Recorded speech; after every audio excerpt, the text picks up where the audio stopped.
God of Trash. Cultivation LitRPG. By noct. Chapter 1-20. Hunched over his desk, in the dark of his room, a pale man who hadn't seen the sun in too many days typed furiously. No one understood the beauty of Casser, the beautiful cat girl in the latest installation of Absolute Apex. Sure, she was trash, a character thrown out solely to attract the attention of horny men who had no other reason to exist in the series, and the series had become trash, but that was exactly what no one understood, the beauty of trash. The exquisite perfection in a series so trashy it had completely fallen apart at the seams. It wasn't good. He wouldn't dare accuse it of such a thing. But it was bad, tasteless and trashy in a way that tugged at the heartstrings and made him laugh at the same time. In other words, peak entertainment. He hit enter and sat back, crossing his arms, his glasses reflecting the screen's light. With a final stroke, he finished his manifesto on Casser's beauty, then added one more message. God_of_trash, if you don't think Casser is perfect, you can leave right now. Anyone 321, he's gone, there's no saving him. Peaker 93, conversation's over, dude, no one likes Casser, she's trash. God_of_trash, that's the whole point, trash is the best. Two-Face to you, hey, anyone remember when AA was good? The conversation moved on. He sighed, shaking his head. The unenlightened would never understand. Absolute Apex had never been good. At best, it had peaked at average. It was only now that it truly transcended, as the author lost all the fucks they'd had to give and plunged into insanity. How else would they have gotten that scene where the Demon King forced a waiter to tap dance for 15 hours? How else would they have received the gift of the main character, never a powerhouse but rather the weak, wishy-washy sort, literally turning into a fly on the wall for 15 chapters so the characters everyone cared about could have a turn in the spotlight? If the series hadn't become trash, it would have been nothing. A private message appeared in the corner of his vision. With no hesitation, he clicked it. Did someone still want to argue? Please. He welcomed the challenge. Absolute Existence. You love trash. He snorted. Obviously this Absolute Existence fellow hadn't been on the forum for long if he had to ask that. God_of_trash, duh. Absolute Existence. I have a problem with trash, can you help me? Confused, he tilted his head. A problem with trash? What, like in his house? That was his business. He wasn't talking about cleaning some guy's room, he was talking about literary trash. A second later, he chuckled under his breath. Why was he thinking of physical trash? Obviously, given the context, Absolute Existence was talking about trash like Absolute Apex. So without hesitation, he replied. God_of_trash, you've come to the right man. Lay it on me, what can I do to help you appreciate trash? The typing message animation played, and played, and played. He sat back, knitting his fingers together to wait. At last, the response came back. Absolute Existence, it's best if I just show you. He lifted his hands to type, show me. How? But his fingers never found the keyboard. Bright light poured down on him, blindingly bright. He lifted his hands to block the light, and stared. Squinted. Turned them over, then back again. They were small. Too small. And the skin was tan, and soft, and supple, not pale and cracked from the dry cold. He peered against the bright light, only to find it emanated from one overwhelming round source in a pale blue canvas, instead of a big flat rectangle like he was used to. His arms were short, but something soft brushed against his cheek, and he touched it to find a long, well-kept, not at all greasy ponytail dangling behind his head. His eyes widened. He sat up, only to find himself in ragged clothes, sitting on the edge of a massive field of rubbish. But not plastic rubbish. No broken cell phones and food wrappers filled his vision. Instead, he faced a mass of rotting foodstuffs, broken pottery, tattered clothes and shattered wood furniture. Beyond it, a medieval village clung to the side of a mountain, where a delicate, white city glistened at its top, impossibly constructed. In fact, he could almost swear some of the buildings were floating. He took a deep breath. Clean, fresh air flowed into his lungs, cleaner than he'd ever known. He had a child's body, about 10, 11 years old, if he had to guess, and faced a vista totally unknown to him. That could only mean one thing. Holy shit, I'm in another world, aren't I? But why? He delved his memories, but there was only one thing he could come up with. That strange conversation with Absolute Existence in the chat room, immediately before he'd arrived. Pinching his chin, he frowned. It made no sense, but was Absolute Existence maybe a god of this world? One who had somehow metaphysically connected to the internet, chosen the random forum he frequented, then somehow misunderstood him as an actual god due to his username, god_of_trash. It was so impossible that it boggled the mind, but he couldn't come up with anything else. He was undeniably in another world, in a brand new body. No matter how he racked his brain, he couldn't come up with another reason for him to have jumped worlds. He hadn't been hit by a truck, and if he'd had a heart attack or aneurysm, it had come and gone so fast he hadn't felt a thing. It was possible he was in a coma, and this was all some extended dream, but well, in that case, he might as well enjoy it. It was too late now. However he'd been transported to another world, it had happened.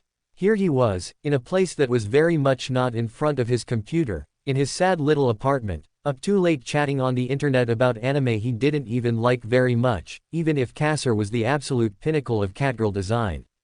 He stood, dusting off his ragged clothes. He wore patched, threadbare brown trousers and a simple sort of robe/tunic, tied at the side.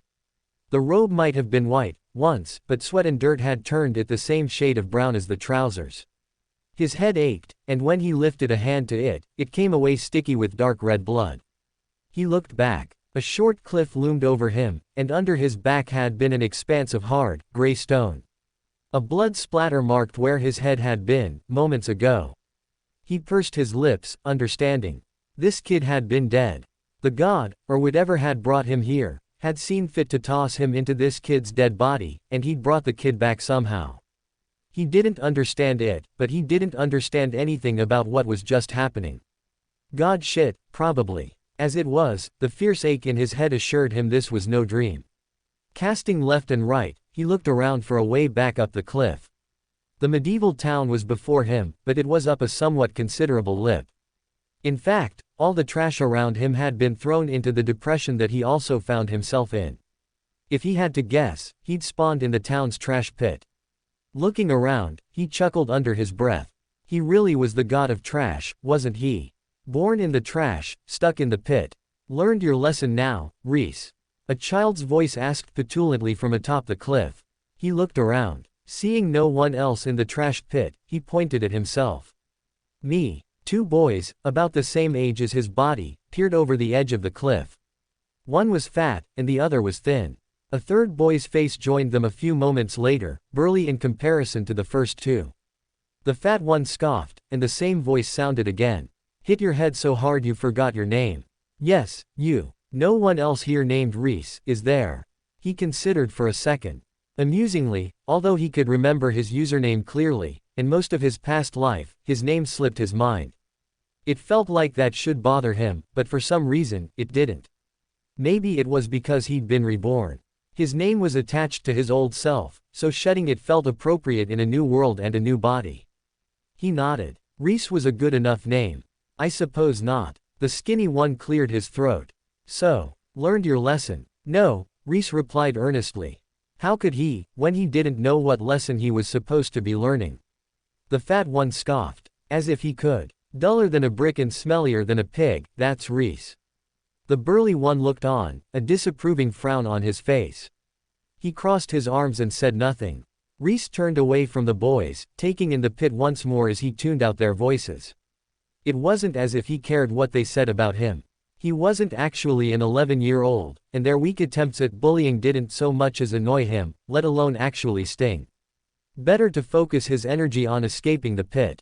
These boys had probably killed his body. Not intentionally, he didn't think, but neither had they acted in a way that preserved human life and dignity. Putting someone in a position where their actions could accidentally kill them was still manslaughter. He would have to punish them somehow, but he didn't know how yet. Still, he put it on the back burner for later, looking up for just a moment to commit their faces to memory before taking on the pit once more. There was no real break in the pit's walls. They were almost unnaturally smooth, as if they'd been dug by human hands, but not even modern tools could have left such a perfectly round, smooth-walled bore. It was as if a hammer had struck down once from heaven and left the impression of its strike in the soft earth. Either that, or it was a sinkhole, but he preferred the fantasy answer. He was in a new world, after all. He was allowed to dream. He twisted his lips. The walls were 6 feet tall. If he were an adult, he could probably reach up and scramble over the lip. As it was, he barely cleared 5 feet, and although he could barely reach the edge, he didn't fancy his chances clambering over it. His arms and legs were stick-thin, with barely any fat or muscle on them. If he had to guess, his body came from a poor family, if he still had a family at all. Pulling himself up over the edge of the pit was a pipe dream. He turned, taking in all the trash. He was god of the trash, wasn't he? Might as well get started. Plenty of raw materials, right here. And he'd watched enough DIY videos to get the gist of basic construction. Leaving the boys behind, he set off into the pit, picking over the trash. There was a chair with 2 legs, and a shattered table with a single intact leg. A few rusty nails stuck through a scrap of wood nearby, and those joined the pile. He dragged all of it through the trash, away from the kids and toward the town. "Hey, get back here," the fat kid shouted. "Yeah, get back," the skinny one repeated. The burly one jumped up and ran along the outside, chasing after Rhys. Out in the middle of the pit, Rhys stopped. It was a large pit, larger than he'd expect for a town of the size he'd seen on its edge, probably about 20 feet in diameter. Some of the materials in it were far finer than he'd expect, too, richly carved furniture broken into tiny pieces and sumptuous robes stained with red-brown fluids and torn asunder. A small, glittering vial caught his eye.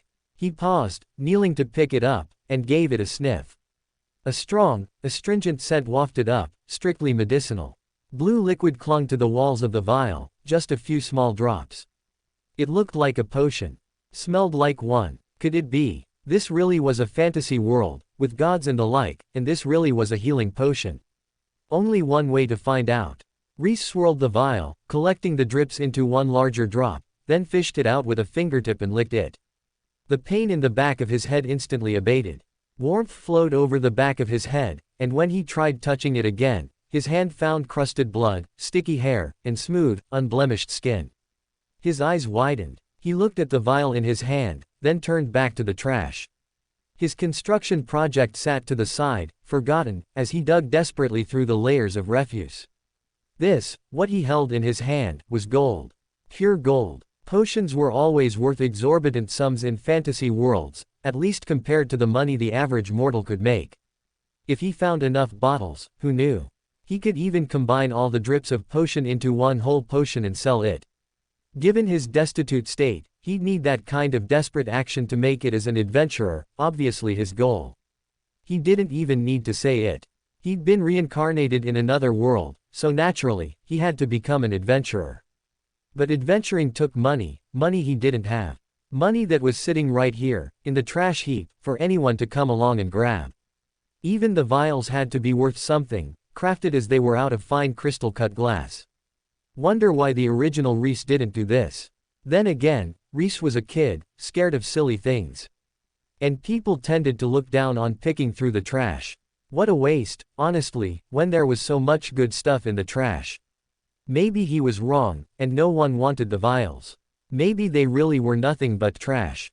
But in that case, all he'd done was waste some time. He lost nothing, and he'd potentially gained much. That was the kind of gamble he was willing to take. Damn, I think Rhys has finally lost it. He's digging through the trash like a rabid dog, the skinny one commented. The burly one returned to the other two's side, jogging back without ever breaking a sweat. The fat boy, Tam, looked up.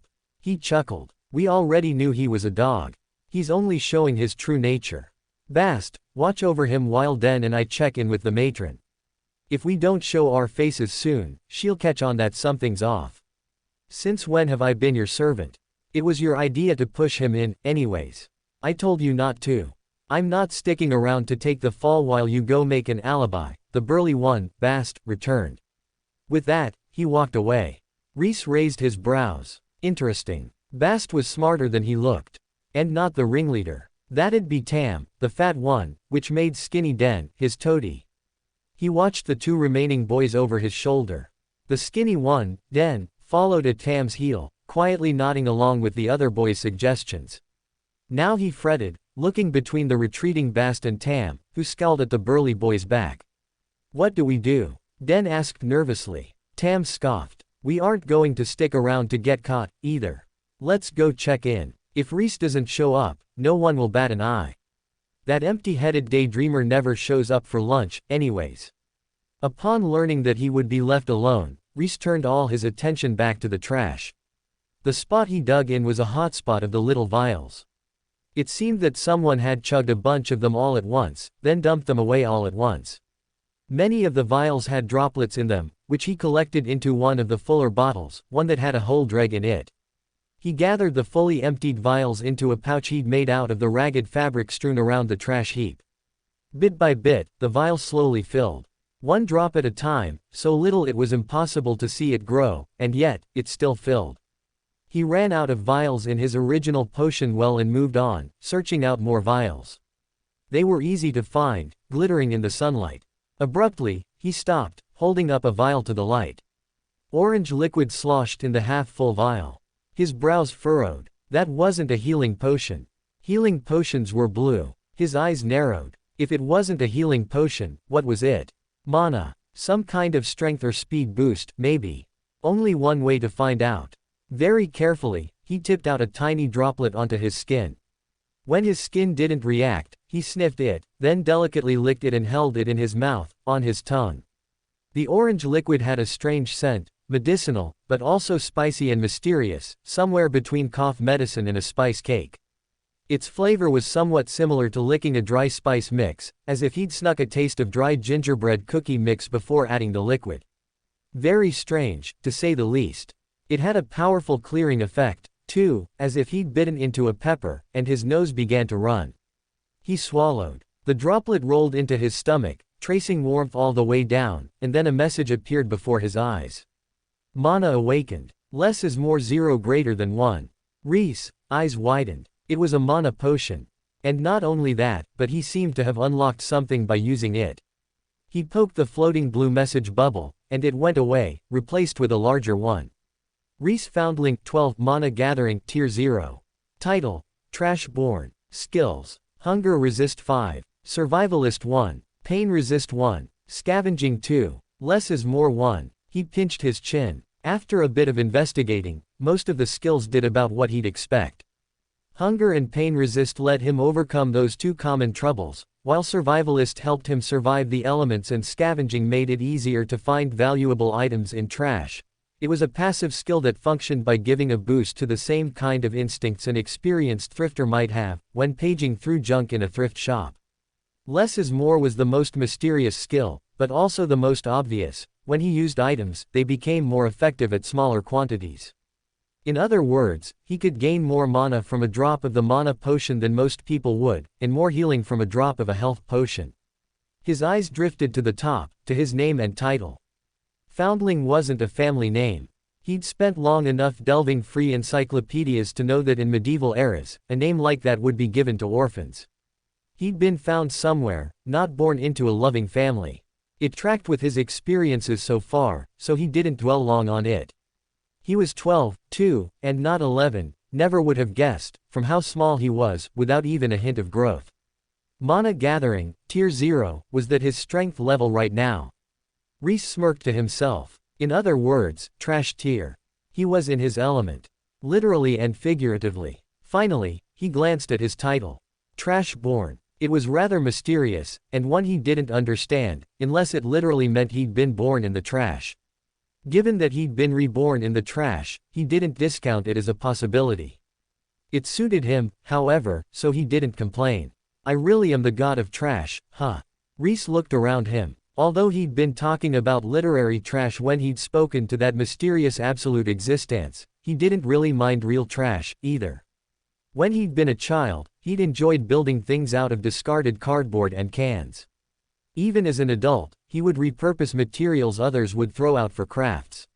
Never mind that he used them building cheap armor for his cosplay, the point was, he was a resourceful kind of guy, who had always seen value in every kind of trash, material or literary. Although others might use the word trash to dismiss a work, to him, it was only the beginning of the discussion. Yes, it was trash, but what kind of trash? And just because it was trash, didn't mean it lacked value, or beautiful moments, or great characters.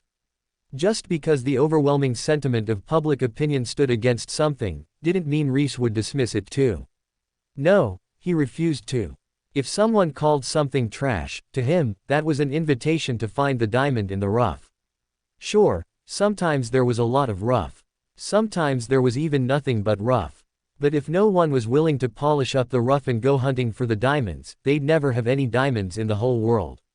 That metaphor kind of got away from me, but anyways. The point is, I'm not going to overlook the trash just because the townsfolk think it's beneath them. He'd already advanced by leaps and bounds just by crawling in the trash. He'd unlocked a system, and even gained a skill. And in his hands were two half-empty, no, half-full potions, one of health, the other of mana, that could either help him advance further or that he could sell for money that he could then use to grow stronger. There was no doubt in his mind that he needed to get strong. This wasn't the kind of society where one could live a good life as a weakling. Right from the moment he'd entered it, spawned into the poor dead body of weak Rhys who had been killed for no other reason than because the other boys could overpower him, he'd been face to face with this truth. No, the other boys hadn't meant to kill him, but that only made it more frightening. He was in a world where the weak would be accidentally killed by the strong, trampled on with all the more care as though they were insects underfoot. He might love trash, but he didn't want to be a bug, stuck beneath everyone forever. Trash was going to propel him upward, to the top of society, and who knew? Maybe even all the way to becoming a true god of trash, in more than username only. Rhys kept going, all thoughts of escaping the pile totally forgotten. His potions slowly filled, though the health potion made far more progress than the mana potion. Apparently mana potions were more valuable, which only made him treasure the vial of orange liquid more. Between selling it for coin and using it to advance, his heart slowly drifted toward using it to advance. The health potion he could hold in reserve to sell or use, depending on the situation, but if the mana potion was so valuable that there were only a few in the trash, he couldn't overlook this kind of heavenly luck and toss all his advantages away. On top of potions, he also came across strange wrinkled papers with powders clinging to their creases. He tasted a few of them, only to be beset by a dozen strange effects, everything from strength increases to a sudden bout of drowsiness. The papers, therefore, he collected separately, carefully tucking each one away on its own for later observation. Whatever pills or powders they had contained, there was clearly a far greater variety of those than the potions, so he couldn't carelessly combine them based on color alone. As the sun set, he gazed upon his gatherings with the warm joy he usually reserved for his figure collection. Dozens of bottles glittered back at him from the pouch, alongside a stack of wrinkled paper. And his pride and joy, front and center, one full health potion, a second quarter full one, and a 3/4 full mana potion. Since his first awakening, he'd not dared to try the mana potion further. There was still a sensation of great heat in his stomach, as though he were on the verge of being overwhelmed by the little mana he had. Besides, the potion was such a valuable and rare resource that he didn't want to carelessly drink too much in one day and overlap the effects. Better to take a drop a day, and experience the full effect of one drop before he went on to try a second drop. Plus, he got the feeling that he could level up less as more by, well, experiencing that less was more, rather than taking on the whole potion at once. He tucked the vials with potion in them deep in his robes, hiding each individually. As someone who'd formerly been bullied, he knew the kind of depths kids would go to in order to harm one another. If the three bullies knew he had something valuable, they'd take it from him even if they didn't understand its value themselves. And when it came to potions, he was pretty sure they'd recognize the value immediately. It almost made him want to drink the whole mana potion, but he held back. Leveling his skill was more important, and that heat in his stomach. It really was on the verge of overwhelming. He'd only taken a drop of the potion, but between the skill and being totally untrained, it was too much for him. He didn't want to die in the trash from mana overdose, or whatever other hazards mana held in this world. Until he knew more about how mana worked, he intended to listen closely to his body and stop when it experienced the least discomfort. Once he knew more, he could start pressing the boundaries of how much mana he could absorb. Start expanding his horizons, as it were. He was a bit concerned that he ended up full of mana from such a tiny drop, but that was a concern for later. Then again, if he thought about it, he wouldn't be the god of trash if he didn't start with trash tier stats. The thrill was in overcoming the trash to shine himself into a diamond anyways, not in starting with overwhelming power. And maybe that was him coping just a little bit, but who was to say? Who was to say? In any case, he wasn't afraid of hard work. As long as it meant he'd end up with powerful magic this time around, he was happy to work hard. Back when hard work just meant he weighed a little less, it wasn't particularly appealing. But now, hell, now hard work meant he could fly and shoot fireballs from his hands, or something. That was what he was talking about. As he contemplated his magical future, he pried the nails out of the piece of wood, then used a nice thick piece of wood to hammer them through the chair's seat and into the table leg. The resulting three-legged chair wasn't the sturdiest, or steadiest, thing ever built, but it held, and when he tested it, it held his 12-year-old weight. Being 12 was less of an asset when it came to hauling the awkwardly shaped construct back across the pit toward the town side to climb out, but he managed it. One step at a time, he dragged it toward the edge. The pouch clanked on his hip, and that heat glowed in his stomach. Abruptly, he paused. Why was he doing this the hard, non-magical way, when he had magic literally burning a hole in him? He reached out to the mana and called it forth. The mana leapt out and raced through him, pouring through his body. His strength instantly surged, but so did the heat. A fever blush spread over his cheeks. Rhys huffed and breathed slowly, pushing through it. His body rebelled against mana, and he rebelled against his body. He was sure of it now, he was trash. Inexcusably, unrelentingly, trash. But the thing about trash, the thing that he really loved about it, was that there was always something that shone in the very bottom of the trash. One joke he could enjoy, even if the rest of the entire series was nothing but a convoluted excuse to display fanservice. There had to be something about this new body of his that shone. Some aspect that it succeeded at. He just had to find it, somewhere under all the trash. Fever raged, beating against his forehead, but he pressed on. For all that it hurt, the fever didn't constrain his newfound, mana-powered strength. The chair's shape was still awkward enough that his short arms couldn't heft it, but he dragged it with ease and had no trouble lifting it for short times when it snagged on something else in the trash. The encroaching night made it hard to see too much of the details of the trash around him, but he mentally tagged any promising regions as places to come back to later. And then he froze. Slowly, he turned. Metal glittered in the darkness. Sharp, pointy metal. Rhys' eyes shone. A dark chuckle sounded from his throat as his revenge against the bullies took shape. He knelt and snatched it up, sliding it into his robes with the potions. It would be a good time tonight. A good time for everyone, but mostly Rhys. Rhys propped the chair up on the garbage at the edge of the pit and clambered up it. It was a short walk from the pit to the town, and dark when he got there. The town had a wall, and the gates were halfway closed, but a woman was arguing with the gate guards. She gestured at the darkness. Still out there.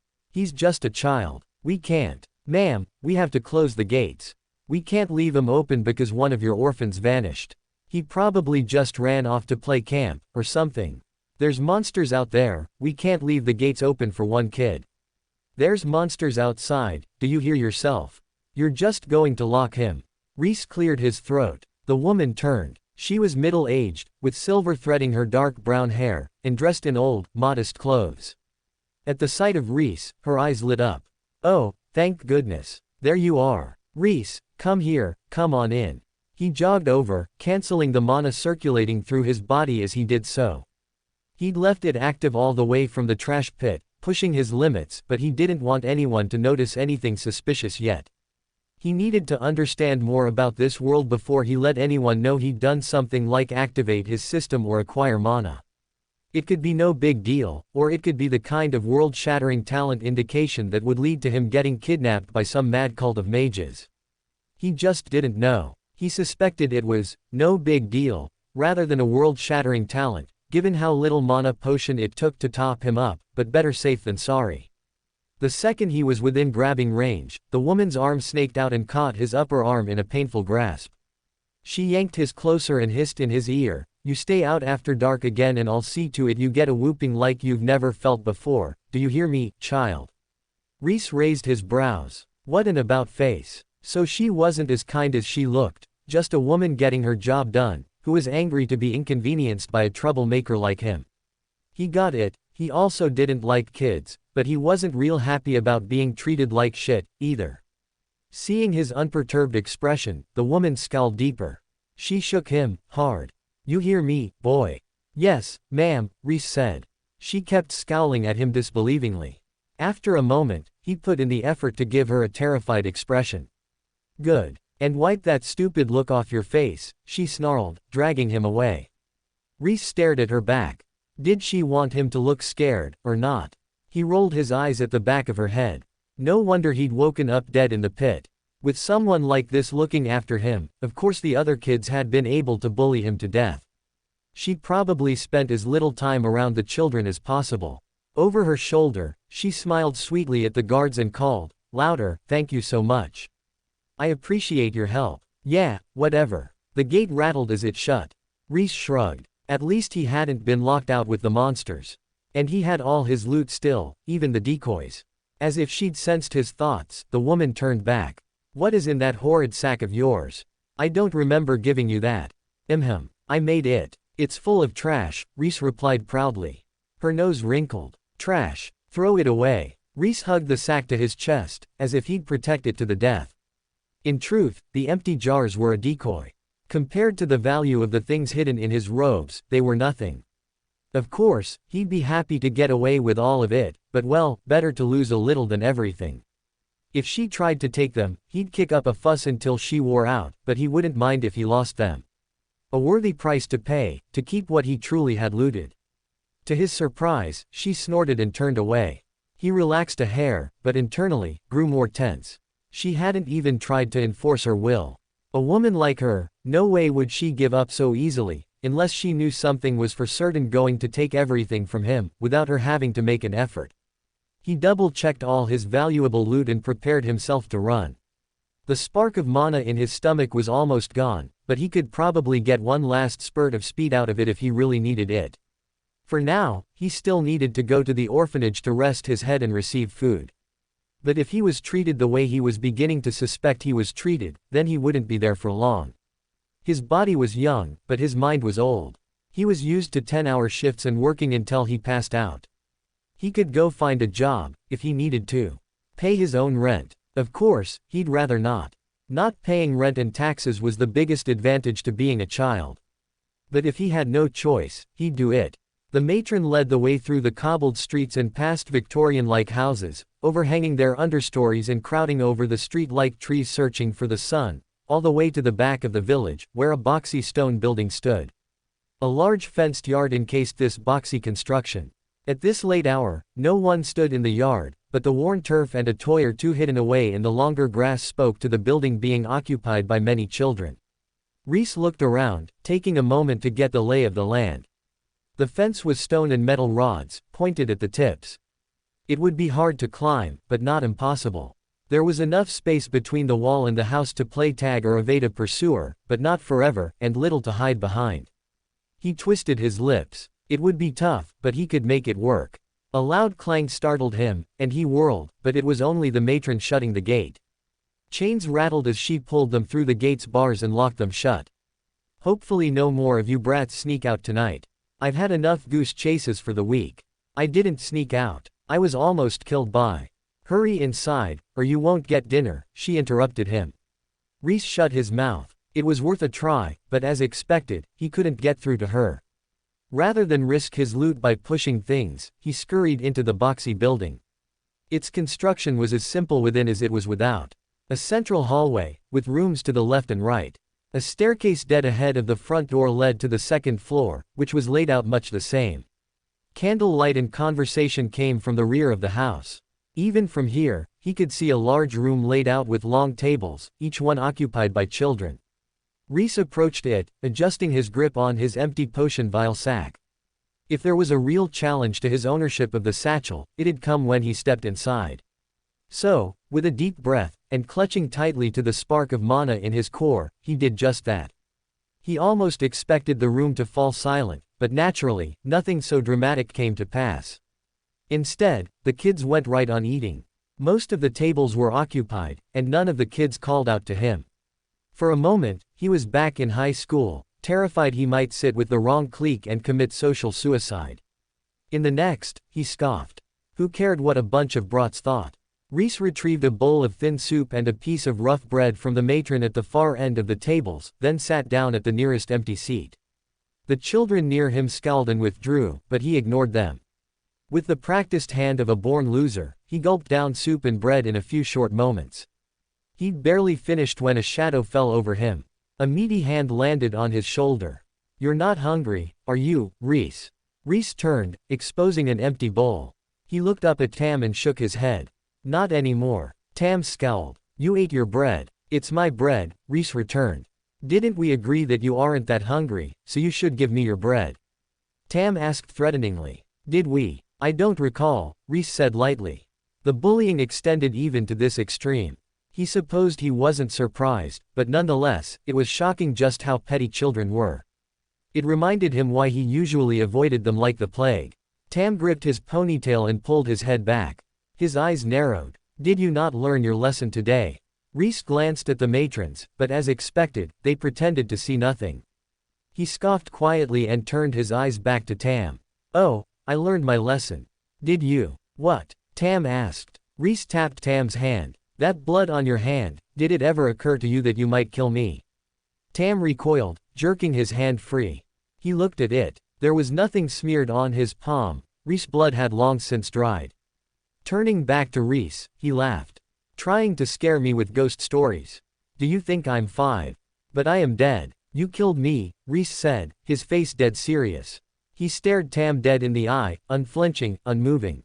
Tam backed away. He frowned. "What the heck? You just ate soup. You can't be dead. Have you never heard of hungry ghosts?" Rhys whispered, and licked his lips, still staring down Tam. Tam backed away. He scoffed again, but he sounded less certain about it. "You're insane." Rhys just smiled, slowly.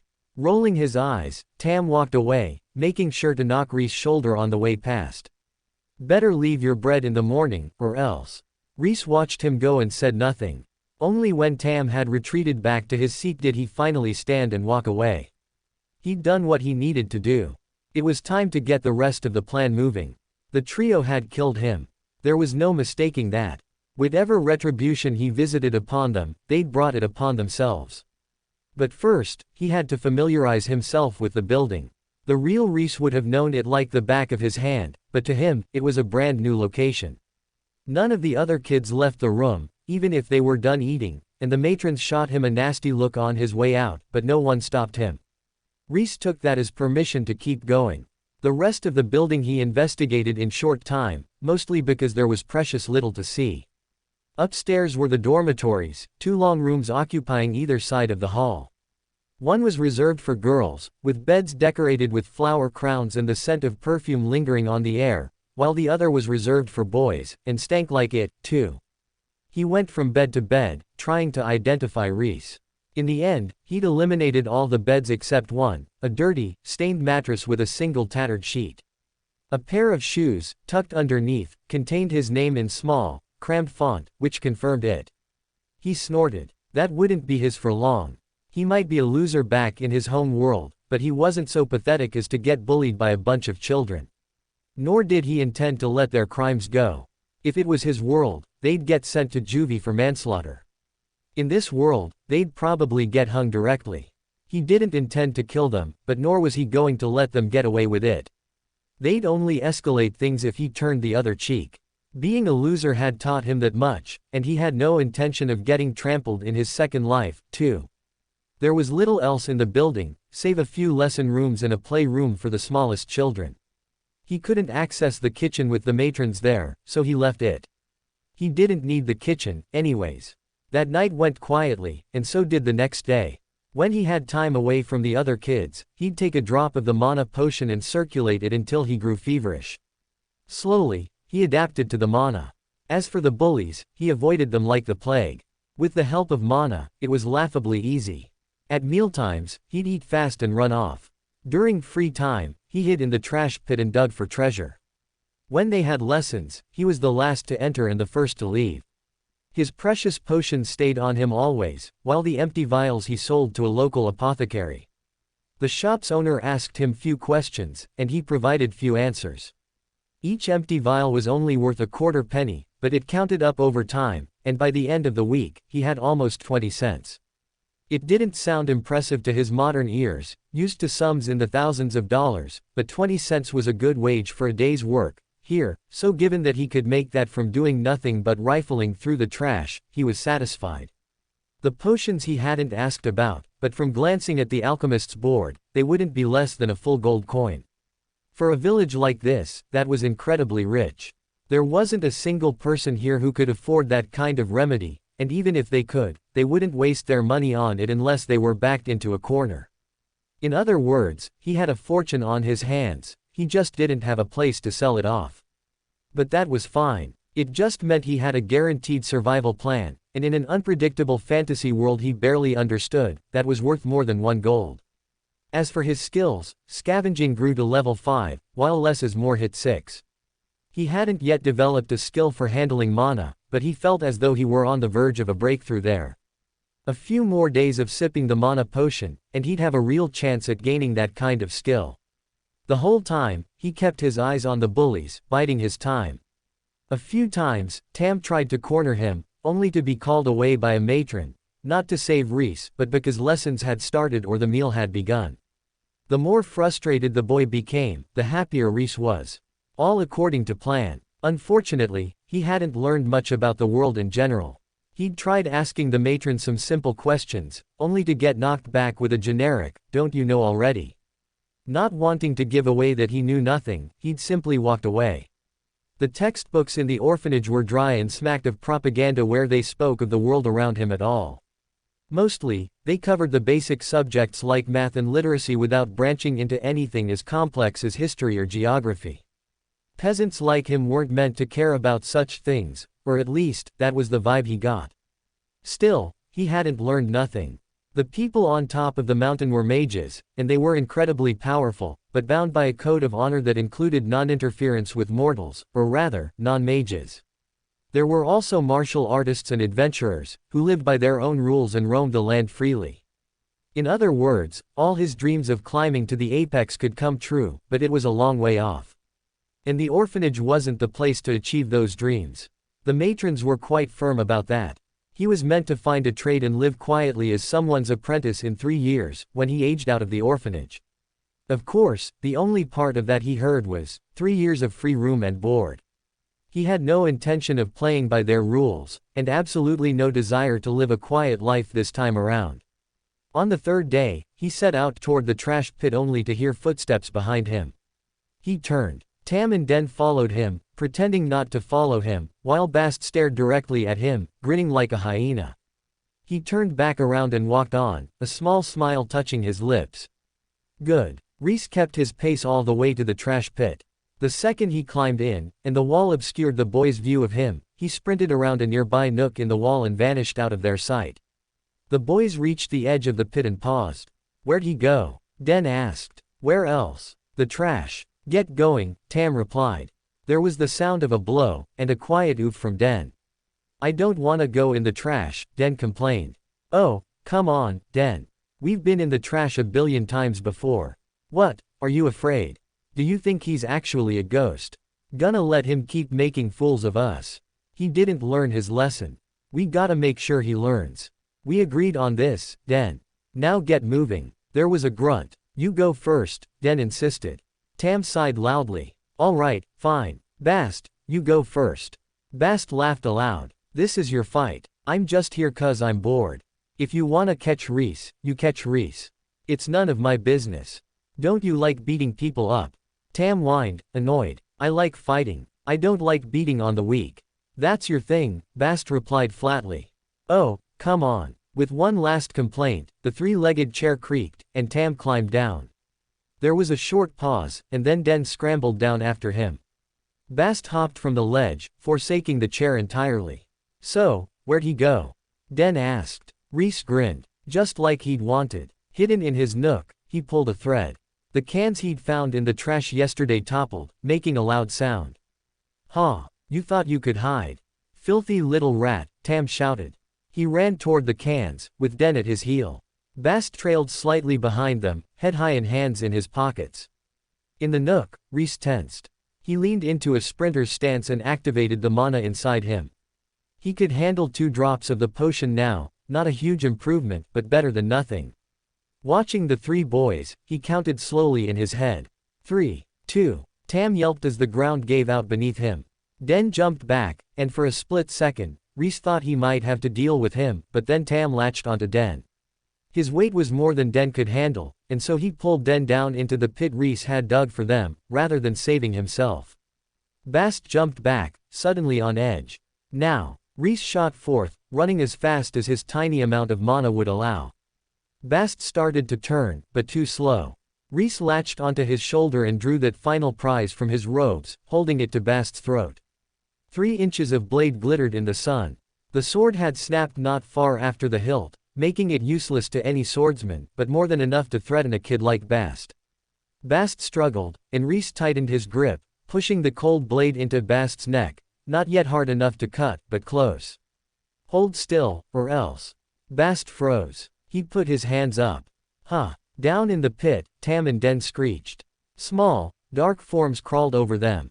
Rats, mice, ants, cockroaches, spiders, and all kinds of other horrific creatures roamed in the pit. Whenever he'd encountered one, Rhys had caught it and tossed it in his pitfall trap, then seeded the trap with bits of his breakfast and dinner bread so the pests would stay. The trap wasn't exactly crowded, but he'd at least made sure the 2 bullies wouldn't have a good time. Wondering why you aren't in the pit? Rhys asked Bast. Little bit, yeah, Bast said, far calmer than Rhys had expected. I could have pushed you in, but I didn't, because I have a proposal for you. When Tam killed me 3 days ago, pushed me off that cliff and let me knock my head on the stone, you watched, is that correct? Bast nodded. He frowned. What do you mean, you died? So you're only accessory to murder, Rhys continued, ignoring Bast's protest. Which means I have a lighter sentence for you. What do you say you leave those idiots behind, and take my side? Bast considered. For a child with a knife to his throat, he was startlingly calm. It was honestly starting to worry Rhys a little bit.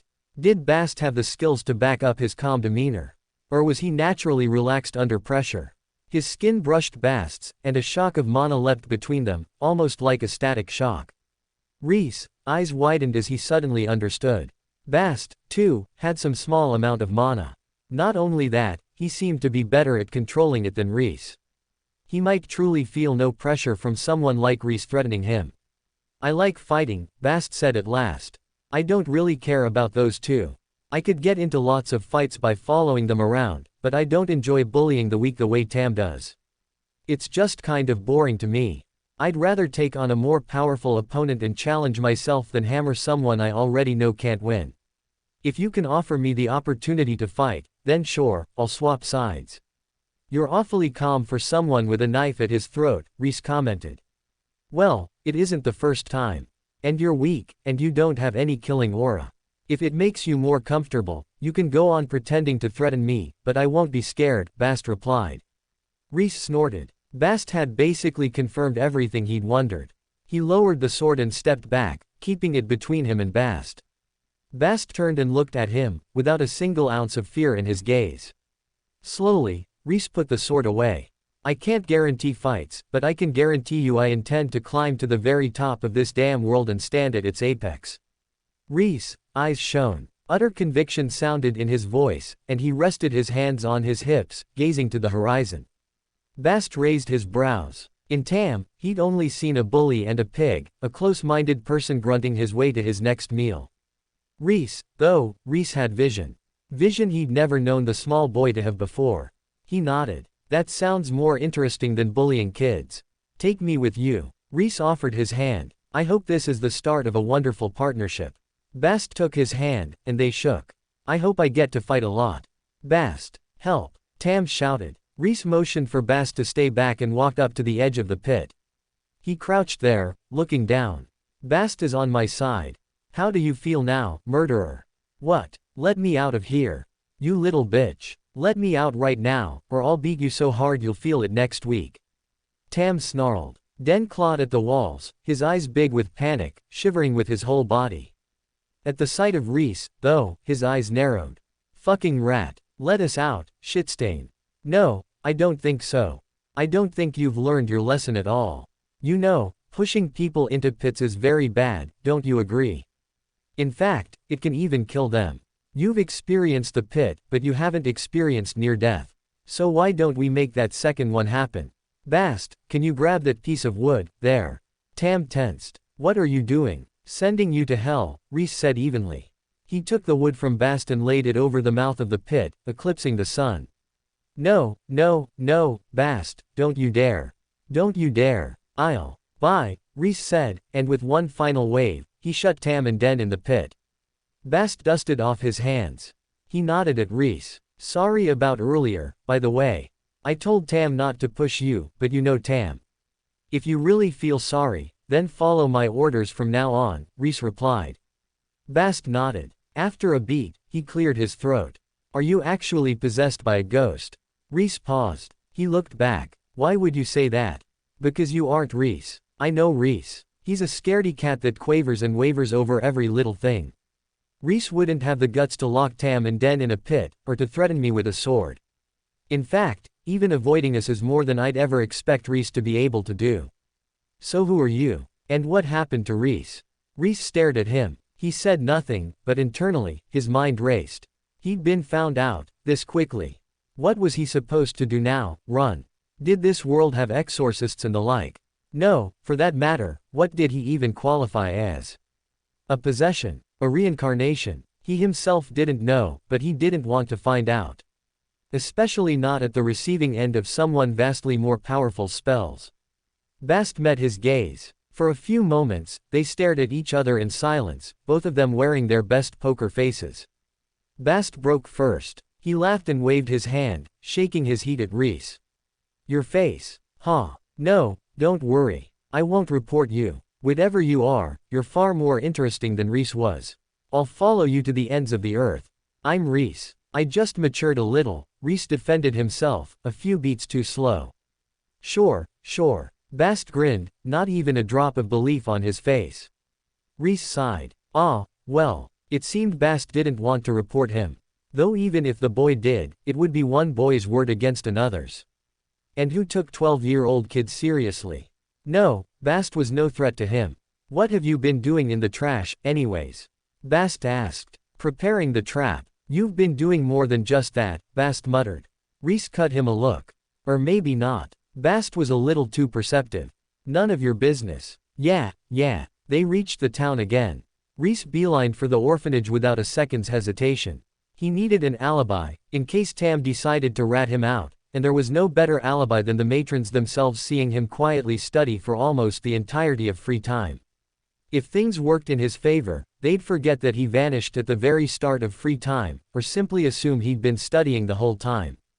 Abruptly, he paused. Bast almost bumped into him, dodging to the side at the last second. What is it? Rhys pointed. A poster on the wall advertised a tournament for martial artists, adventurers, and mages of all stripes, winner takes all. His heart raced, and adrenaline instantly surged. The opportunity was too good to pass up. Bast gave him a look. I'm not that strong. No, that's not it. Listen. Tam and Den crawled back to the orphanage by nightfall, covered in filth and bites, and none the happier for their stint in the depths of the pit. They glared death at Rhys, and Rhys ignored them. Tam tried reporting what had happened to the matron, but she gave him as much time as she'd given Rhys, and simply clapped him on the ear for not listening to her when he wouldn't stop whining. Injured and filthy, Tam tried to get back at Rhys in the usual petty ways. Rhys came back to a filthy bed one night, full of food scraps, and all the kids in the orphanage laughing and pointing as if he'd soiled the bed. Instead of reacting, he'd simply nodded at Bast. Bast carried Tam into the filthy bed, while Rhys claimed Tam's clean sheets. After that, no one laughed and pointed anymore. The message was clear, the balance of power had shifted. No longer was Rhys everyone's butt monkey, and Tam the feared school bully. Now it was Rhys who was feared, while Tam was derided as little more than a paper tiger. But children's politics were the least of Rhys' concern. Instead, all his energy was focused on the tournament, coming up at the end of the week. He scrubbed his clothes, and Bast's too, making sure they were as clean as possible, replaced all the miscolored patches with matching color ones, and even shone their shoes. With the sword, he managed to give Bast's unruly mop a bit of shape, though he refused to let Bast try cutting his hair. In between his efforts, he chatted with Bast about mana. Bast had a slightly better grasp on the stuff than him, though his grasp seemed to be entirely instinctual. Most of their conversations ended with Rhys mulling in frustrated silence, while Bast displayed the results of his instinctive mana gathering through punching the bark off trees or blasting a brick into dust with a kick. Still, their conversations weren't fruitless for Rhys. Slowly, he was starting to understand how to manage his mana, and circulate it without breaking a fever. He could handle 3 drops at once, now, and his face barely flushed when he used it to strengthen his body. He couldn't punch the bark off trees or obliterate bricks, but if Tam tried to get physical revenge on him now, he could simply laugh it off. Under the influence of mana and not having to sacrifice parts of his meal to the older boy, he began to build muscle on his malnourished body, as well. And of course, he didn't stop visiting the trash heap, either. His 20 pennies grew into 35. Bast followed him around everywhere, and thus figured out what Rhys was up to in the trash heap. Rather than trying to take his money or strongarm his way into controlling the operation, though, Bast simply fell in and helped him gather bottles. "Why didn't you take control? You're stronger than me," Rhys pointed out one day. Bast simply shrugged. "You're the brains of the operation. I never would have thought of this if you didn't do it first. I could steal this from you, but what would that get me? I'd end up in hell, like Tam. Instead, aren't I better off sticking at your side and continuing to benefit from your future plans?" Rhys could find no fault in that logic, so he nodded and went back to gathering potions. Between the two of them, only Rhys had the fine motor skills required to tease drops of potions from the bottom of vials, so it fell to him to continue filling his health and mana potions. He offered Bast a drop of the mana potion one day, half out of curiosity, to see what someone who instinctively gathered mana would think of its quality. Bast had licked his lips, then frowned. "That's, like an hour's worth of gathered mana. Are you really practicing on that little? You should try absorbing mana from the air instead." An hour's worth of gathered mana was enough to fill his core. 3 hours, now, but still. Rhys managed a fake smile, a little embarrassed. He really was reincarnated with trash stats, wasn't he? Though, to be fair, he didn't know the full effect of less is more. Maybe it doubled the effect of the potion, though even with a doubled potion, that still meant 2 hours of mana gathering was more than enough for him to start out with. He shook his head at himself. No, he couldn't let Bast know. He wasn't bothered to learn his stats were as trashy as he'd thought, but he didn't want the other boy knowing. Bast might not be as appreciative of trash as Rhys was.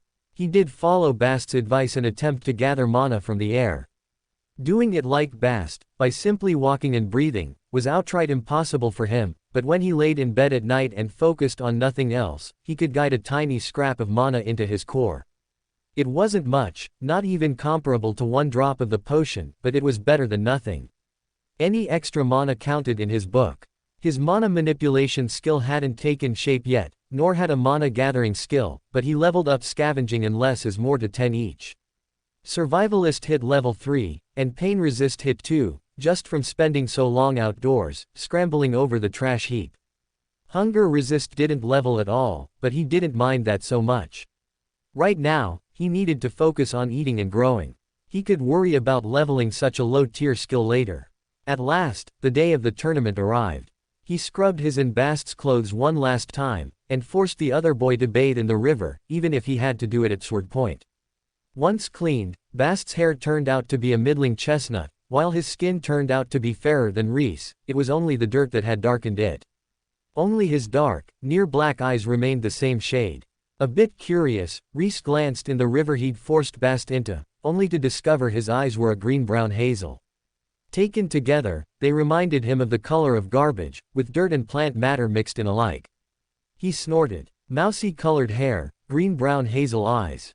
He really was perfectly colored to blend into the trash.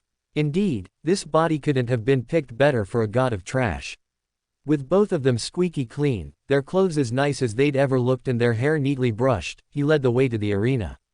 The other children had started chattering about it as well, and a few of them crowded around the outside, climbing trees and perched on balconies to peer over the walls. He led the way past them, moving with the assured confidence of someone who belonged. A few of the kids cast him funny looks, but with Bast at his heel, no one dared say a thing. The arena was small, compared to the arenas Rhys was used to in his homeworld, but compared to this village, absolutely enormous. It was a large, empty field surrounded by a tall wall, with stables on either end and a small hut in the center. Stadium benches lined the outside. Most of them were rough and wooden, and occupied by travelers or townsfolk, here to see the spectacle. However, at one end of the arena, a stone platform stood, tall and noble. It hadn't appeared until a few days ago, when a team of 4 men had carried it in and installed it in their arena. This stone platform held fine seats, with 3 chairs in its center almost ornate enough to be considered thrones. This seating was empty for now, but based on the men who'd carried it in, with their supernatural strength and fine robes, it was reserved for mages.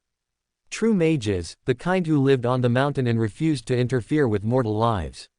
Rhys eyed it now. For people who didn't interfere with mortals, they sure were interested in the tournament. Then again, even mages had to recruit, surely, and where better to recruit than a battle tournament? He turned away, uninterested. As much as he wanted to become a mage eventually, his stats were still too trash to catch a mage's eye. His purpose here was entirely different.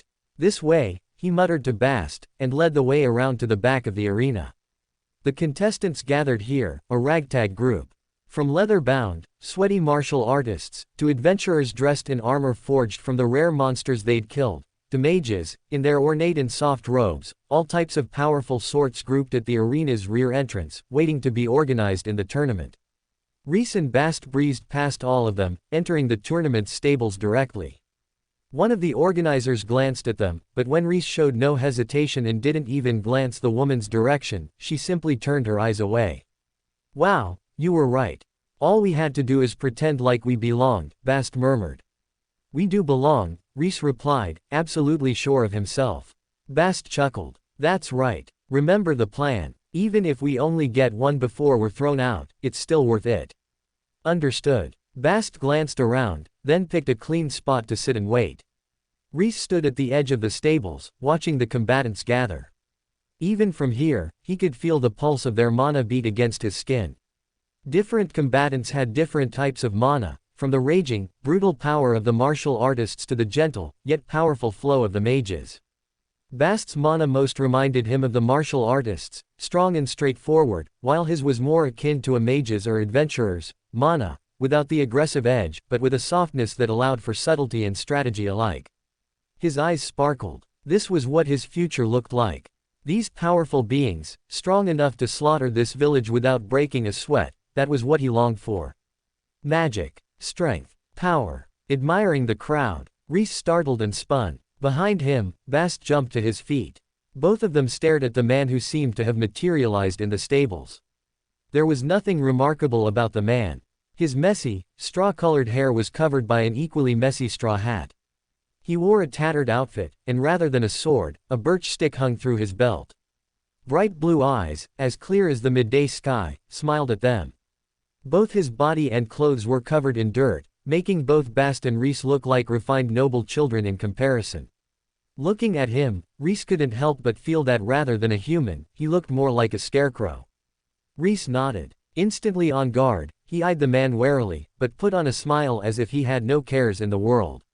"We've never seen such powerful people before." The man chuckled. "Powerful, huh? And yet they'd be considered weaklings, even by the standards of that tiny school up the mountain." "School?" Rhys asked, legitimately curious. "Mages organize themselves into schools, much as fish do. There's no deeper meaning to it, although a young mage could receive a decent education at a school, as he or she could at any gathering of mages. Some prefer the term sect or clan, or even house or tower. It simply depends how they're organized." Bast frowned. His brows furrowed. "Mages are like fish." Rhys, on the other hand, nodded. He understood what the man was saying. "Then, are you here to take part in the tournament?" The scarecrow-like man let out a cawing laugh, as if he had swallowed the very crows he was meant to scare. No, it wouldn't do to let one such as me take part in such a tournament. Could you imagine filthy old me, fighting against these bright young upstarts? You look young. And not only that, You called them weak moments ago, Rhys pointed out. The man chuckled. Aren't you a sharp one? I might look young, but look closer. This old man has wrinkles on his face. He pointed to the corners of his eyes, which crinkled with crow's feet, just as he'd said.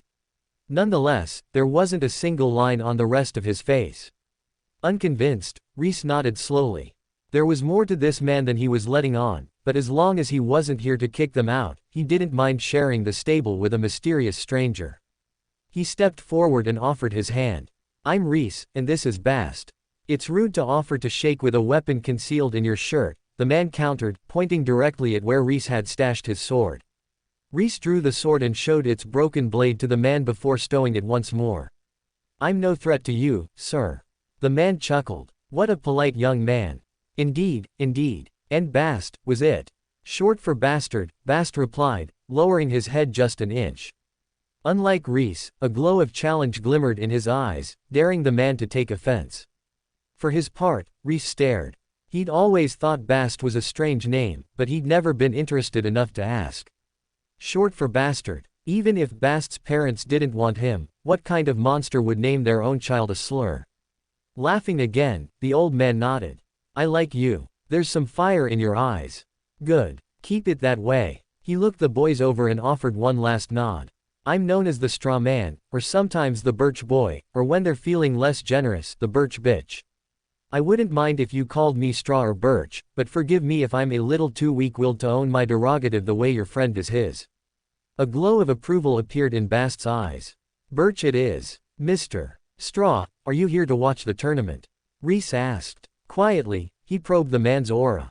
Unlike the contestants, it didn't roil off of him, but was instead so weak he could barely feel it. Still, when he pressed his mana to its absolute limits, he could sense the man's aura anyways. It had a strange feeling to it, unlike any of the contestants' auras, as slippery and hard to grasp as an eel. From the look on Straw's face, he was very aware that Rhys was probing him, but the man made no protest whatsoever, nor did he retract his aura. Mr. Straw, how polite indeed. Yes, yes, I'm here to watch. And much like you boys, I also prefer not to pay entry. Straw's eyes glimmered, and a small grin appeared on his face as his eyes flicked from one boy to the other. Rhys held his head up high, showing not the least bit of shame. We're the tournament's official cleanup boys. Oh, the tournament has cleanup boys. I didn't know, Straw said playfully.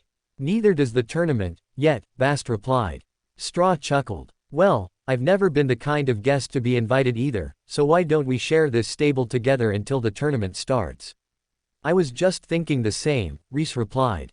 The three of them sat quietly for a time, waiting for the tournament to begin. Rhys glanced at Straw. He had no idea what the man's intentions were, but they didn't seem negative. In fact, he'd approved of the boys' plan, if only tacitly. Still, he hadn't given his name, just appellations, and his strange scarecrow-like appearance and odd mana signature spiked Rhys' suspicions. This man was powerful, maybe even dangerous, but he seemed positive toward them at the moment. He shrugged to himself. That would have to be enough. Contestants and viewers alike filed in. The contestants took a series of benches in front of the first row of seats, while the watchers, mostly mortal, filled the stadium seating. The stone seats remained empty, except for one slightly ragged-looking mage, who sat at the very edge. Of course, compared to Rhys, Bast, or Straw, that man seemed the epitome of fine dressing.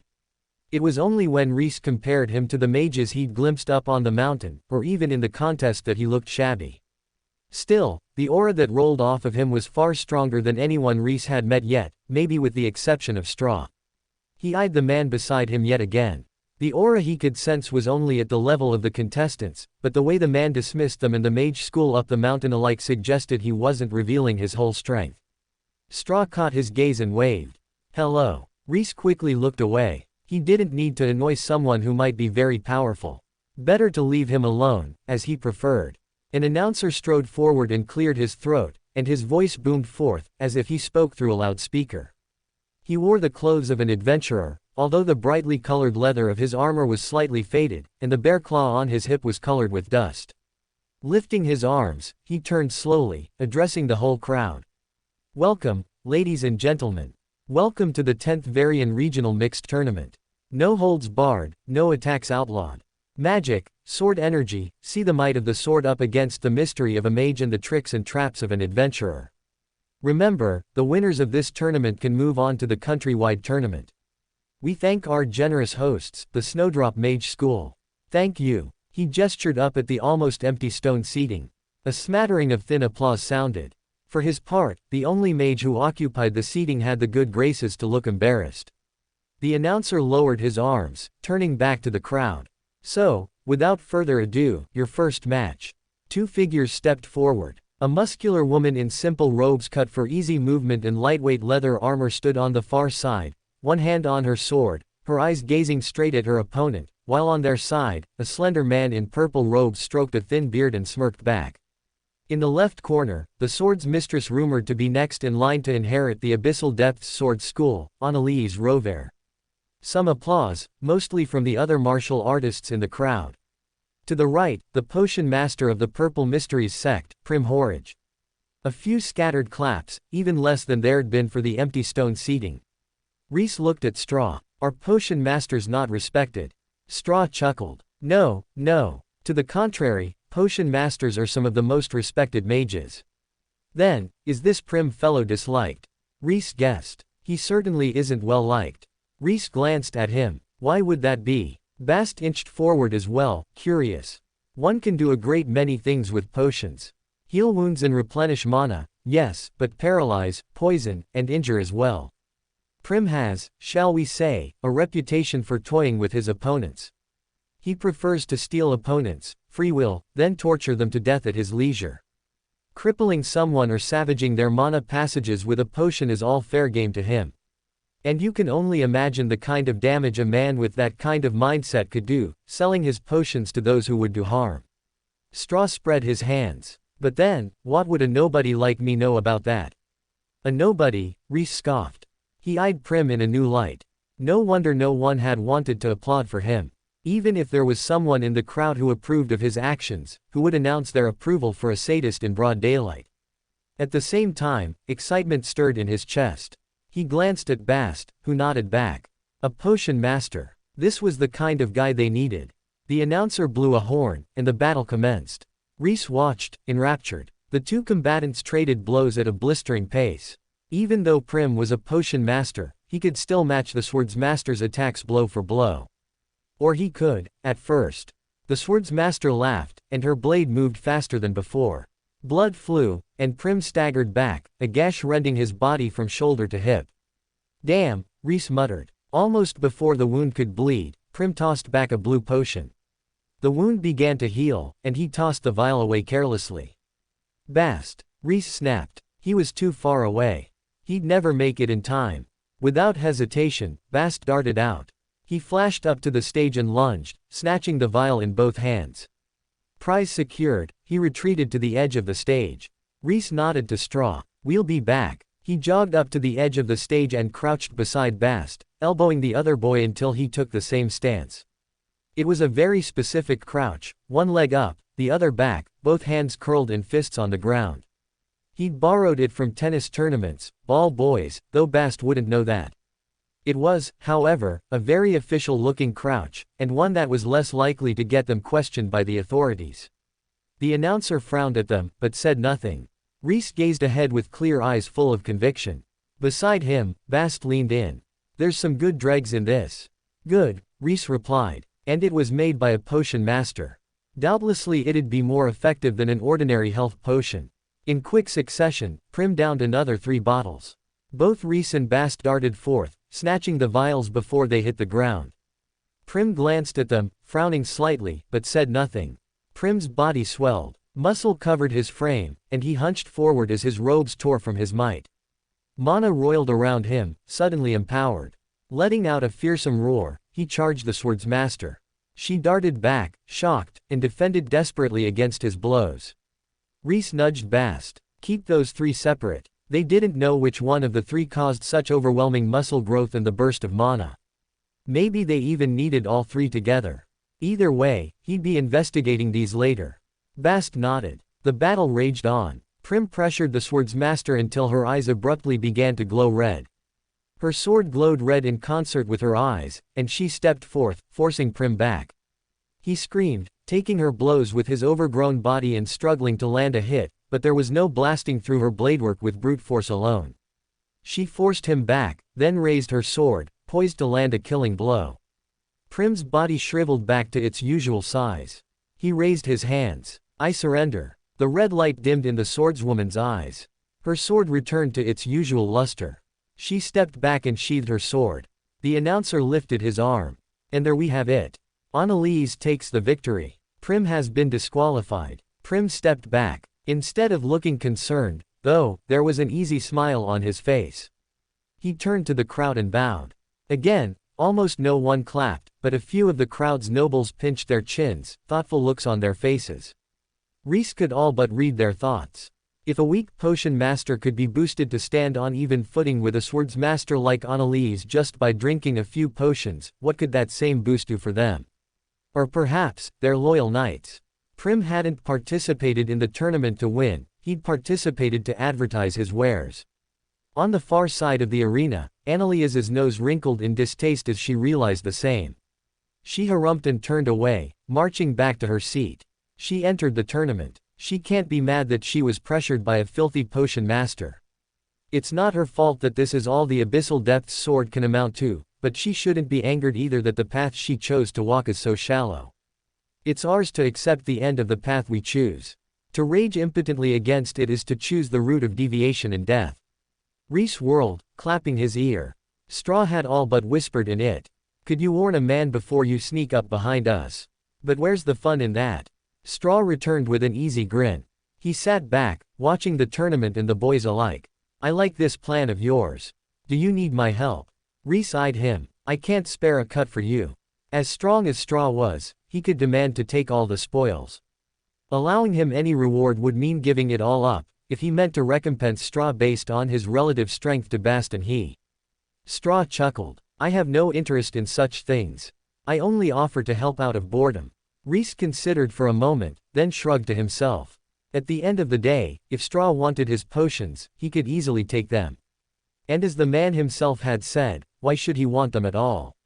They were incredibly valuable to Rhys, but to even the competitors in the arena, they were trash they had discarded, not valuable items. If Straw was more powerful than them, he shrugged to himself. Sure, why not? Bast and I have this end covered. You can go catch items on the other side of the field. Empty potion bottles? Straw asked. Potion bottles, pill wrappers, anything they discard is valuable to me. Straw touched the brim of his hat. Consider it done. With that, he vanished. Bast shivered. That guy gives me the creeps. He's got to be crazy powerful, right? Rhys asked. Bast nodded. That's the impression I get. Stronger than the contestants, for certain. What's he doing here? Rhys asked, half to himself. Passing the time, Bast suggested. Rhys snorted. Who knows? I don't even understand normal mages, let alone mysterious experts like him. He peered over to the other side of the arena. He saw no sign of Straw, not his figure nor his shadow. Rhys shrugged to himself. He and Bast had their hands full catching potions on this side. He'd originally planned just to grab the potions from one side, then collect the rest after each match, and of course, if the matches were too dangerous, he'd simply wait for the end. If Straw did nothing, then he'd revert to his original plan. He could have gone to the other side, and left Bast alone on this side, but he figured the two of them together looked more official and imposing than two of them apart. They weren't actually part of the tournament, after all. Better to risk losing a few potions than to risk getting kicked out entirely. The more official they looked, the longer they'd be able to stay in the tournament. The next contestants took the stage. These two were both adventurers. One wielded a weapon that looked more like a grappling hook than a blade, and the other carried a dagger formed from the enormous tooth of some monster. More evenly matched than the swordsmaster and the potions master, they sparred for some time, both of them sucking down mana and health potions. Rhys and Bast caught the ones on their side, while the ones on Straw's side mysteriously vanished, with only the flicker of a pale form appearing from time to time. The grappling hook-equipped man moved on, and the next pair took the stage. This adventurer barely faced their mage opponent for a single moment before the mage drew a sword and, with some mysterious attack too quick for Rhys, eyes to follow, took the adventurer to his knees, sword pressed against his jugular. The adventurer surrendered without using a single potion. Rhys sighed. How unfortunate. Drawn-out fights are far better, Bast agreed. We get more potions, Rhys said. And they're fun to watch. Rhys nodded at the field. I didn't expect mages to be swordsmen as well. Bast stared at him, confused. How are they meant to best martial artists and adventurers if they don't know how to handle a weapon? Of course they use the sword. Mages pursue perfection. To lack in martial skill would be to expose a glaring weakness to everyone they fought. Rhys opened his mouth, then shut it. Now that Bast had pointed it out, it was glaringly obvious. If mages really were squishy, unable to defend themselves against melee attacks, then how would they survive in a world where people could equally empower their bodies and weapon attacks as put mana into fireballs? But then, what's the difference between mages and martial artists? Mages pursue magic primarily and martial skill secondarily. Martial artists invert that. They pursue strong bodies and powerful weapon skills, while putting ranged magic secondary.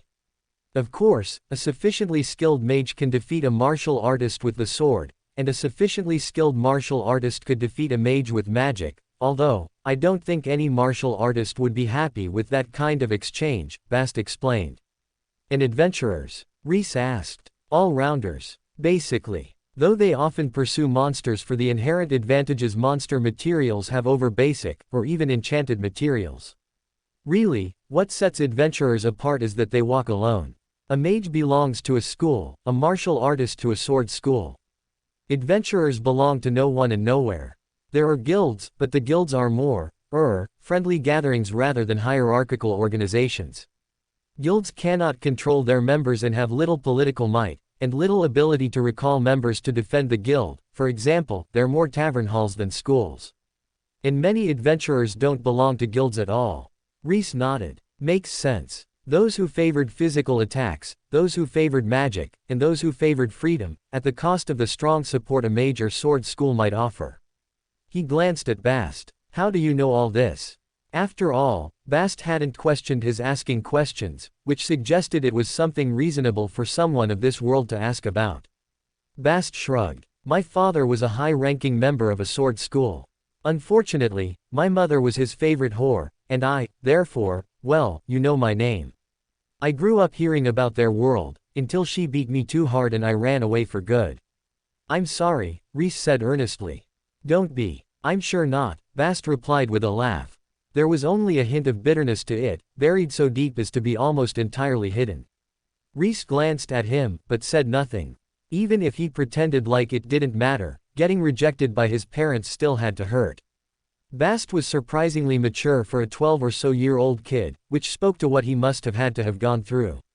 He wasn't going to ask. Now wasn't the time, and they didn't yet know each other well enough for him to pry so deeply. But he made a mental note to be careful around any parenthood topics. Another battle began. Rhys and Bast turned back to the field, leaning forward in their crouches, ready to burst forth. What everyone else threw away, Rhys would pick up. Whether it was items, or even people, he was determined to find the value in what everyone else called trash. That Bast's mother had tossed him aside only made Rhys more determined to polish the kid into a valuable ally. That's it. I've decided. I'll become a mage, no, the most powerful mage. But I'll make sure Bast becomes the most powerful martial artist. As the first day of the tournament wound to an end, Rhys and Bast retreated, quickly making themselves scarce before any of the tournament's organizers could corner them and ask a few pesky questions. Their gatherings were immense. In the heat of battle, no one had the time to pause and tip every last drop out of a potion bottle, and so every bottle had at least drops of potions clinging to its sides. Some bottles even had significant dregs in their bottoms, where surface tension had let a good portion of the potion cling to its vial. Secreted away in an empty lot near the arena, they organized the potions by scent and color. Some, like the 3 they'd taken from Prim, they'd already separated as special, and those were left on their own, for separate investigation later. There weren't many pill wrappers. It seemed liquid potions were favored in this kind of fast-paced exhibition battle. Rhys still hadn't figured out what he was going to do with the pill wrappers, but he was sure he wanted them anyways. Even if he couldn't combine them the way he could potions, he could still investigate them to figure out what the ingredients of the pills they'd contained were. Not at his current level, no, but eventually. Rhys already had his salvaged brushes out, and was carefully brushing drops of potion into his half-full bottle, when Straw appeared, walking out of the shadowed corner of two buildings, though Rhys knew for a fact he hadn't been there seconds ago. With no comment, the man crouched and offered them the bottles he'd collected. Here. Health potions, mana potions, and, Straw snatched one of the potions they'd had slotted to be added to Rhys' health potion bottle away, putting it aside instead. That's a speed booster. Though I suppose there are worse things to mix into a health potion. Thank you, Rhys said honestly. Straw hadn't needed to help them, and gained nothing from helping, but he'd done it nonetheless. Even now, he continued to assist them. No, thank you. I haven't seen such an interesting endeavor in years. I suppose you're going to sell the results. Rhys' eyes flashed. He hesitated just a moment, then shrugged. As ever, if Straw wanted what they had, the man just had to reach out. There was nothing he or Bast could do to stop him. Yes, the townsfolk can't afford potions, so there's no market here. But the contestants can afford potions. I figure, if I offer these health potions at the gate. At a discount, Straw guessed. Rhys looked down on him, then caught himself. Straw was from this world. He wasn't familiar with the practice of scalping the hell out of people at special events. No, at a significant markup. We're offering last-minute potion purchases, after all. That's a service, and it deserves additional coin. What a fool was I. Yes, tell me more, Straw encouraged him. After all, the contestants don't know how these potions were made. There's no need to offer a markdown. If we did, it would only make them suspicious. Instead, if we charge them more, they'll convince themselves that these items are higher quality. It was a strange but true facet of human psychology that if an item was exorbitantly expensive, the person buying it would assume it was worth more because it was expensive, even if it was visibly, blatantly, and objectively lower quality than the cheaper one. And he intended to shamelessly exploit it. Straw clapped. Bravo. More's a pity that you only have 2 potions. Rhys sighed, nodding in agreement. But such is life. Though, I have to say, if we keep gaining potion at this rate, we'll have 3 or 4 by the end of the tournament. Not a bad rate at all, Straw agreed.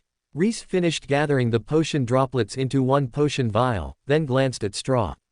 His mana potion was almost full, and of all his resources, that was the item he least wanted to show to any expert, even if Straw probably wouldn't care about it at all. Instead, he started transferring the mana potions into a second vial. We'll see what we can do with these other ones. The special ones we're probably keeping for ourselves, he gestured at himself and Bast, but we might have enough create a mana potion by the end of the tournament. A pity there's nothing you can do to increase the rate of potions, Straw commented. At last, Bast sat forward. He licked his lips. Unless there's a way for us to draw out the fights. Straw chuckled. He pointed at Bast. Smart lad. Do you have an idea? Rhys asked, sitting forward as well. Straw leaned in too. Rhys held his breath, expecting him to smell horrible, like the homeless people he passed on the street, but instead, he smelled of his namesake, of sun-warmed straw and soft wheatgrass in the field. You're the tournament's official cleaner boys, aren't you? What if you don't clean one side of the field? Leave some bottles scattered around. You can snatch up the full ones and leave these empty ones in their wake, then just pretend you failed to pick them up in time. Leave the foot hazards on the side of the stronger fighter, and the fight will naturally drag itself out more. Rhys' eyes widened. He chuckled and clapped Straw on the shoulder. Good man. I like the way you think. Bast pinched his chin, thinking for a moment, then nodded as well. The stronger warrior should be able to overcome the hazards. I wouldn't want to interfere and allow the weaker fighter to move on, but dragging it out a bit is better for us. Right. Besides, we do need the skill of the opponents to scale up smoothly to the end of the tournament. Otherwise, if we help a weakling to the end, the final battle will be far too short. We want a fair fight. We'll just make the fights a little more fair, Rhys agreed. They knew which fighters were stronger and which were weaker now. They could balance the fights just a bit. Not enough to tip the scales, but just enough to lengthen the battles and give both sides not only enough time to drink potions, but enough time that they wore themselves out and needed to drink potions. He looked at Straw with new eyes, as one old fox looks at another. Straw chuckled. He patted the boys on the shoulder. Hurry on home now. We need you rested up if this is going to work. In other words, he isn't going to interfere. Rhys understood instantly, without having to be told. If he and Bast interfered with the fights, and got caught, it was just a couple of dumb kids playing a prank. On the other hand, if an old expert like Straw got caught meddling, it wouldn't stop at a few harsh words and a sound spanking. No, in fact, depending on the backing of the person involved and the backing Straw possessed, it could even end in all-out war. It wouldn't matter that Straw had been helping him and Bast get extra potions, it would appear to them that he'd been sabotaging their school's shot at winning the tournament. At that point, what would the plans of two mortal boys matter? He met Straw's eye and nodded. Come on, Bast. We don't want to be late for dinner. Rhys stood, dusting off his pants. He collected the potion bottles, tucking the full ones close to his body and stuffing the empty ones into the cobbled-together bag he'd made on his first day. Since that first day, he'd significantly improved on the little bag. He'd stitched the edges instead of leaving it tied together, and he'd covered the small holes with patches. The bag itself looked rather fine, patches aside, since he'd made it with scraps of mage robes in the first place. Gold threaded through red fabric on one side, and on the other, a strange purple light shimmered in the depths of green silk. What a nice bag, Straw commented. Rhys glanced at him, then the bag. Do you like it? There's plenty more fabric in the trash pit. You can make your own, if you want one. In the trash pit? Straw asked, honestly shocked. Lots of torn up mages, robes in there. As long as you work around the bloody parts, there's good fabric to harvest, Rhys told him. Really? A thoughtful look came over Straw's face, and he nodded slowly. Rhys turned away, a thoughtful look on his own face. He hadn't considered the things in the trash as being valuable to anyone else. After all, he was usually the sole connoisseur of trash. Others usually saw little value in the things he appreciated. But looking at it again, the bag did look nice. And the fabric he used to make it was high quality. It was just that he'd found it in the trash, so he'd thought it wasn't. Rhys clapped his own cheeks. Bast jumped, startled by the sound. He shook his head. I'm a fool. All this time, he'd been supporting the trash on his own, appreciating and uplifting it. He alone saw value in it. But that was his own selfishness and ego speaking. Everyone could find value in trash. It was his job to make them realize that, rather than take all the trash for himself. When he thought about it, his potions would only last them for a few moments. With 2 potions, he could easily sell them to the first buyer and close up shop a few gold richer, but without making any further sales. If he really wanted to scalp the hell out of, take maximum advantage of the opportunity before him, he needed to have more products available. Of course, he'd close up shop before the tournament started, so he could pick up the maximum potions available. Potions were still the most valuable source of income he had. But it didn't hurt to have a little something extra to attract a few more coins into his pockets. He turned to Bast. Can you get in and out of the orphanage with no one seeing you? Bast snorted. Who do you think you're talking to? Excellent. Forget about going home for dinner. Go grab me some needles, thread, and scissors from the craft room. I'll be in the trash heap. He grinned, and his eyes glittered. We're making some bags. Bast saluted and ran off. Rhys jogged in the opposite direction, toward the gates. His prowess with mana was still low enough he had to walk out the door. Bast, on the other hand, treated walls as suggestions, and rooftops the same as roads. Determined as he was to reach the same heights, Rhys was also determined to get rich, and right now, that came first. After all, he couldn't afford any sort of resources without money. Magecraft involved immense resources. Potions cost gold, and so did pills. Likewise, the ingredients to make either also cost money. As much as he had a convenient shortcut in the form of delving the trash for used potions, he'd like to one day make his own potions. And all this was merely potions. He hadn't done much research on the topic yet, but he knew the bookshop in the center of town proudly displayed 2 spellbooks meant to guide a young mage onto the path of casting. Each cost no less than 10 gold. The fact that no one from the tournament had displayed the least interest in them made Rhys a bit suspicious of them. Plus, what would a mortal town know of magecraft? But even if the books were fake, they were still an indication of the prices people expected magecraft to cost. Given that 10 gold was only a dream, even with his plans to scalp at the tournament, he considered it a benchmark of the price of the most basic, weakest level of magecraft. He glanced up at the mage school atop the mountain. The white buildings glowed faintly in the setting sun, limned in gold light as though they themselves were gilded. If he joined that school, he'd have access to better books than those 10 gold books for absolutely free. Although he had no interest in tying himself to one organization forever, the idea was appealing. He didn't have to stand out. He just had to squeak in as the absolute lowest tier student, and he'd already make immense strides in power without having to go broke to accomplish it. Future goals. He was still far too weak to dream of such a thing. For now, he needed to focus on gathering enough money to progress his low-level studies and continue growing stronger. The trash pile was a familiar sight, even after dark. He picked his way through the junk, now familiar with the layout of the garbage. The stuff closer to the town was mostly mortal trash, rotten food and filthy clothes, rough wood and cheap pottery. It was the center and far side of the pit that held the most valuable things. In other words, mage trash. He set about finding all the mages' robes he could. Many were in ruins, bloodstained and tattered. Some were so tattered and bloodied that he couldn't fathom how someone could survive the kind of attack it must have taken to ruin them.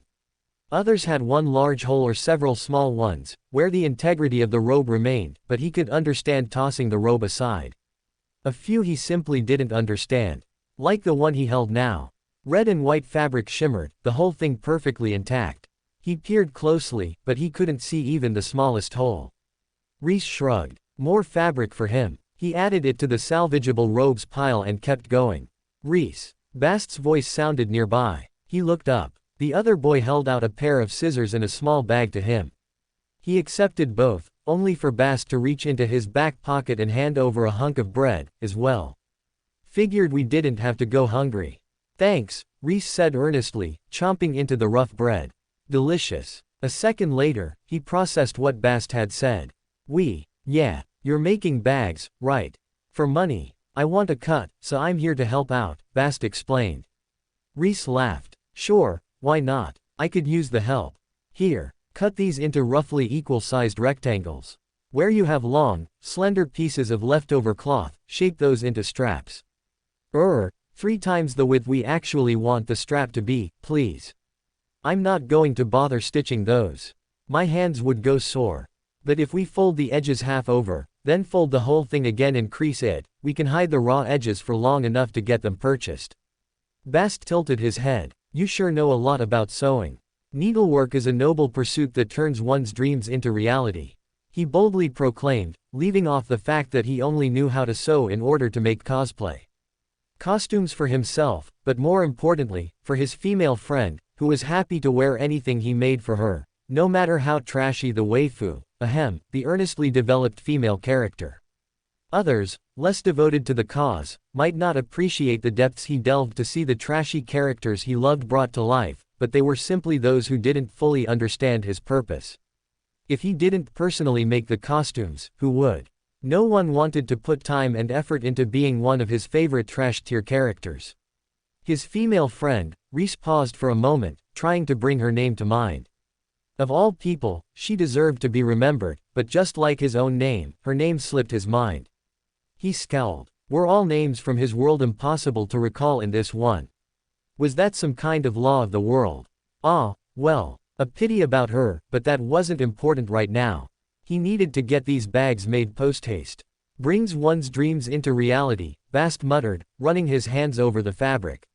His brows knitted, and he tilted his head back the other way. Rhys nudged him. Come on, get those scissors moving. We need to get these done before the tournament kicks off at dawn. We going to be out here all night? Bast asked, lifting the scissors. Not if you move fast, Rhys returned with a grin. Challenge accepted. The two of them settled down in the trash heap and got to work.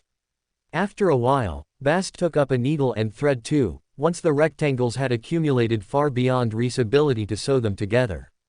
Rhys gave him a few pointers, and Bast joined him in stitching. The bags took form. They were nothing fancy, just 2 rectangular squares sewn together, with a long shoulder strap attached at either end. If they were placed in a shop, next to properly made bags, they'd fall flat, both literally and in terms of quality. but at the spur of a moment, in a strange place, to commemorate a rare event. They were pretty and flashy, with bright colors and fine fabric. Everything they needed to sell like hotcakes. Dawn rose, and Rhys rose with a yawn to stretch and greet the rising sun.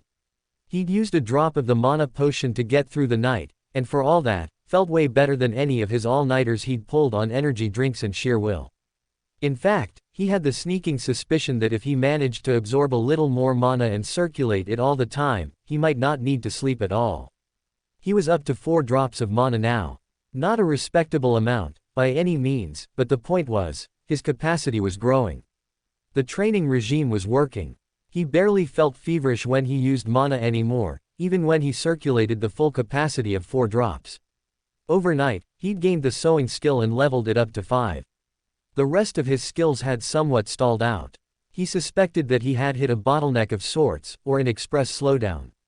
Basically, if this was a game, then he no longer could gain full express by farming in the starting area. He needed a more difficult region to level up at the same rate. Or something like that, anyways. In any case, his objective for now was to level up his gold, not his skills, so he didn't mind so much. Once he'd tapped out all the resources here, then he'd move on, but not a moment sooner. And he especially didn't want to move on while such a rare opportunity was presenting itself, in the form of the tournament. He looked over their stock. 2 health potions and 1 mana potion to sell, plus 20 bags. Not too shabby. Rhys collected all the bags and slung them over his shoulder, then stopped. He looked at Bast. Mid-yawn, Bast could only raise his brows. "What?" he asked at last, when he could finally speak normally again. "Do you want this?" Rhys asked, offering him the mana potion. "Huh, why? I've found mine to be an incredible training aid. I wouldn't want to withhold the same from you," Rhys said. Bast looked at him, then laughed. He thumped Rhys on the back. "Rhys, what?" Rhys asked, a bit at a loss about what was so funny. Bast shook his head. "I don't think a mana potion works as a training aid for anyone but you. I've seen you sneaking drops of your potion. If I were to do the same, I'd gain nothing. Even if I drank that whole mana potion right now, I'd only refill my mana. Sell it. If you're offering it to me for my sake, then know that it's worth more to me as gold than as a mana potion." "Oh," Rhys muttered to himself. He'd almost forgotten how trashy his stats were. Of course Bast would laugh at such a suggestion. Even untrained Bast could absorb mana smoothly and in great quantities. It was only Rhys who struggled to absorb mana, and had such low limits he had to rely on the mana potion to slowly expand his mana limits. And then his eyes shimmered. Resolve built in his chest. He was trash now, but he wouldn't be forever. It was only right for the god of trash to start trashy. If he feared such things as being weaker than others, he wouldn't be here at all. It was starting weak that gave him the strongest desire to grow strong. There was no fun at all in being powerful from the get-go. The thrill came in finding the skills everyone else overlooked, and combining them together to make a truly overwhelmingly powerful build. So what if he had trash stats? If he gave up, then he truly became trash. Trash stats were only trash for now. He'd grow them, grow more powerful. And then everyone else would have to appreciate the trash that he was, whether they wanted to or not. He thumped Bast on the shoulder, reinvigorated. "What do you say? Let's go sell some bags." Bast nodded, and the two of them set out for the arena in the center of town. Welcome to Fanfic Audiobook, your go-to place for immersive audiobooks. If you enjoy the content, don't forget to like the video and subscribe to our channel for more amazing stories. The two of them arrived at the arena as the first spectators arrived. Rhys threw down the red and white robe he'd found earlier, tucking the sleeves underneath so it appeared as nothing more than a backdrop. He and Bast quickly set up their wares atop the sheet, setting their bags to the front. Rhys reached for the potions, then hesitated. He and Bast were stronger and faster than a mortal child, but there wasn't much else that could be said about them. Bast could probably fight an adult on even footing, maybe even overwhelm an adult, while Rhys figured he could land one good punch and run for it, but if someone seriously snatched their potions, much less a contestant, they'd be shit out of luck. He twisted his lips. Maybe it was best to keep his potions close and only offer them to honest-looking people, no matter how shady that made him look. "Good morning, boys," a familiar voice said. Straw wrapped an arm around each of them, grinning left and right. How goes it? Rhys let out a silent sigh of relief and set out the potions close to himself. With Straw here, he didn't have to worry. Even if Straw wouldn't actually lift a finger to help them, just his presence would ward off those who might think to rob a couple of kids. And he wasn't sure that Straw wouldn't help them, if someone tried to steal from them. The man had his limits, and understood his place in the world, but something like blatant theft would give him an excuse to intervene regardless of any self-imposed limits. Bast shrugged away from Straw's arms, and Straw released Rhys a second later. He peered at their wares approvingly. You'd never know those bags were made from garbage. They look fine, fine indeed. I'll have to thank the mages for throwing out so many perfectly functional robes, Rhys replied. If he were a person from this world, from this timeline, he was sure he wouldn't understand it at all. But having a modern perspective, where he himself wasn't above tossing out an old, perfectly functional t-shirt for no other reason than he was bored of it and had too many t-shirts, or the t-shirt having a tiny, fixable hole, he understood it completely. Once one became rich enough, fixing clothes wasn't worth the time and effort. Not to mention that other people of the same socioeconomic class would look down on you for having mended clothes. It was absolutely ridiculous and a waste of good fabric, but he understood the forces behind it, even if he didn't agree with them. Straw chuckled. Mages will throw out the most ridiculous items. There were more well-dressed spectators today than yesterday. Not only nobles, but also mages, adventurers, and martial artists milled among the crowd. Yesterday, he hadn't quite understood it, but today, he did. Many of the battlers in the tournament were unaffiliated with any school, mage, martial, or otherwise.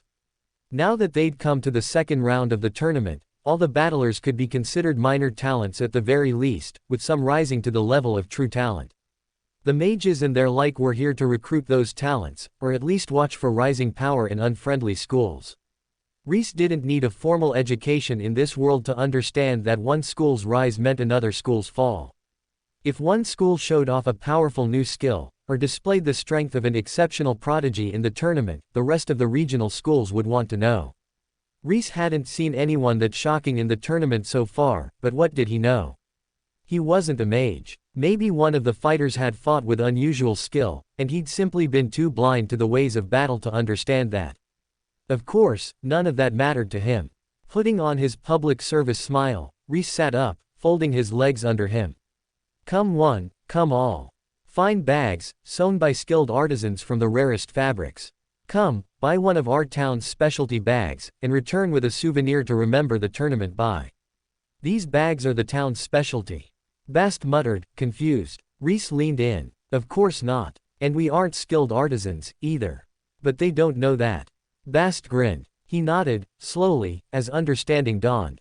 I see now. The two of them called out to the passerby, until at last a servant wandered over. He crouched and subtly dropped a few coins, swooping up a bag in the same moment. Rhys snatched up the coins and pocketed them, smiling the whole while. It was fine if the nobility didn't want to be seen purchasing his bags.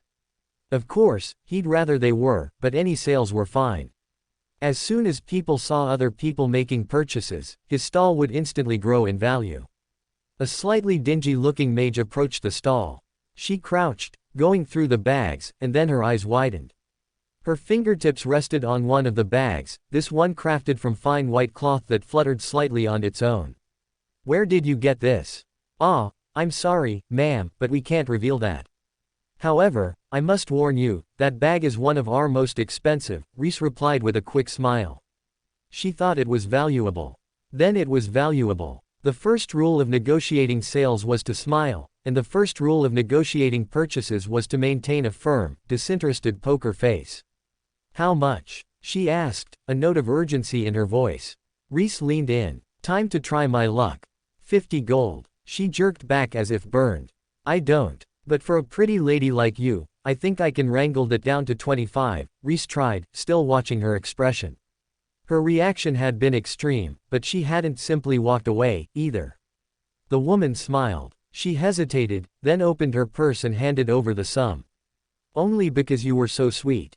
Thank you. Rhys secreted the coins in his robes with a smile, barely able to hide his trembling hand. He'd hoped to sell the potions for 1 gold apiece, 5 gold with the price increase at the mouth of the arena. But he'd just sold a bag for 5 times that. Was he the fool? Was the true value of the trash pile hidden not in its potion bottles, but instead in the fragments of fabric lost in its depths? Even he hadn't had such high expectations of the fabric, even with his deep belief in the power of trash. Bast stared as well, slack-jawed. When the woman walked away, he leaned in. How did you know it was worth that much? I had no idea, Rhys replied honestly. Bast's jaw dropped even further. Slowly, he shut it, shaking his head at Rhys in open amazement. I was right to stick by you. Straw leaned forward. In truth, the fabric isn't worth that much. However, many mages are rich recluses, and have lost track of market value, or need very specific, rare materials. The right buyer will pay thousands for what the market might consider a cheap scrap. Rhys nodded. Straw meant to caution them not to expect every bag to sell for such an exorbitant sum. The right person had come by and seen the right item, but most of the passerby would value what they had on offer far less. If only we could find the right buyer every time. Straw spread his hands. And thus, the eternal popularity of auctions. Though of course, the right buyer in an auction might still have the sense to bid low. It really is a precious combination of conditions that will net you a sale like that. Including, in this case, the fact that you two are youth, and poor, orphaned youth at that. She likely knew she was being oversold, but considered the sale a bit of charity and virtue gathering on her part. Of course, Rhys replied, while Bast deflated a little beside him. Not to say you shouldn't take advantage of such qualities while you have them, of course.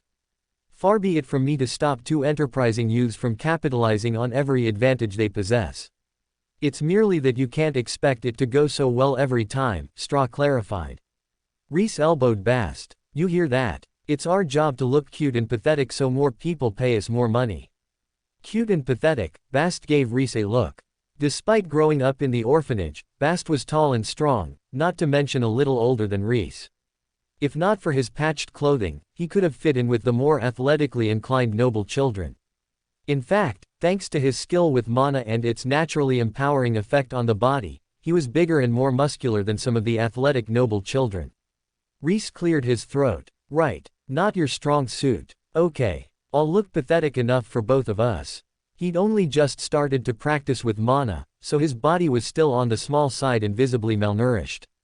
It was far better than it had been, but he had a long way to go before he looked healthy. Someone needs to look threatening, so no one takes our shit, Bast excused himself. Play to our strengths, Rhys agreed. Straw chuckled at the two of them and said nothing. A few more patrons visited their shop. Some left without buying anything, but by the time the tournament began its opening ceremonies, only a few bags remained. All the potions had sold. Rhys had set the price point at 5 gold, and slowly elevated it from there as the potions kept selling. 10 gold was too much to ask, but 7 seemed acceptable to most mages. It was a crazy markup, if an ordinary potion truly sold for 1 gold, but what did he know? He was just a kid in a small village. Maybe 7 gold was normal in a big city. Most of the bags went for copper or silver. Rhys managed to charm a young nobleman into buying one for a gold coin, on the promise that it would win his beloved's heart, but that was the extent of it. Mages, martial artists, and adventurers mostly ignored their bags. Either that fabric had been truly incredible, or that woman had really been the exact right buyer in the exact right place. Either way, Rhys wasn't able to replicate his early success, not that he'd expected to. At least they'd all sold for more than the mere pennies he'd sold the empty bottles for. A horn blared. The tournament was beginning once more. Rhys quickly wrapped up his wares in his robe/sheet and tossed them over his shoulder. He and Bast quickly made it into the stables, where Rhys stashed the wares in a corner, then hurried out to the same spot they'd crouched in yesterday. Since no one had stopped them yesterday, people were even less likely to consider questioning them today. After all, they'd gone unchallenged all day yesterday. Why challenge them today? Are we splitting up today? Bast suggested. Rhys considered. They could more easily interfere with matches on this side, including things like rolling out potion bottles mid-fight, but the more he thought about it, the worse idea it was. If they forgot to pick up a potion bottle or two between fights, that was nothing. But actively interfering, when there were mages with enhanced senses on the sidelines. That was foolish. He shook his head. We'll act in between fights only. Anything else is too risky. Speaking of, if a bottle looks empty today, let it fall. We can't leave bottles if there are no bottles on the field. It's safer to interfere by negligence than to interfere outright. Bast nodded. That's why you're the boss. Rhys chuckled. Yeah. The first fight began. They had no opportunity to interfere with it, but they didn't need to. The opponents, Annalise and another swordsman, were evenly matched. They battled back and forth for a long time, occasionally buying enough time to swig a potion. Today, Bast, Rhys, and Straw simply let the potions hit the ground, though to be quite honest with himself, Rhys couldn't have grabbed them mid-fight if he'd wanted to. The battle was too fierce. There was no space for anyone to step in, not without risking a hit. When the battle finished, Annalise was barely the victor. She downed a potion as she raised her sword in her other hand, then tossed the bottle directly at Rhys. Rhys caught it, grinning back up at Annalise. She noticed, it was fine, though. Her directly addressing them just made him and Bast appear even more legitimate. And next up, Rian Gribbles of the North Star sect, and on the other side, Unter the Nameless. Rhys quickly racked his brains. Between the two, Rian was a mage, while Unter was an adventurer. Unter fought with the kind of feral technique one picked up in the wilds, while Rian rigidly followed the sword strikes of his clan. Between the two of them, Unter held the upper hand in strength and skill. This would be a quick fight. Glancing at Bast, he quickly signaled for Bast to leave the close side of the field alone. The two of them cleared the far side of potion bottles and dirt, then retreated to their side. One of the potions still had a good quantity in it, so Rhys swept that one up, subtly dropping an already cleaned one in its place. They barely retreated to their posts before the contestants took their spots. Internally, Rhys cheered. Perfect timing. If there was too much time after they finished their thorough cleaning, the spottiness would be suspicious. But barely finishing in time. That was the ideal. The next battle kicked off. Rhys watched from the sidelines, curious how much of a difference their interference would make. The first half of the fight proceeded as he expected, with Unter easily pressing Rian back. Unter stepped forward, deliberately kicking a bottle away as he did so. In that moment, Rian's eyes flashed. Unter was only distracted for a moment, no, less than a moment, but it was enough. Rian dashed in, cutting a slice through Unter's armored forearms. Unter grunted and kicked him back, but the flow of the battle had changed. The two fought more evenly for a bit, before Unter finally found a moment to swallow a potion, recover, and begin pressing Rian once more. As the glass bottle tinked against the floor, Rhys and Bast exchanged an excited look. It was working. Unter shouldn't have had to drink a single potion to overcome Rian, but now, they had a free potion bottle thanks to being a little less conscientious about picking up the bottles than usual. Rhys grinned and gave Bast a thumbs up. Things were going great. Unter won, and the two of them dashed out to clean the field again. The next battle was evenly matched, by Rhys, so they cleared out all the bottles. And so it went, with Rhys and Bast clearing the bottles or leaving them, based on the matchups. One at a time, they picked their battles, only to harvest more bottles afterwards.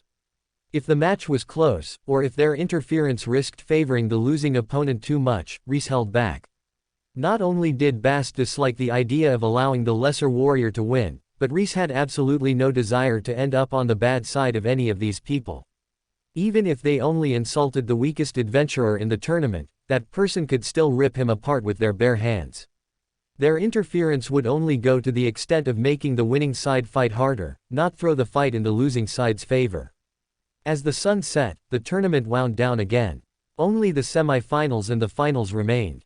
Rhys and Bast's pockets were stuffed full of potions, their harvest richer today for having meddled in the matches a bit. Straw reappeared, peering over their winnings. Not bad, not bad. I think we'll have another 2 potions for tomorrow, Rhys replied, pleased with the haul as well. Very possible, Straw agreed. We going to build more bags? Bast asked. Rhys twisted his lips. The 125 gold bag was tempting, but most of them had barely been worth anything. He knew he didn't have any more of that fluttery white fabric in the dump, and even if he did, would another perfect buyer come by? And it meant pulling an all-nighter. Even if mana made that less painful, his bed was calling him. But on the other hand, the sweet, sweet call of a potential 25 gold. We're doing it, he declared boldly. Bast chuckled. I knew it. As the three of them left, a few kids stepped out from the alley and blocked their way. Rhys recognized most of them. Older children from the orphanage, or the perkier young ones. Straw faded away, and Rhys stepped forward, crossing his arms. What do you want? The biggest of the older kids stepped forward. He was larger than Bast, though Rhys sensed no mana on him. If he was going to leave potions on half of the field of their battle, he'd leave them on Bast's side. We want in. Rhys glanced at Bast. The muscular boy stepped forward, crossing his arms. Letting that threat stand, Rhys turned back to the other kids. Do you? Yeah, we do. How do you feel about hard work in the trash pit? I'll give everyone who joins in 2 pennies. 2 pennies, for a night's work, how's that sound? The boy narrowed his eyes at Rhys. We saw you. You got gold. Rhys narrowed his eyes back. Lifting his chin, he looked down at the boy as best he could from his modest height. That's right. I have gold. And a plan. If you want, go ahead and take on the trash pit on your own. You don't know it like I do. You don't know the technique to make bags, either. Work for me. I have knowledge, and I have skill. I can guarantee you all income. Or you can take your chances, work on your own, and see how far your luck gets you. Not as far as me, was the implied finishing line. It was the same psychological trick all businesses used. Stability, or risk. Join the business, or strike out on your own. In this case, of course, it wasn't as good a bet as it would usually be. Rhys had only been in business for 2 days, and couldn't promise a steady wage forever.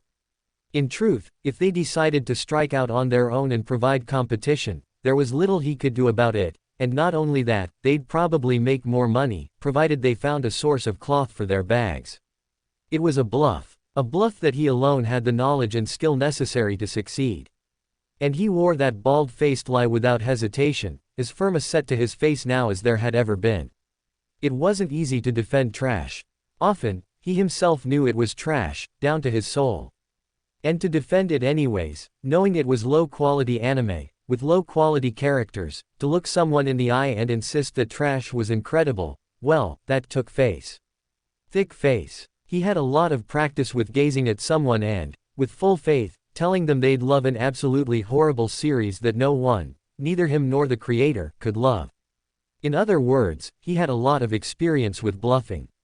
And so, in this moment, not even a hint of a blush showed on his face, nor a single sign of flinching. The boy hesitated. He glanced back at the other kids. A few of them, especially the younger ones, seriously listened to Rhys. 1 or 2 edged toward him already, clearly tempted by his offer. 5 pennies a day, the boy insisted at last. 5. Do you think I'm a moneybags? That big sale I made today was once in a lifetime. I can't afford to pay everyone that much. 3. 4. 3 and a quarter. 3 and a half. Rhys stuck his hand out. Welcome on board. At 3 and a half pennies per person, he could pay for the kids' labor, collectively, with 1 potion.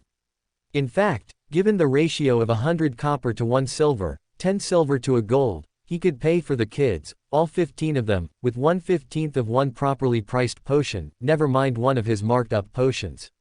It was still a great wage for the kids, especially at a daily rate. It was better than some adults' wages, in fact. It wasn't a fair cut of his profits, but if he gave them all a fair cut of his profits, he'd be undercutting him and Bast far too much. Bast cut him a look. Rhys quietly shook his head. Your profits are safe, friend. They shook on it, and the other kids crowded round.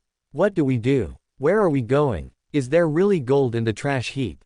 Where's my pennies? Rhys stepped back, and Bast stood between him and the other kids. He held his hands up. Pennies will be distributed at the end of a day's work. Everyone, right now, I need all of you to head back and gather your crafting gear, your needle and thread. Eat dinner, then head to bed as normal. Bast and I will bring you raw materials, and I'll instruct you on how to construct bags. If you don't make at least 1 bag tonight, you won't receive any money. If you make more than 10 bags, I'll give you another half penny for each additional 5 bags. In other words, they had to make 15 bags to get the reward. It was almost impossible, but that was exactly the point. Bonuses weren't meant to be handed out. Bonuses were meant to inspire workers to impossible feats and push themselves beyond their healthy limits. The kids muttered amongst themselves. A few nodded, while others shook their heads. Rhys clapped. Bast and I will be skipping dinner again tonight, so if someone could save us some food, we'd greatly appreciate it. We will see you tonight, and thank you for joining my bag-making enterprise." He walked away, Bast at his heel. The other kids dispersed, as ordered. When they were far enough away that the children wouldn't hear them, Rhys reached into his pocket and counted out half of his profits for Bast. "Here. What about the kids' money?" Bast asked, shocked. "I already took it out mentally before I split it in half. Bonuses will come out of my personal take, not that I expect to hand many out." Bast stared at the gold coins in his hand for one more second, then took a deep breath and tucked them away. "I apologize for everything I've done to you up until this day. I was a fool." Yeah. Hey, just remember that you're on the right side now," Rhys reminded him with a grin. Without Bast around, that older kid would have probably just beaten him up and taken his money. Bast was a threat and a bodyguard alike, someone he could wield both offensively and defensively. Bast chuckled. He cracked his knuckles. "Ain't that the truth? I almost wish Eric had tried starting something. My fists are getting itchy. Hair growing in your palms." Rhys joked offhandedly. Bast stared at him. Rhys coughed. "Not a thing here, huh? Anyways, let's head out to the trash pit. We've got a lot of fabric to cut and deliver." "I'll cut, you deliver. I'm faster than you, after all," Bast agreed. "Rub it in, why don't you?" Bast chuckled. He followed after Rhys for a few seconds, then spoke again, his voice slow, almost cautious. "If you were strong, would you still use me?" Rhys glanced back. "Huh? What, you mean, stronger than you?" "Of course I would. There's only one me. I can't be in two places at once. And besides, I don't like manual labor. I'll always need someone to do the manual tasks." Bast grinned. He strode faster, quickly passing Rhys. "Good. Hey, get back here. Are you making fun of my slowness? I'll be fast, one day." The next day, it wasn't Rhys and Bast who manned the stall. Instead, the smallest, most delicate of the orphans sat behind the cloth, peddling their bags to all passerby for 1 silver a bag. Two of the oldest orphans stood nearby, just close enough to ward off anyone who might think about snatching a bag, or worse, the orphans' takings. Rhys and Bast circled in the crowd, watching the orphans to make sure they didn't undersell the wares or pocket the take, but also, to advertise their wares. The finest cloth bags. Perfect for you or your lady friend. Unique to this town. Bags crafted from the finest cloth. You won't find these anywhere else. The bags sold one after another. The children they'd put behind the cloth were the most effective salesmen, with sad, liquid eyes and malnourished limbs. The second they locked eyes on a weak-willed, sympathetic passerby, it was over. The sale was made, and silver exchanged hands. As for the potions, Rhys carried them himself. The children acting as salespeople had been told to redirect people asking after potions to him, so that he could broker the best deal possible. The bags were mostly cheap, and the children were instructed to flag him over if anyone showed untoward interest in one. But the potions were worth gold whether they found the perfect buyer or not, so he handled those deals himself. As the tournament kicked off, he swung by the kids and relieved them of their spoils. "Keep up the good work," he cheered, subtly slipping each one a penny. The kids' eyes got wide, and they nodded and hid the penny quickly.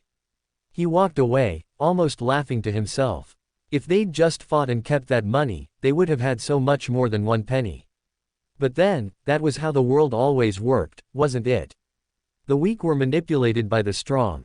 Corporations trampled their workers, then stole the fruit of their hard work and gave them a fraction of the money they made. All he was doing, was introducing them to the way of the world. Bast nudged him. "How much did we make?" "More than enough," Rhys replied, showing him the pot. Bast's eyes got big, and he stared.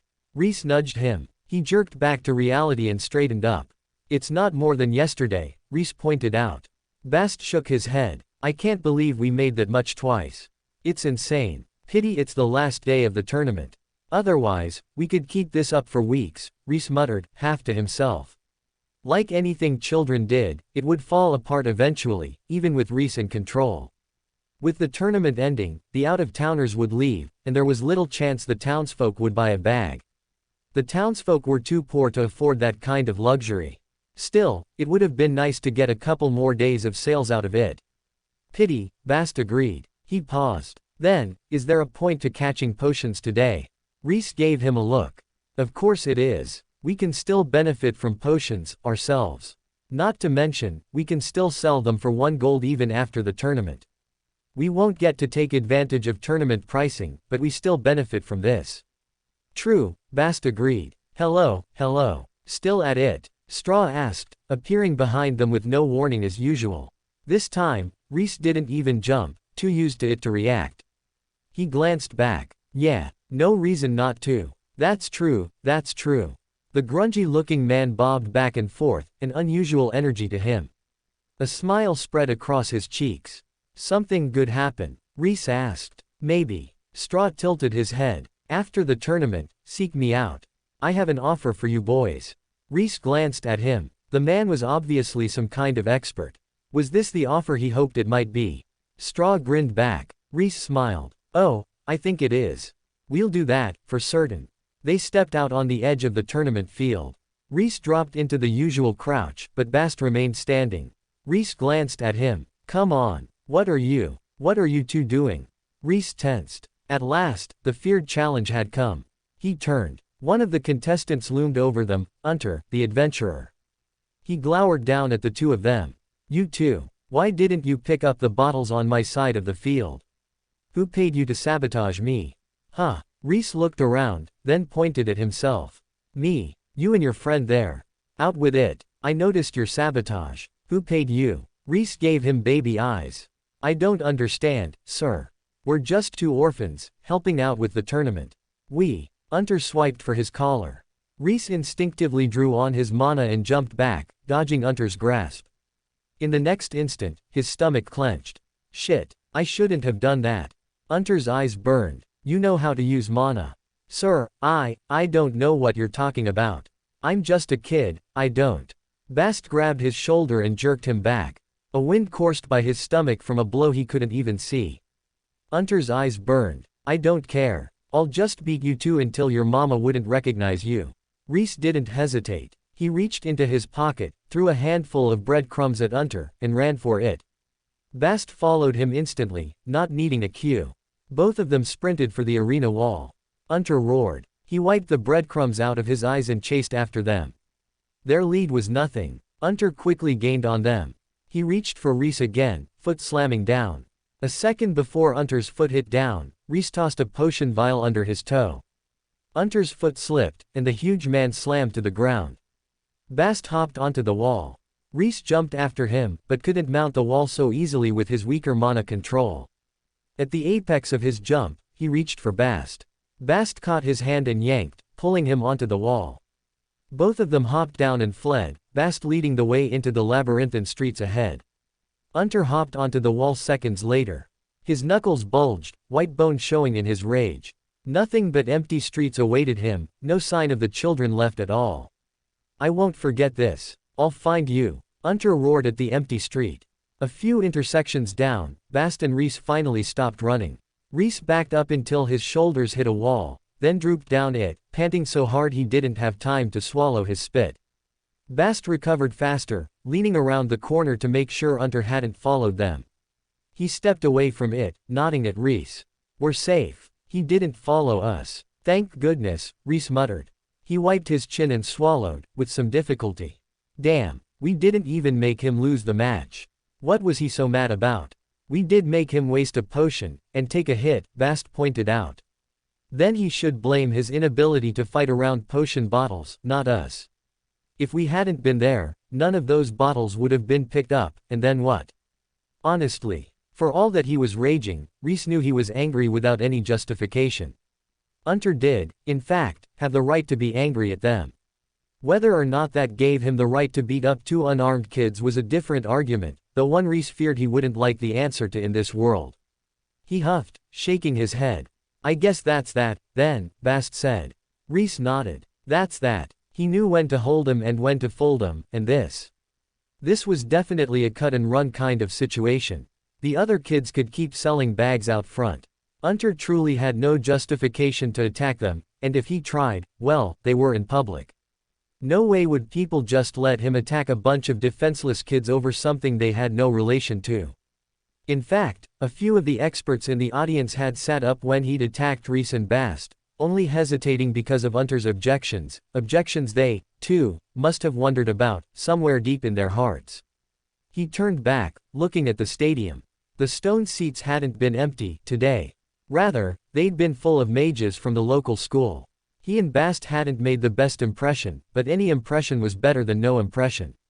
Plus, they'd both demonstrated the ability to use mana untrained. If his instincts were right, that ought to be impressive to the school.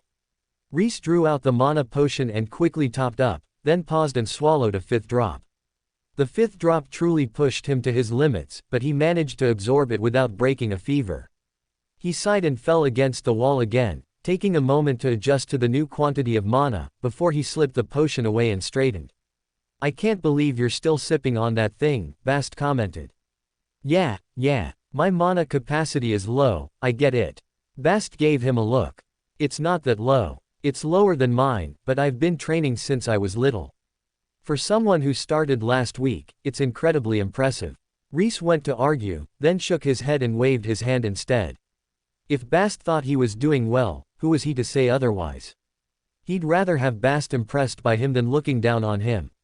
"For now, let's make scarce. I don't want Unter to come find us during break." Bast nodded. "To the trash pit." Rhys shook his head. "Better. The orphanage. The matron gave them a look as they walked in. Well.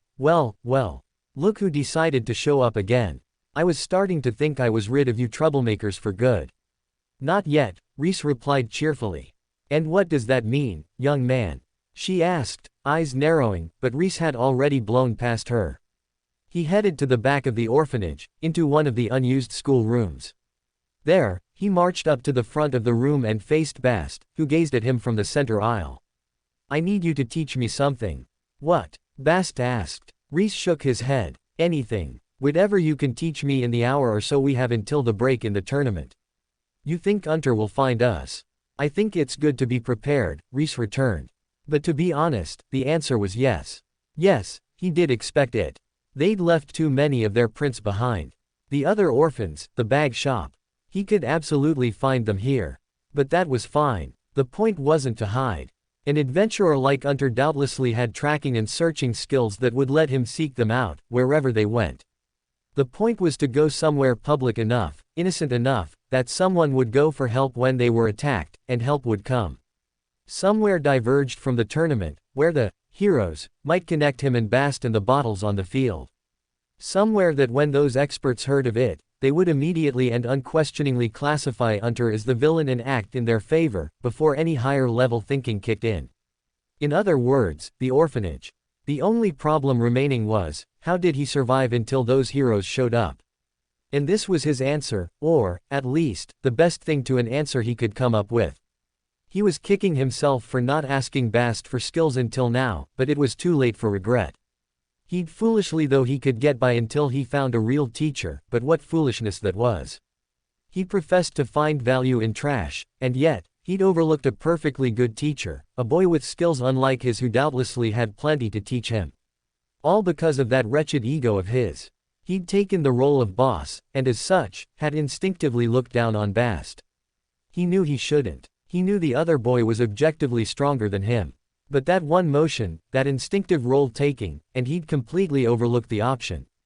Oh, he was kicking himself now, but better late than never, he reassured himself, waiting for Bast's answer. Bast thought for a while. Longer than Rhys would have liked. At last, he opened his mouth. "I think I can teach you this in time. It doesn't use much mana, and it saved my life many times, back in the day."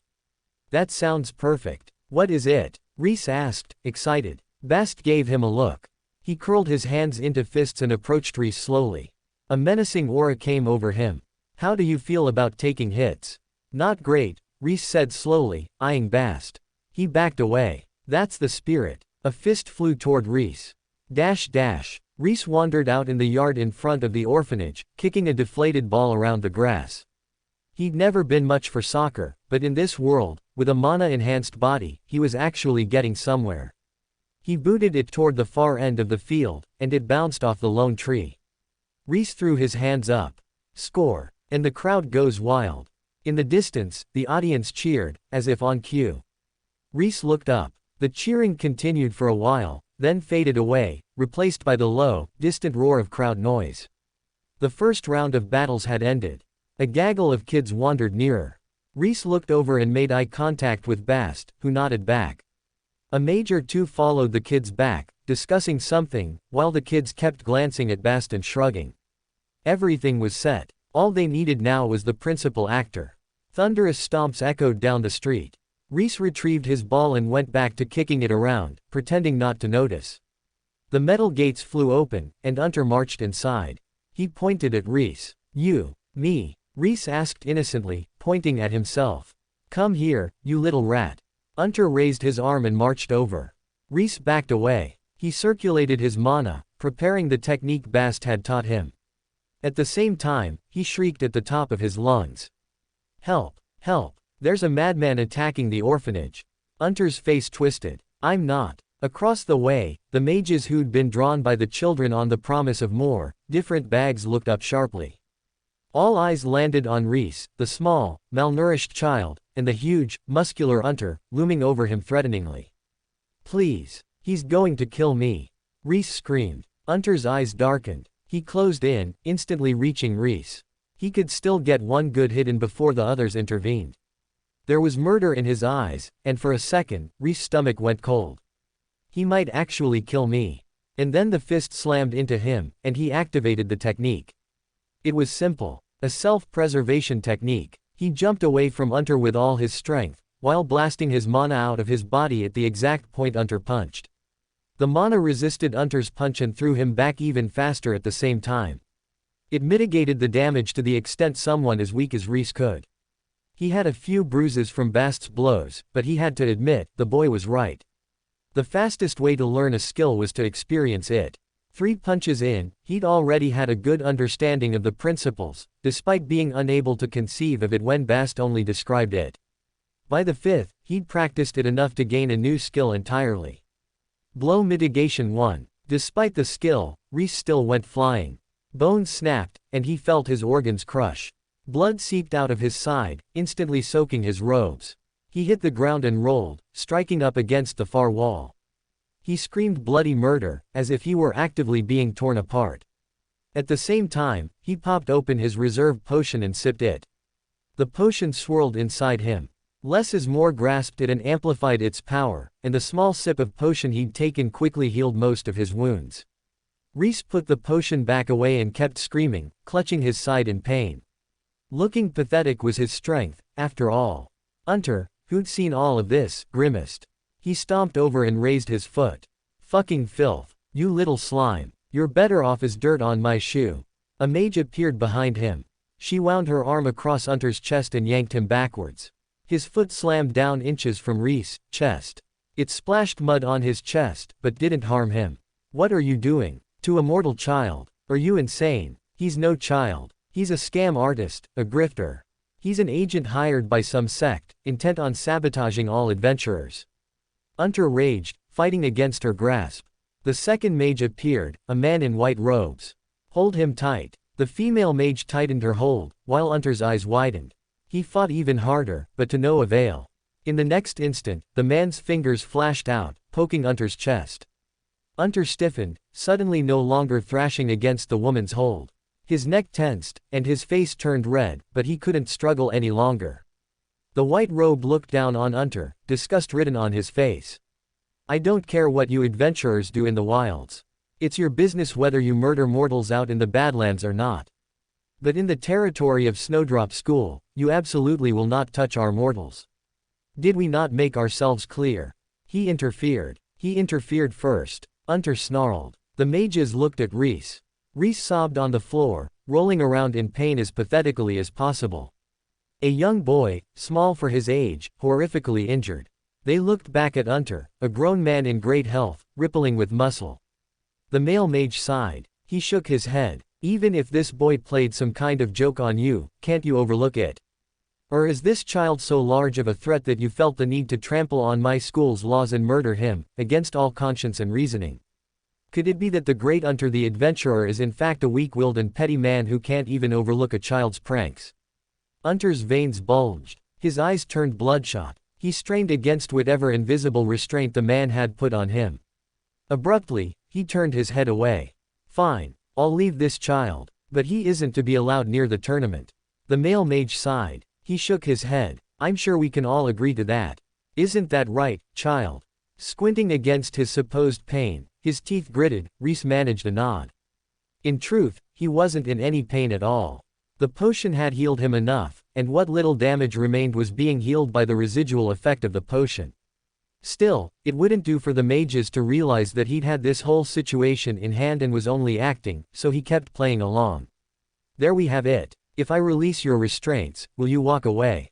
The mage asked Unter. He had a sidekick. Another kid. He isn't allowed near either, Unter insisted. Rhys coughed. With effort, he bit his cheek so he could spit some blood. I'll tell him. Is there anything else you want to demand from this child, Unter? The mage asked, with the exasperated tone of one mediating the argument of small children. That's all, Unter grunted. The male mage stepped forward and tapped Unter's chest in the same places as he had the first time. Unter's body unstiffened, and he staggered back. He glared at Rhys. If I catch you alone in the Badlands. If you're done threatening children. The male mage insisted. He stepped between Unter and Rhys and crossed his arms, giving Unter a firm look. A tiny bit of his aura brushed against Rhys, and Rhys stiffened. Between Unter and this male mage, he'd rather face a dozen Unters. This man, whoever he was, could kill Rhys in a glance. Forget blow mitigation. He could level that up to 100, and it wouldn't make a difference. He'd still be dead. Unter grunted. He turned away, marching off. The male mage turned to Rhys and gave him a look as well. You can stop. Rhys laid there for another beat, but when the man's gaze didn't move away, he dusted himself off and stood. He did punch me, he offered, by way of defense. And if you attempt this kind of thing again, don't expect you can rely on me again, the man warned him. Rhys lowered his head, duly warned.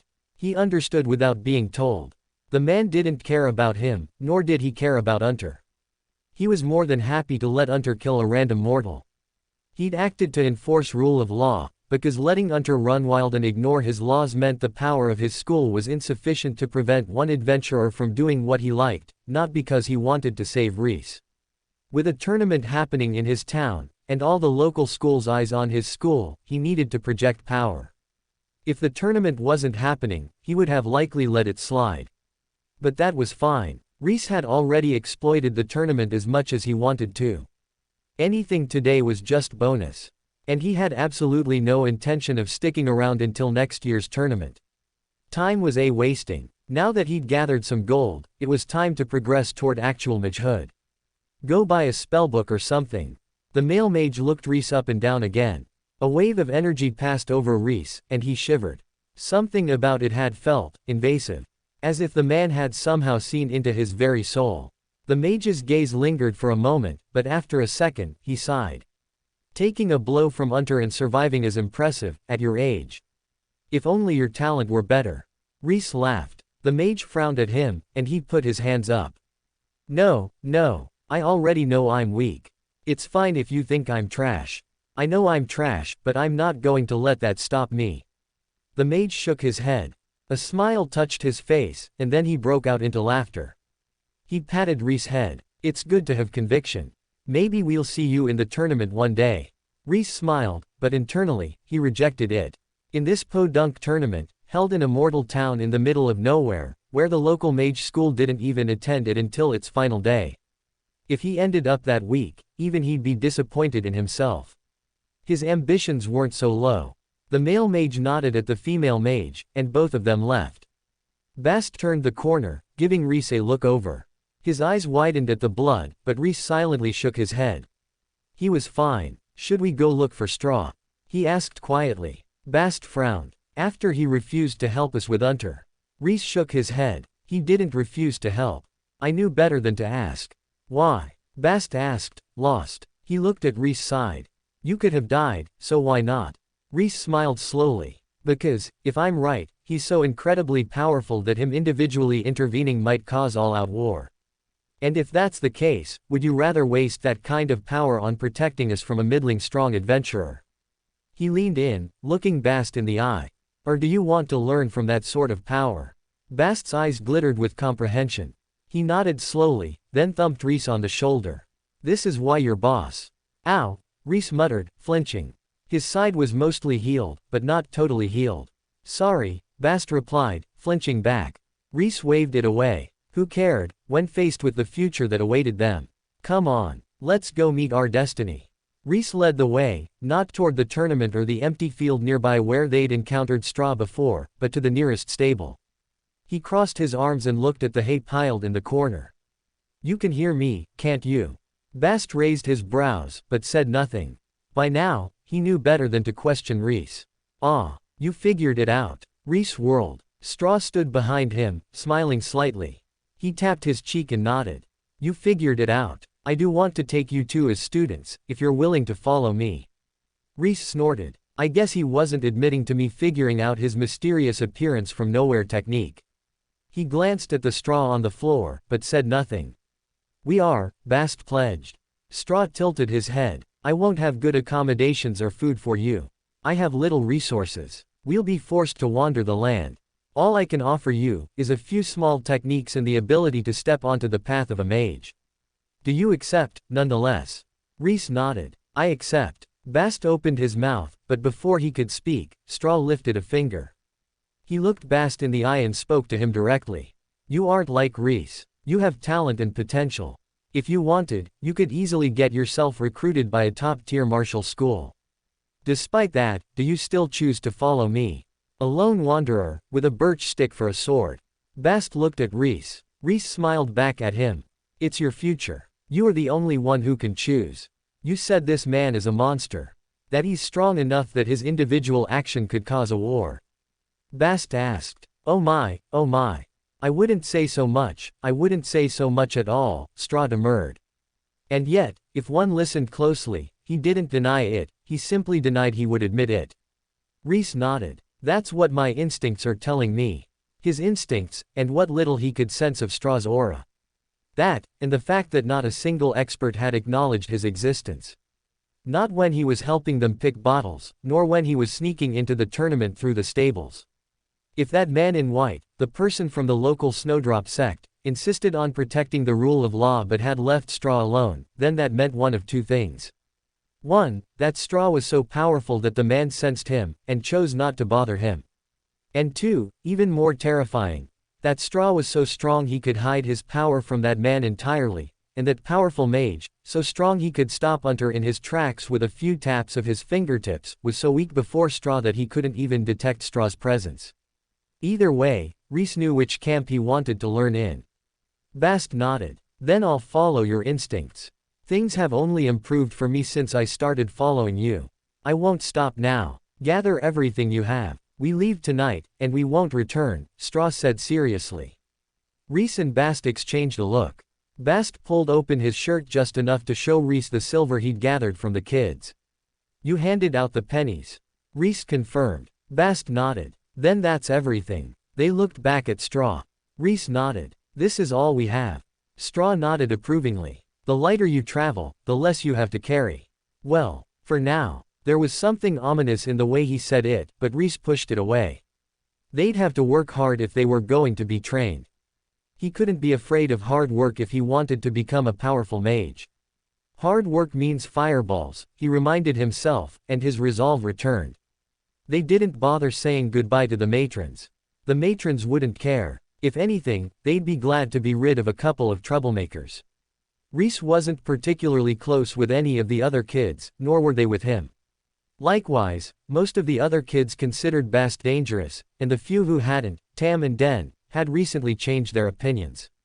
There was nothing holding them back. Straw led them out into the land beyond the town.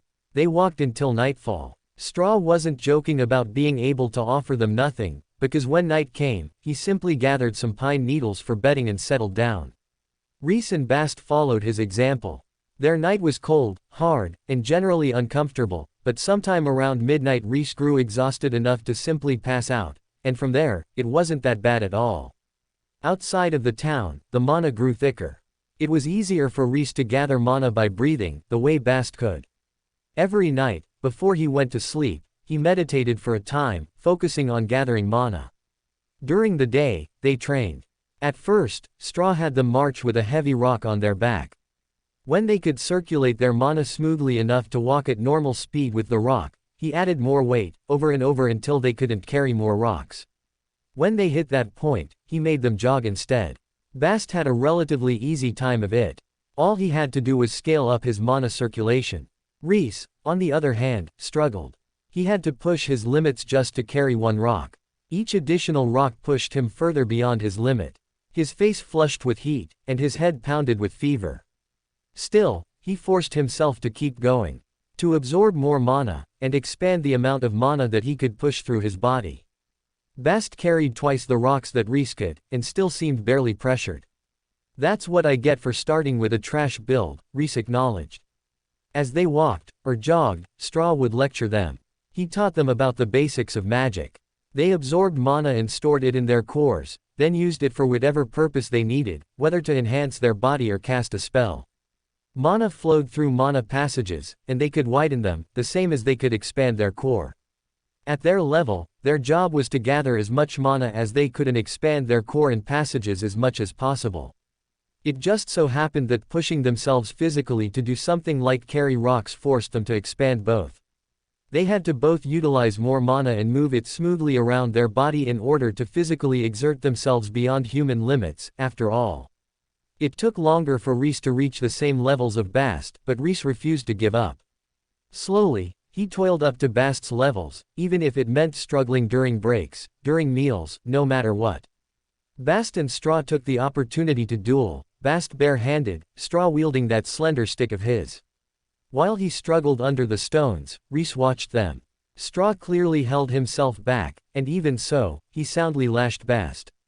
Every time, Bast came away covered in bright red welts where the slender, flexible stick had landed. At first, Rhys offered him the potion, but Bast refused, and eventually, his refusal paid off. His welts began healing on their own. Not quickly, but by the end of the day, the welts would fade to nothing. Rhys stared. How do I get in on that? Self-regeneration. That was even cheaper than sipping bits of potion. Natural aptitude, and a lot of pain, Straw replied. He flexed the birch branch. Should we find out if you have the same aptitude? Bast met his eyes and shook his head. Rhys recoiled, then clenched his teeth.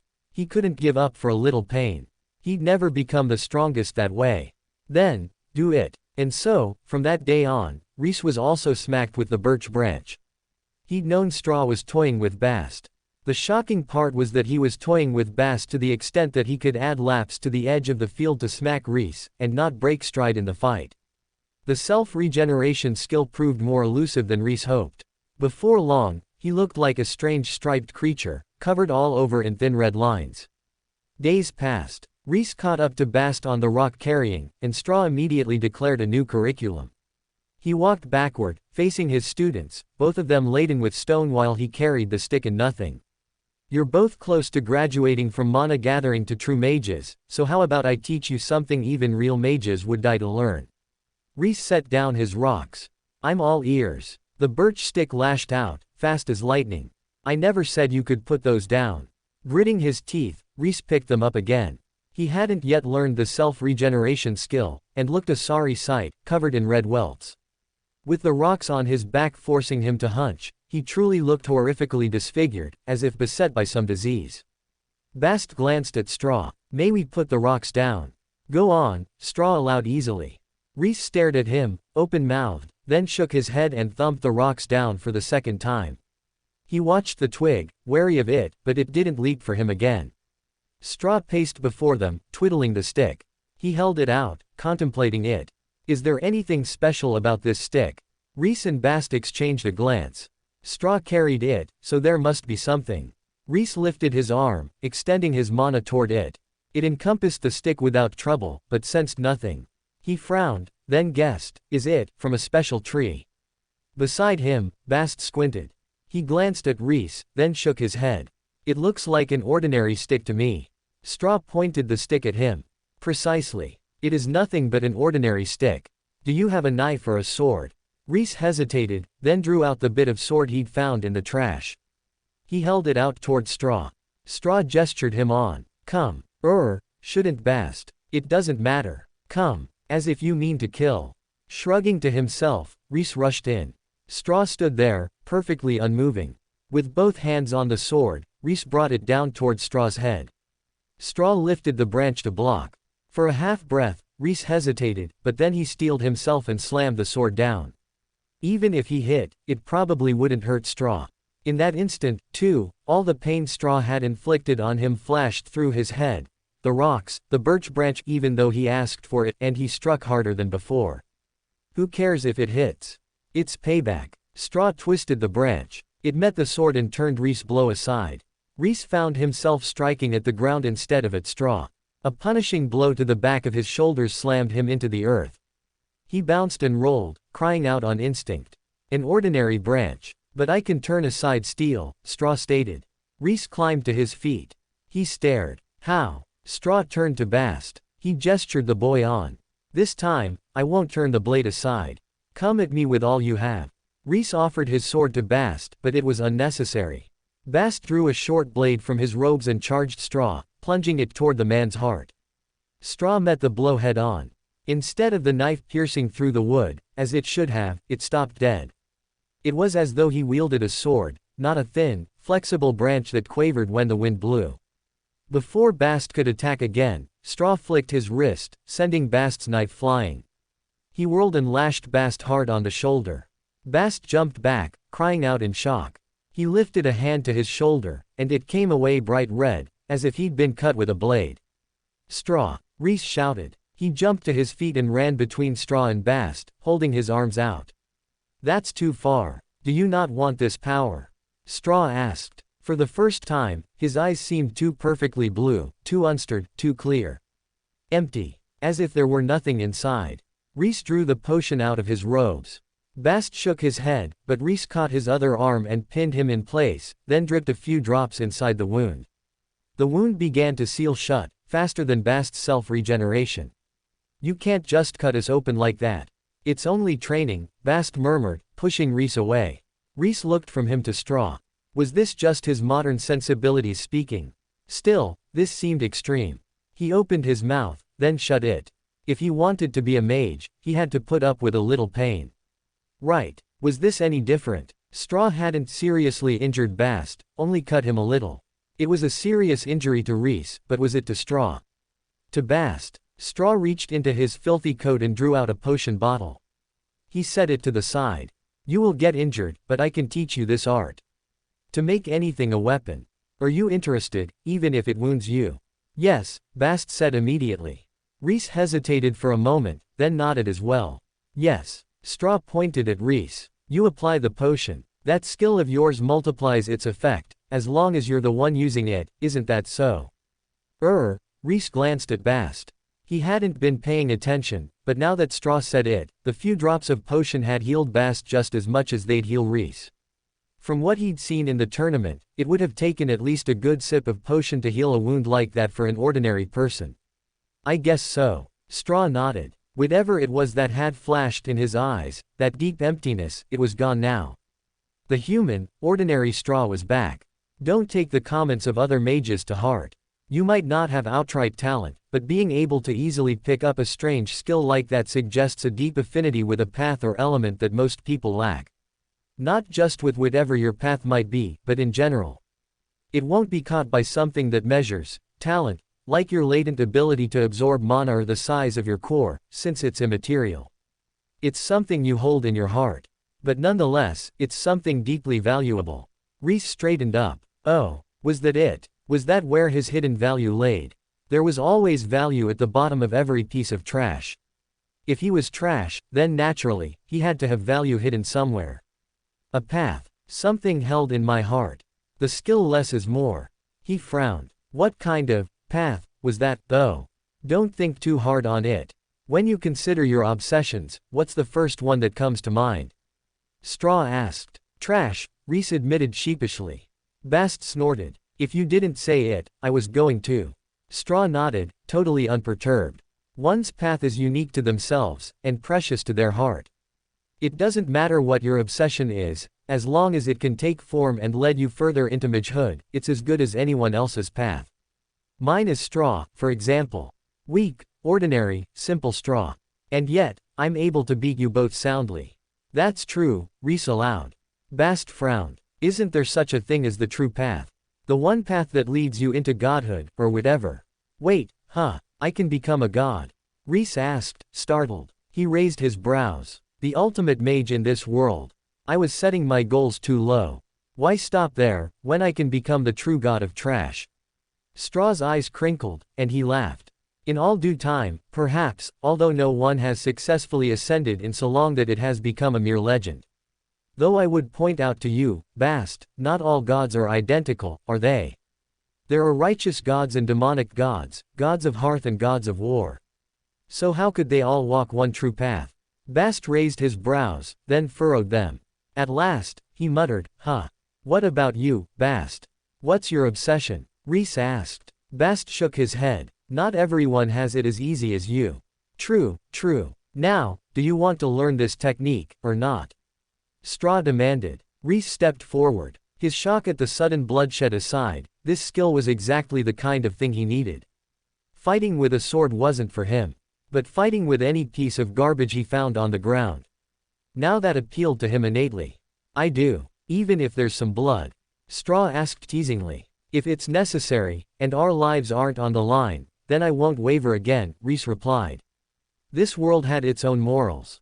He'd only hold himself back if he constantly held it to his standards.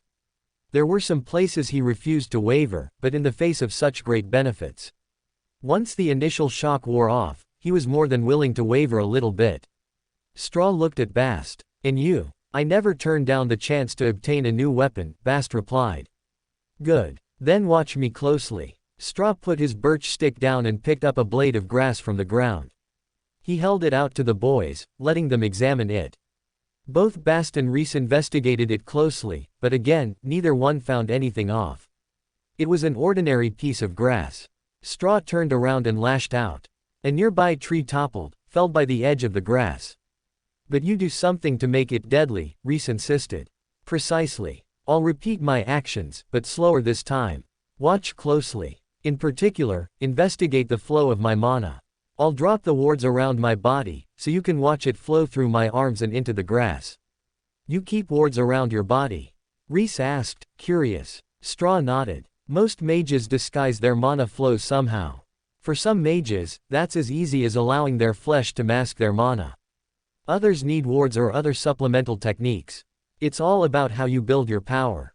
He snapped his fingers. Rhys extended his mana. Without whatever interference Straw had set up, he could clearly sense the flow of mana through Straw's limbs. Once more, Straw drew back the scrap of grass. This time, Rhys could see mana build up in Straw's chest and arms, and even in his legs and hips. His whole body shone as he put his all into one blow.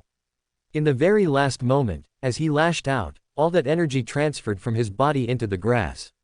The grass stiffened, empowered and reshaped from a fluttering strand into a stiff blade. Straw's mana had fundamentally changed, too. As it emerged from his hand and into the blade, it turned from mana into some other energy. A sharp, blade-like energy. Energy that felt like a weapon itself, and transferred the property of the weapon into the grass blade. A cluster of slender trees fell. Straw lowered his hand. Having expressed 2 strikes, the grass was in tatters. It drifted from his hand in tiny green pieces, torn to bits. Do you understand? Bast squinted. He shook his head slowly. What is that energy? The mana changes into something, but, Rhys squinted. What? Weapon intent. Most people call it, sword intent, or, spear intent, or the intent of whatever weapon they choose to wield. What I'm going to teach you, is the generalized form of that skill. The ability to put weapon intent into anything. Most people train for years to develop this skill, and I expect it to be no different for you. It will be hard, but when you're done, you'll be able to fight anywhere, with anything, no matter the conditions. Are you ready? Straw asked. Rhys nodded. Beside him, Bast clenched his hands into fists, so excited he could barely hold himself back. Straw plucked a new blade of grass and drew it back, assuming a sword stance. Choose a weapon. I don't mind if it's a real weapon.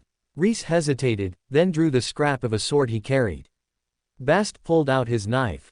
Instantly, blunt blows landed on their legs, forcing them into a new stance. Not like that. This is a weapon. A sword. Stand as if you're holding a weapon. Rhys lowered his stance. He copied Straw to the greatest degree possible, watching his hands, his feet, even his hips. It took him effort to adjust his mana flows, given his slim grasp on handling them in the first place, but he forcibly schooled them to match Straw's. Another set of blows rattled his way. There was mana in these blows, and they pierced past his flesh to adjust his mana flows directly. Not like that. Like this. Straw turned his attention to Bast, leaving Rhys to sweat and focus on maintaining the flows. He hammered at Bast, adjusting his stance, his mana, even his grip on the knife. Rhys stood there, teeth gritted, his body smarting from the very first round of adjustments. This wasn't going to be easy. But this was the only route to becoming powerful and launching fireballs from his fingertips. He wasn't going to flinch now. Straw turned back on him, a bright vicious light in his eyes. The beatings commenced. And like that, years passed. The years passed. The weapon intent Straw spoke of was no easy skill to learn, nor was he in any way an easy person to learn from. He ran the both of them ragged day in and day out. Sometimes with a makeshift weapon, sometimes with his fists, he chased them down and pushed them to their limits. Training took many forms. Some days, they faced Straw and practiced strikes, repeating them over and over, or held a stance for hours until their muscles ached and sweat poured down their bodies. Some days, he walked around them, offering pointers and adjusting their form.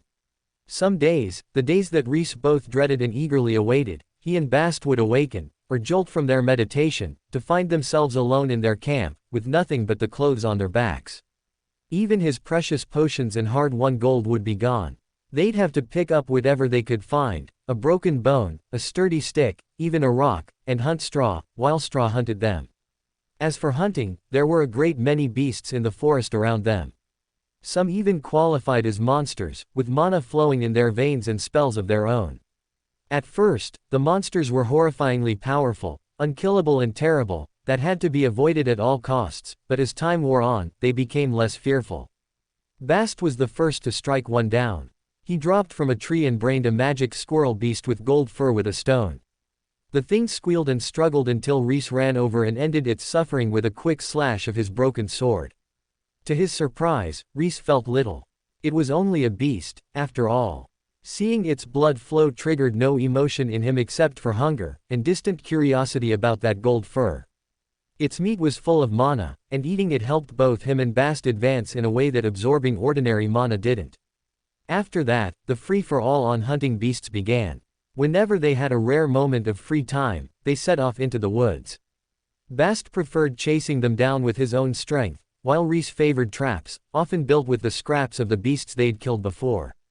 However they got it done, they hunted beast after beast, ate them whole, and reaped the benefits. Straw didn't stop them from hunting. In fact, he encouraged it, in that it was the one time the two of them would have a break from his brutal training. Every other waking hour was spent getting beaten to the very limits of their endurance, fighting non-stop with Straw and each other. Their life progressed in this quiet way, slowly growing stronger, gaining skills. They wandered the land, keeping away from towns and other people. Neither Rhys nor Bast brought up going to town, but then, neither of them were too interested in it. Rhys was determined to get stronger, whether he had talent or not, while Bast simply liked keeping the company of few. And so it went, on and on. Rhys sat in a tree, waiting. He watched the snare down below, holding his breath. A boar wandered ever closer, snuffling in the grass for the source of its favorite berries, placed right ahead of it inside the snare. One step at a time. Silently, Rhys drew to his feet, raising from a crouch to a sit. His body responded easily. After all this time in the forest, he was built of lithe muscle, a far cry from the skin and bones of yesteryear. The boar hesitated. Inches before the trap, it raised its head and sniffed the air instead of the ground.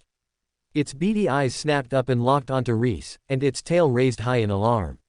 Shit! Rhys leapt out of the tree, drawing the stub of a sword he still carried.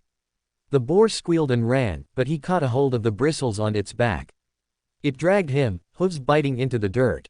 A red aura glowed around it, its eyes glowed red, and it sped up, rocketing away, Rhys barely clinging to its back.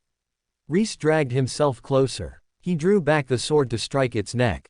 The boar threw itself to the side, slamming Rhys into a tree. Rhys let out a huff. For a split second, his grip loosened. No. He grabbed on tighter. He'd slipped a bit from his original holding spot, but he hadn't lost the boar yet. He wasn't giving up. Bacon. Pork chops. Tonight's dinner was the other white meat, and he was staking his life on it. The boar grunted in discontent and ran on, hurtling toward the next tree. His mana had greatly expanded in the last 2 years. He called on it now and pulled himself up the boar's body. In his other hand, he gripped the sword stub tight. This rack of ribs was hitting the ground, right here. Mana flowed into his sword hand, then changed. For just a second, as he slashed open the boar's jugular, something else, some other energy, burst from the blade. The boar hit the ground and slid, smearing blood behind it. Rhys released it at last and stood, slowly, looking at his hand. What was that? Was it finally an intense skill?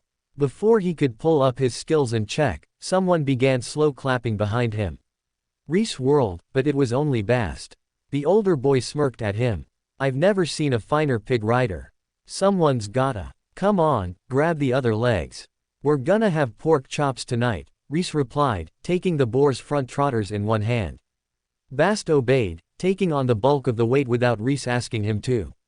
For all that Rhys had advanced by leaps and bounds, Bast had advanced twice as fast, at least when it came to battle skills and strength-based techniques. Despite Bast starting at a great advantage in all areas, their mana pools were now comparable in size, but Bast's strength still far exceeded Rhys. Why are you out here? Rhys asked. Straw sent me, Bast replied. Rhys glanced back. That was odd. Straw usually respected their hunting hours. Why? Didn't say. Just said it was urgent. That had him furrowing his brows even deeper. Nothing was urgent with Straw. In fact, he usually looked the most relaxed of all of them, whether he was beating them with his birch stick or offering pointers on how to best carry a 1,000-pound boulder. That's strange. We might not be having pork chops tonight, Bast replied. Pity. I'll dress it just in case, Rhys replied. They could always come back to it if he drained the blood, but if the blood clotted in the body and the meat began to rot, they'd be up Schitt's Creek with no paddle. Field dressing meat was but one of the many skills he'd learned to survive in this new world. The survival shows he'd been a fan of back in his original world proved far less helpful than Straw's extensive practical experience, so he'd turned into an eager student rather than the teacher after his first squirrel had gone horrifically wrong. He pointed. Here, let's hook it over that branch, and I'll get it done quick so we won't leave him waiting. Straw was sitting in the corner of their little camp when they returned, Rhys smelling slightly of boar blood and a little filthier than usual. A dark aura surrounded him, and for a second, Rhys thought he saw something looming behind Straw. Something horrific, shaped almost like a man, but not quite. It gave off an ominous aura of black-purple light and the same crawling sensation he felt at night, when he almost glimpsed a shape in the woods, but it faded before he could fully make it up. Dread. Doom. Rhys stepped back instinctively. He reached for his blade. Straw looked up. He smiled, and whatever illusion had come over Rhys, it shattered. Quickly, he put away a letter in his robes. We have to go into town. What's wrong? Rhys asked. 2 years, and they hadn't been to town. And that illusion he'd seen. Whether it was real, or just his instincts given form, he didn't have a good feeling about it. There's nothing wrong. I need some good food, that's all, Straw replied. Plenty of good eating in the forest, Rhys pointed out. Straw didn't give a response to that. Instead, he stood and walked away. Rhys glanced at Bast. Bast shook his head and spread his hands. He didn't know any better than Rhys. Sighing to himself, Rhys shrugged. It wasn't like he was against a trip to town. He could use some time in a trash heap, too. His potion needed topping up. Still, he'd rather Straw was honest with them about why they were going there. He and Bast fell in behind Straw. As they walked, Rhys finally took a moment to check his stats. It had been a long time since he'd checked them, and he was curious to see how they'd progressed. Rhys Foundling 14 Foundation Building Tier 1. Title: Trash Born. Skills: Hunger Resist 14. Survivalist 27. Pain Resist 39. Scavenging 22. Less is More 27. Sowing 8. Blow Mitigation 16. Self-Regeneration 11. Mana Manipulation 7. Poison Resist 3. Improvised Weapon Proficiency 5. He raised his brows, a little surprised. Foundation Building. Tier 1. He'd progressed from Tier 0. In other words, he was a real mage now. Improvised weapon proficiency was lower than he expected, but it leveled slowly. Skills that weren't related to his path or obsession leveled more slowly, and even though improvised weapons could be considered trash, they didn't quite qualify. He didn't understand why, but at the same time, he totally understood why. An improvised weapon could be anything, like a stick, or even a weapon he wasn't used to using, like a hammer. It could be something highly valued. He still didn't fully understand the rules of his path, but he understood that something had to be low value to others in order to qualify as trash. If he picked up a stick in the middle of the woods that had never had any value attached to it, his path didn't care about it in the least. It was only if it was a stick someone else had thrown away, and attached negative value to, that his path perked up. Not only that, but some skills seemed to be higher level than other skills. Not as in they were literally a higher numeric level, but in that it took more time and effort to level them up. Like mana manipulation, and, in all honesty, improvised weapon proficiency. Both of them were slow to level, but they were also more powerful skills than, say, sewing, which hadn't leveled up either, but not because it was hard to level. More for lack of trying. He scanned the list once, then scanned it a second time, but there was no intent skill on the list. Rhys scowled. Maybe that one usage wasn't enough to qualify, or maybe he hadn't quite formed intent enough to acquire the skill. But either way, I'm close. I'm so close to intent. I can almost taste it, Rhys commented. I'm still stuck on fist intent. I feel like it's holding me back from figuring out the generalized version, since I can use it all the time, Bast replied thoughtfully. Rhys rolled his eyes. Oh no, 1 intent skill. 2. I have knife intent, 2, don't forget. Rhys glared at him. Yeah, rub it in, why don't you? You got improvised weapons proficiency, right? That's a step in the right direction. And your IWP skill is, what, level 20? Bast spread his hands. What can I say? Martial skills come easy for me. Yeah, must be nice to have a straightforward path, huh, Rhys returned. Bast grinned. He patted Rhys on the head. One day, when you grow up big and strong like me. Not this again, Rhys grumbled. 2 years. 2 years at their age was a gulf of change. Bast, who had been 13, was now 15, and Rhys was 14. Bast had already hit his growth spurt, and he was rocketing off like he was making up for lost time. He'd always been taller, but now he towered over Rhys. Rhys, who was still growing at a stately pace, could only glare at the boy who'd been only a few inches taller than him 2 precious years ago. As they approached the gates, Straw looked back at the two of them. Buy new robes. What's wrong with ours? Bast asked. Rhys looked him up and down, at his tattered and torn clothes that now showed easily 6 inches of ankle, and his sleeves that barely came to the elbow. What isn't wrong? Oh, yeah, I guess I'm getting bigger, Bast teased. I'll get bigger too, soon enough, Rhys declared confidently. Probably. He had no idea what genetics held for him, but hopefully it was more than 5 nothing. Keep telling yourself that, Bast said, patting his head again. This time, Rhys dodged. He stuck his tongue out at Bast. Bast refused to give up. He kept going, his hand darting through the air. Rhys hopped backward, nimbly avoiding Bast's hand. The two of them sparred, tussling back and forth, Bast trying to touch Rhys' hair, and Rhys refusing to let his head be touched. Like that, they approached the gate, until at last Straw glanced back.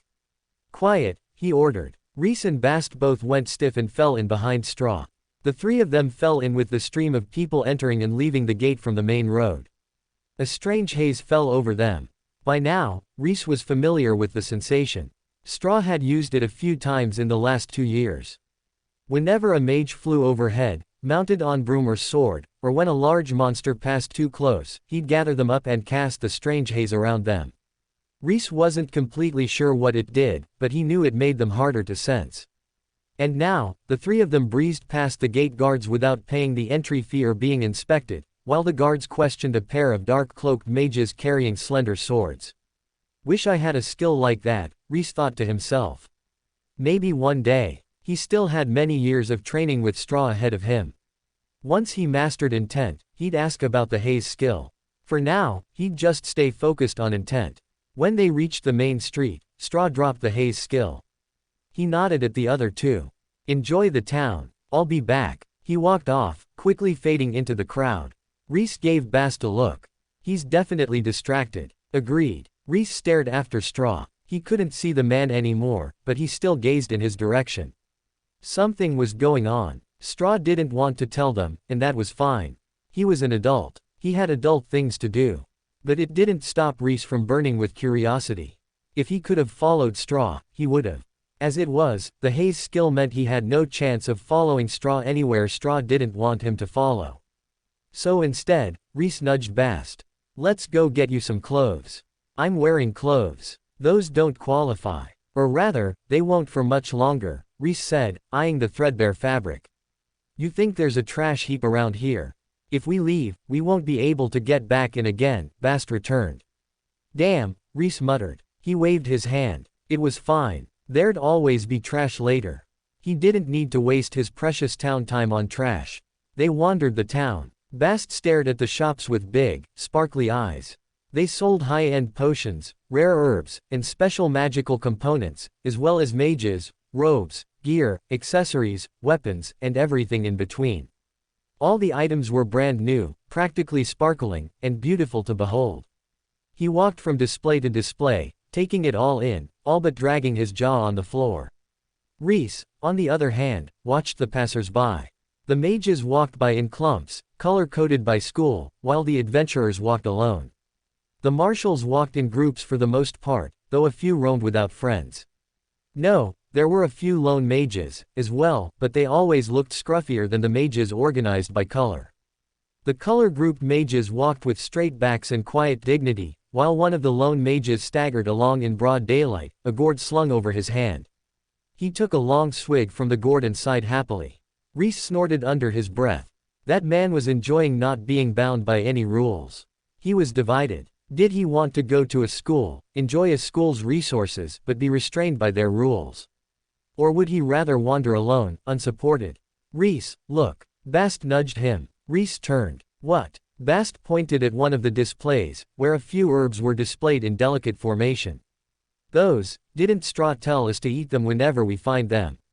What, the ones that gave us the runs for 3 weeks straight? Rhys asked. They're poison, Bast said. Sure explains a lot, Rhys replied. Such is his poison resist skill. He'd thought it was just happenstance, but if Straw had deliberately told them to eat poison, it made sense they'd pick up that skill. Cheap way for us to pick up the poison resist skill, Bast commented. Rhys checked the price of the herbs. His brows flew up. 50 gold an herb. For a poison that gave people the runs. The hell. Damn, no kidding. We should pick some of those things to sell. Even if we did, wouldn't Straw just make us eat them again? Bast replied. He sure would, Rhys agreed. Sighing, he banished that dream for a later date. Now that he knew how much those herbs sold for, he could always pick them and sell them later. He pointed ahead of them. Down there, there's cheaper looking shops. I think I can afford some robes down there. Bast nodded. He cast a look at the fine robes shop off the central square, then shook his head and followed Rhys. You've got a taste for the finer things in life, Rhys commented, noticing his gaze. Can you blame me? I grew up in a brothel, surrounded by the finest of silks and the gauziest of laces. Even my dad dressed in layers of brocade when he came to visit. I thought the whole world dressed like that, Bast said with a shrug. Orphanage must have been a hell of a downgrade. I don't miss it. I got hit a lot. And there's not a whole lot for a kid to do. No, there wouldn't be. They walked on in silence. Rhys tried to enter the cheap robes shop, only for the owner to push him back outside gently, then lock the door. He made a face at Bast. There's gotta be a cheaper shop. Bast nodded. A second robes shop simply locked their doors when the two ragged youths approached. At last, Rhys spotted a second-hand robes shop. He gestured for Bast to stand back, then walked by, pretending to have no interest in the shop. At the very last second, he spun on his toe and slipped inside. The shop clerk's head popped off her head. She stood behind the desk, tension clear in her body. The hell happened to these people? Why are they all so scared of two scruffy kids? Even if he and Bast tried to rob the shop, how far would they get? They were at Tier 1, the lowest tier of magehood. From here, he could sense that the shopkeep of this shop was at least a tier above him, and she was the weakest of all the shop owners. Before she could kick him out, he grabbed 2 sets of adult-sized robes and threw them on the counter. How much? He asked. She glanced at him nervously. T2 gold. Look at these. They're ragged, and the knee needs a patch on these trousers. 1 gold, Rhys insisted, pointing at a very small scrape on the knee. 1 gold, she agreed quickly. Rhys smiled and passed the coin over. Internally, he narrowed his eyes. Now he was convinced. Something was wrong. And from the distracted way Straw was behaving, the man knew it, too. He left without another word and rejoined Bast outside. Handing him the clothes, he shook his head at him. Something's wrong. Yeah, Bast asked, instantly on edge. Act normal. I don't know what's going on, I just know it's not right. That shopkeeper looked ready to flee her shop at the sight of me, and she was a whole tier higher. They aren't just afraid we'll steal. They're afraid of us, Rhys confided in him. What? Why? Bast asked. No idea. Let's get the hell out of here before we find out. Rhys passed him the new robes and nodded toward a dark alley. They slipped inside. On the other side, they emerged in new robes. Rhys had let down his ponytail, and Bast wore his old robes tied into a headscarf. Rhys nodded toward the back of the town. There was a second exit that way. They could escape before things went bad. What about Straw? He's a grown man. He can find us, Rhys replied. Bast nodded. They walked on. The exit loomed, and Rhys sped up. He glanced to his side. Bast, come on. Bast had fallen back. He stared at a job board in silence, his eyes almost as big as when he'd been staring at the shops earlier. What? Rhys asked. He jogged to Bast's side. Jobs, requests, and notices were posted on the board, layered over one another until the paper was inches deep. From lost dogs to monster conquest requests to wanted posters, they were all posted on the board. And Bast stared at one of the wanted posters. Straw's face was printed clearly on the poster. His sky-blue eyes gazed out from under that familiar straw hat. Below it, Rhys and Bast's faces gazed out at them. Compared to Straw, their faces were roughly sketched and a little more round-cheeked than they were today, but it was still clearly the two of them. Beneath it, bold text proclaimed, "Extreme danger. The remnant weapon known as Straw Man has been sighted in this area. Flee if you see him or his disciples. The Straw Man wields immense curse power, and his disciples likely share the same power. Avoid at all costs." What the fuck, Rhys muttered. Weapon. Straw. He could be a little distant at times, and sometimes he acted strange when they caught him off guard, but something like curse power, applied to their teacher, sounded insane. Damn, why didn't he teach us that? Bast asked. Right. I wish, Rhys muttered. He nudged Bast and nodded toward the exit. Bast nodded. He followed Rhys toward the rear gate. A hand grasped Rhys' shoulder. He jerked to a halt. Bast stopped as well, looking over his shoulder without fully turning. Rhys peeked back. Uh-oh. Smiling, a man in blue robes clutched his shoulder tightly. A little too tightly, in fact. His shoulder ached, and his bones creaked. You look familiar, friend. Have we met? Rhys glanced at Bast. He flicked his eyes toward the exit. If one of them could escape, that was better than all of them getting caught. Bast could come back and free him later. Bast looked worried, but gave him a tiny nod. He turned and walked casually toward the gate. I don't think we have, Rhys said, turning and smiling at the man. I'm sorry, I'm just a kid from the wilds. I don't know such distinguished figures as yourself. Are you sure? I could have sworn I saw your face, and just recently, the man replied. No, someone like me. I'm sure we've never met, Rhys insisted. Ahead of Bast, the gates slammed shut. Another 2 mages in blue approached Bast, subtly ringing him in. He tried to walk around them, but they moved with him. He jerked to a halt and glanced at Rhys, waiting for instruction. His hand subtly tensed into a fist. Rhys held his hand out flat. No, don't fight. If they fought here, they'd die. The man holding him was at least a tier higher. The 2 ringing in Bast, likewise. Neither of them could survive this if it came to a fight. Let's cut to the chase. You're the Straw Man's disciples, aren't you?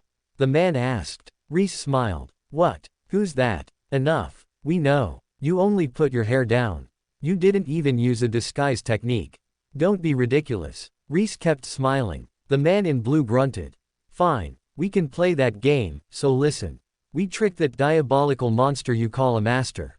We sent a distress signal from one of his old allies and trapped him in a purification array, a powerful spell meant to seal him, the man explained, helpfully.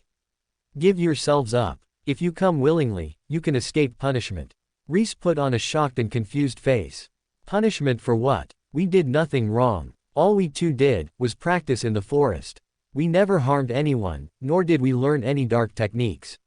We didn't even know what the straw man was until just now. Sir, we're just two ordinary boys.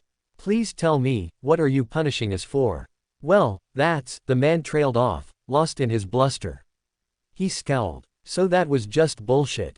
It figures. He was quite used to authority figures pushing their powers further than they actually went. And that meant that he and Bast had far more power in this scenario than this man was letting on. Rhys raised his voice. Sir, you're hurting me. Is this some kind of revenge? Are you going to attack us, ordinary boys who didn't even know anything was going on, because of some grudge you hold with the straw man? Across the clearing, the mages who'd blocked Bast's path backed away subtly. They eyed the first man with suspicion. What? I would never, the first man snapped. Ow, ow, ow. Rhys twisted under his grasp, as if his slightly tight grip were the most painful thing in the universe. The other two mages stared at the first mage. He lifted his hands off Rhys as if burned. You, Bast, come here, Rhys called.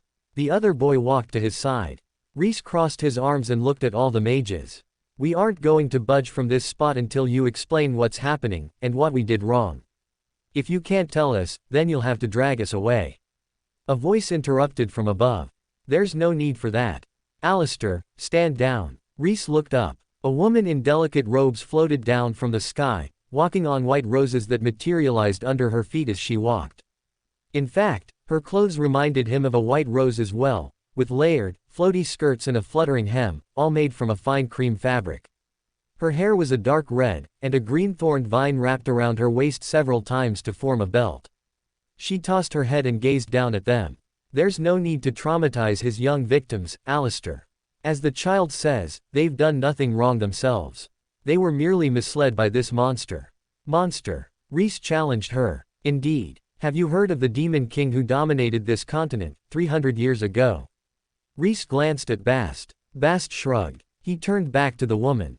Public education, you know how it is. She opened her mouth, then closed it, thinking for a moment. At last, she shrugged. He dominated the continent for a millennia and left all mages and mortals alike in despair. When he was finally defeated, we righteous mages scrubbed every inch of him off the continent. Any legacy, any weapon, even his disciples were hunted down and destroyed. Ah, she's not going to bother explaining, is she? Rhys snorted to himself, but he didn't complain. At the end of the day, he got the idea. Big bad guy got defeated, everything he left behind was eradicated. Pretty simple, in all honesty. But during his long reign, he created a great deal of items, weapons, and other useless things. Those things that he threw out long before he was destroyed no longer bore a trace of his energy when his downfall came. Thus, they were overlooked when we scoured the continent, and some of them persist to this day. Those are called remnants, and the straw man is one of them. Threw them out? Rhys asked, his ears perking up. Did that mean those remnants, maybe, just maybe, qualified as trash? Straw is one of them. What do you mean? He's just an ordinary mage, Bast protested, much more reasonably. She shook her head. Have you ever heard of straw effigies? In truth, he is no man, but an effigy. As all effigies, his purpose is to absorb dark energies from the world around him. Despair, spite, fear, he can absorb immense amounts of it, and transform all of it into cursed energy. Countries worth of it, and he's had centuries to absorb that energy. He isn't a man, nor a mage, but the most powerful cursed effigy in existence. One that poses an existential threat to not my sect, not our country, but our entire continent. That seems like an exaggeration, Rhys protested. In his mind's eye, he saw the dark figure that had appeared behind Straw this morning, and the horrifying aura it exuded. He could believe Straw was some kind of monster, but to say he was an existential threat to the continent. He was just a dude in a funny hat who liked straw and camping, and sometimes beat up a pair of boys for fun. Okay, that last one sounds a bit sketchy out of context, Rhys allowed, but mentally waved it away. He knew what it meant. The Rose Lady shook her head. I'm very serious. Please, come with me.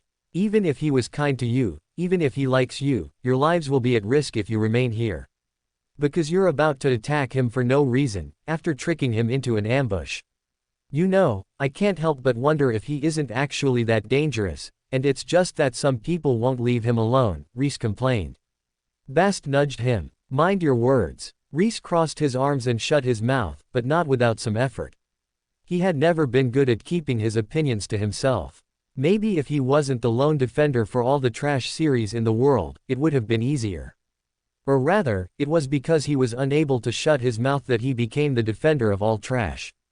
The two had become an Ouroboros in his mind, the beginning and the end twisted into one. But he had to admit that he was a child, barely tier 1, and this woman was so high above his power level that he couldn't sense what tier she had attained. Mouthing off would get him killed. How pitiful, how your young minds have been twisted to the straw man's purposes. The woman gestured. A giant white rose bloomed under Rhys and Bast's feet and lifted them into the air. All around them, the other townsfolk fled. Some flew, some ran, but all abandoned the town. Other mages, the color-coded groups he'd noticed earlier, charged in. They formed concentric rings around a building near the center of town. Mana hummed around them, passing in circles. One loop after another, they encircled the building in layers of mages. Rhys raised his brows. Everyone seemed to be taking Straw seriously. Was he really that dangerous? This whole time, he'd always been convinced the man was powerful, but this powerful. As they reached the height of the walls, their last chance to jump off the rose and escape, Bast glanced at Rhys. Rhys returned his look, but shook his head. Right now, they had done nothing wrong. None of these mages had any reason to kill him. The second they turned on these mages, they died. As much as he wanted to remain under Straw's tutelage for a little longer, right now, that meant he had to fight every mage here. When he and Bast were the weakest mages here, that was only a dream. All I can do is hope Straw's just as tough as these guys think he is, and he can take them out. Or at least escape. Of the three of us, Straw is the only one who has a hope of doing anything about this situation. She smiled at them. Let us make haste. Below, the power thrumming between the mages built to a fever pitch. Light poured inward, from one circle to the next, circling around the building. A ring of sun-bright light revolved around the outside of the building, then darted in. It passed through the walls of the building without leaving a trace. For a second, there was nothing. Then a roar echoed out from the building, and the entire building erupted from within. Stone shot in all directions as an enormous straw effigy rose out of the building's ruins. The effigy had been roughly shaped into a human form, with arms but no hands, legs but no feet, and a simple, faceless lump for a head. Every piece of straw was soaked in pitch-black energy, oozing that ominous aura that had chilled Rhys' soul earlier. The effigy rose, slowly drawing at its feet. Its head tipped back, and the straw split open vertically to reveal a gaping maw. Once more, it roared. Black energy flew from the effigy's center and instantly soaked the mages on the ground. Their robes and skin alike turned pitch black, with an oily sheen. They slumped, then rose again, hurtling into the sky to attack their fellows. Their eyes glowed blue, like the sky, and their mouths gaped open. Goop dripped from their face and down their jaws. The uncorrupted mages charged at them and fought them back. Swords clashed. Holy shit. Never mind, Straw is insanely dangerous, Rhys amended, taken aback. One of the corrupted mages lunged at an uncorrupted mage. They grabbed the mage by the wrist. In the next second, the uncorrupted mage struck their hand from their wrist, but it was already too late. Black corruption crawled over the uncorrupted mage, and they turned around and attacked their fellows. The rose woman's brows knitted. Her lips pressed together, turning white. Her underling, Alistair, looked at her. He instantly disrupted the array. He's stronger than we imagined. We can't hold back. She flicked her wrist, and the rose flew off, carrying Rhys and Bast with it. Flipping her hair, she descended toward the battlefield. Rose-red light shone forth as she drew her sword. A cream-colored blade with a white rose for its hilt guard glittered in the sun, perfectly immaculate. I know. Rhys ran to the edge of the rose and gripped its petals, looking down. Far below them, the woman flicked her sword. Instantly, the town turned into a raging nest of brambles. Thorned vines overgrew all the buildings, and enormous roses unfolded from their apexes. Thick pink pollen burst from the roses as they bloomed, and all the weaker mages, corrupted or not, trembled and fell to the floor, dropping into a deep slumber. The effigy roared again. Corruption blackened her vines, and they withered away. It lifted a crude arm and slammed it down at her. She stared up at it, watching it fall, and then her body blurred. She reappeared behind Straw, sword already striking for his neck. Her blade cut through the straw effigy's outer layers, but as soon as it passed, the straw released thick gouts of black corruption and healed shut once more. She wrinkled her nose and jumped back, lifting her sword high. A rosebush sprung from the earth and bound up the effigy. Long red thorns, each as large as a human, bit into the straw form. Poison, or maybe acid, dripped from the thorns, eroding the straw man's body. Holy shit, she's cool, Rhys muttered, his eyes shining. He knew he should be worried for Straw, but for one thing, it was hard to picture that horrific black effigy as his mentor. And for a second, this was his first real high fantasy battle since he'd arrived here. Two high-tier mages, fighting with everything they had. This was what trash-loving people like him lived and died for. If he could stay here and watch, he'd die happy. And probably would, in 2 or 3 attacks. At the same time, his mind ached and his eyes stung. Watching the battle hurt. It was as if the magics being used were so powerful that even looking at them pushed his capabilities to their limits. His mana sense was already on the fritz. There was so much mana whirling around that he could barely sense Bast beside him. But unfortunately, the Rose Lady's flower had other ideas. It whisked him up and away. Alistair, the man who'd grabbed his arm, clicked his tongue and followed after him, leaving the real fight to Rose Lady and Straw. Altair raised a gem high. Calling reinforcements. He shouted, and tossed it up. The gem flew up, glittering in the sky. He landed on the rose, and they swooped off together.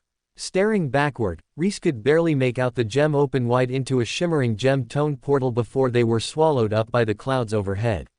I wanted to watch more, Rhys complained. Alistair snorted. Couldn't you feel it? If we stayed there, your brain would have fried. The magics being used were too complex, too powerful. Just attempting to comprehend them might have killed you, let alone if you were caught in a careless strike. Is it the same for you? Rhys asked cheekily. He wasn't necessarily angry at these people. If Straw really was what they said he was, then whether he agreed that the man was a threat or not, he understood them fearing him and wanting to restrain him.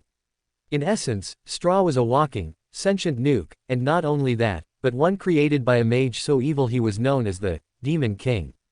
If such a thing existed back in his world, well, Rhys didn't need to think long to figure out how that would end up. Every country in the world would go to war over it, whether it was in the name of peace or in order to dominate every other country around through controlling the meganuke.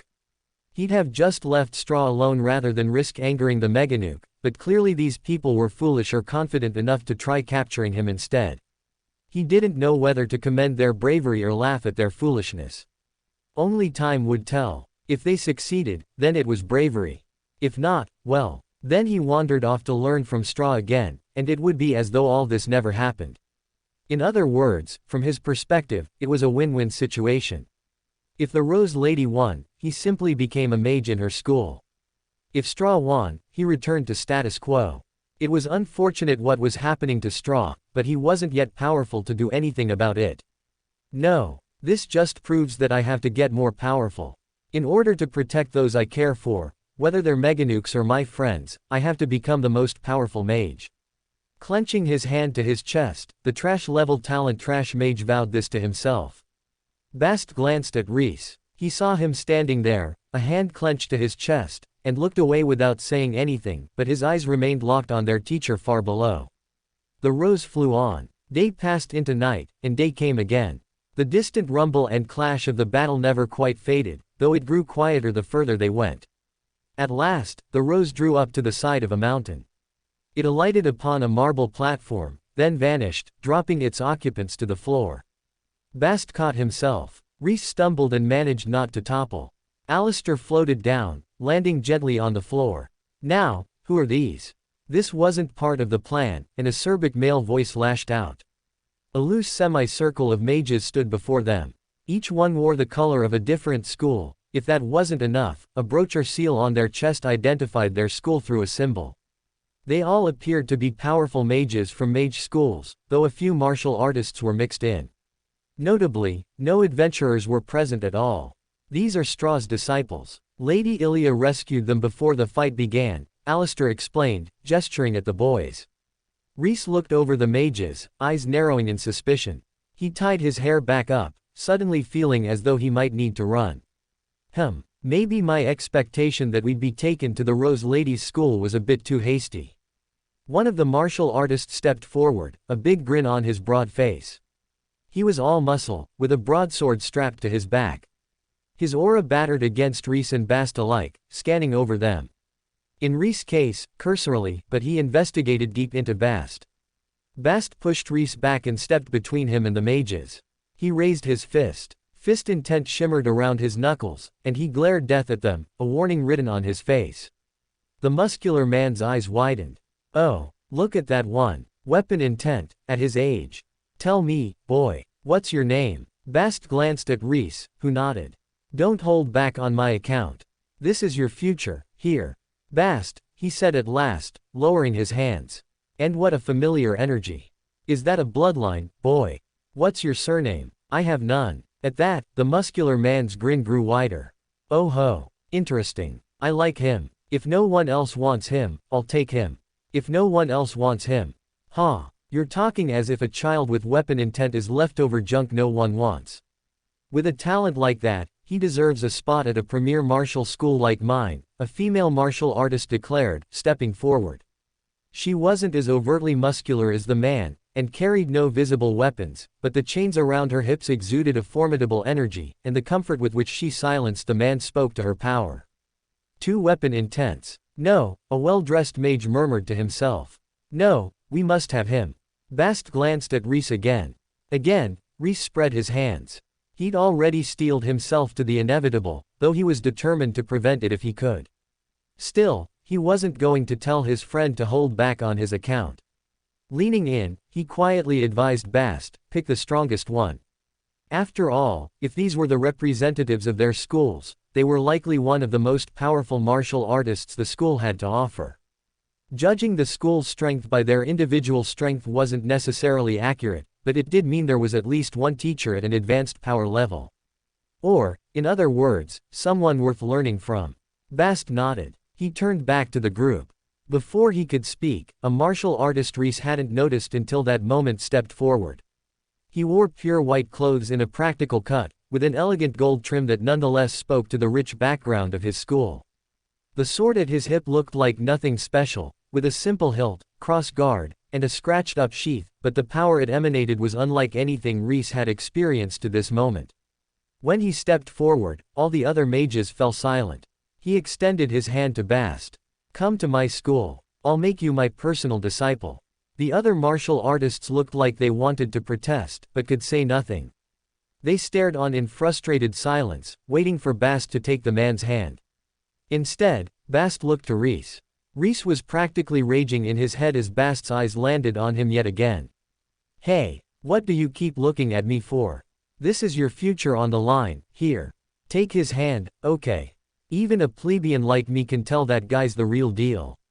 Hell, if he were the one fighting Straw, I'm not confident Straw would come out on top. He nodded aggressively, throwing in 2 thumbs up just in case Bast didn't get the message. Bast turned back to the man. I accept. Rhys nodded in approval. As long as my friend can come along. Rhys froze. All eyes on the platform turned to him.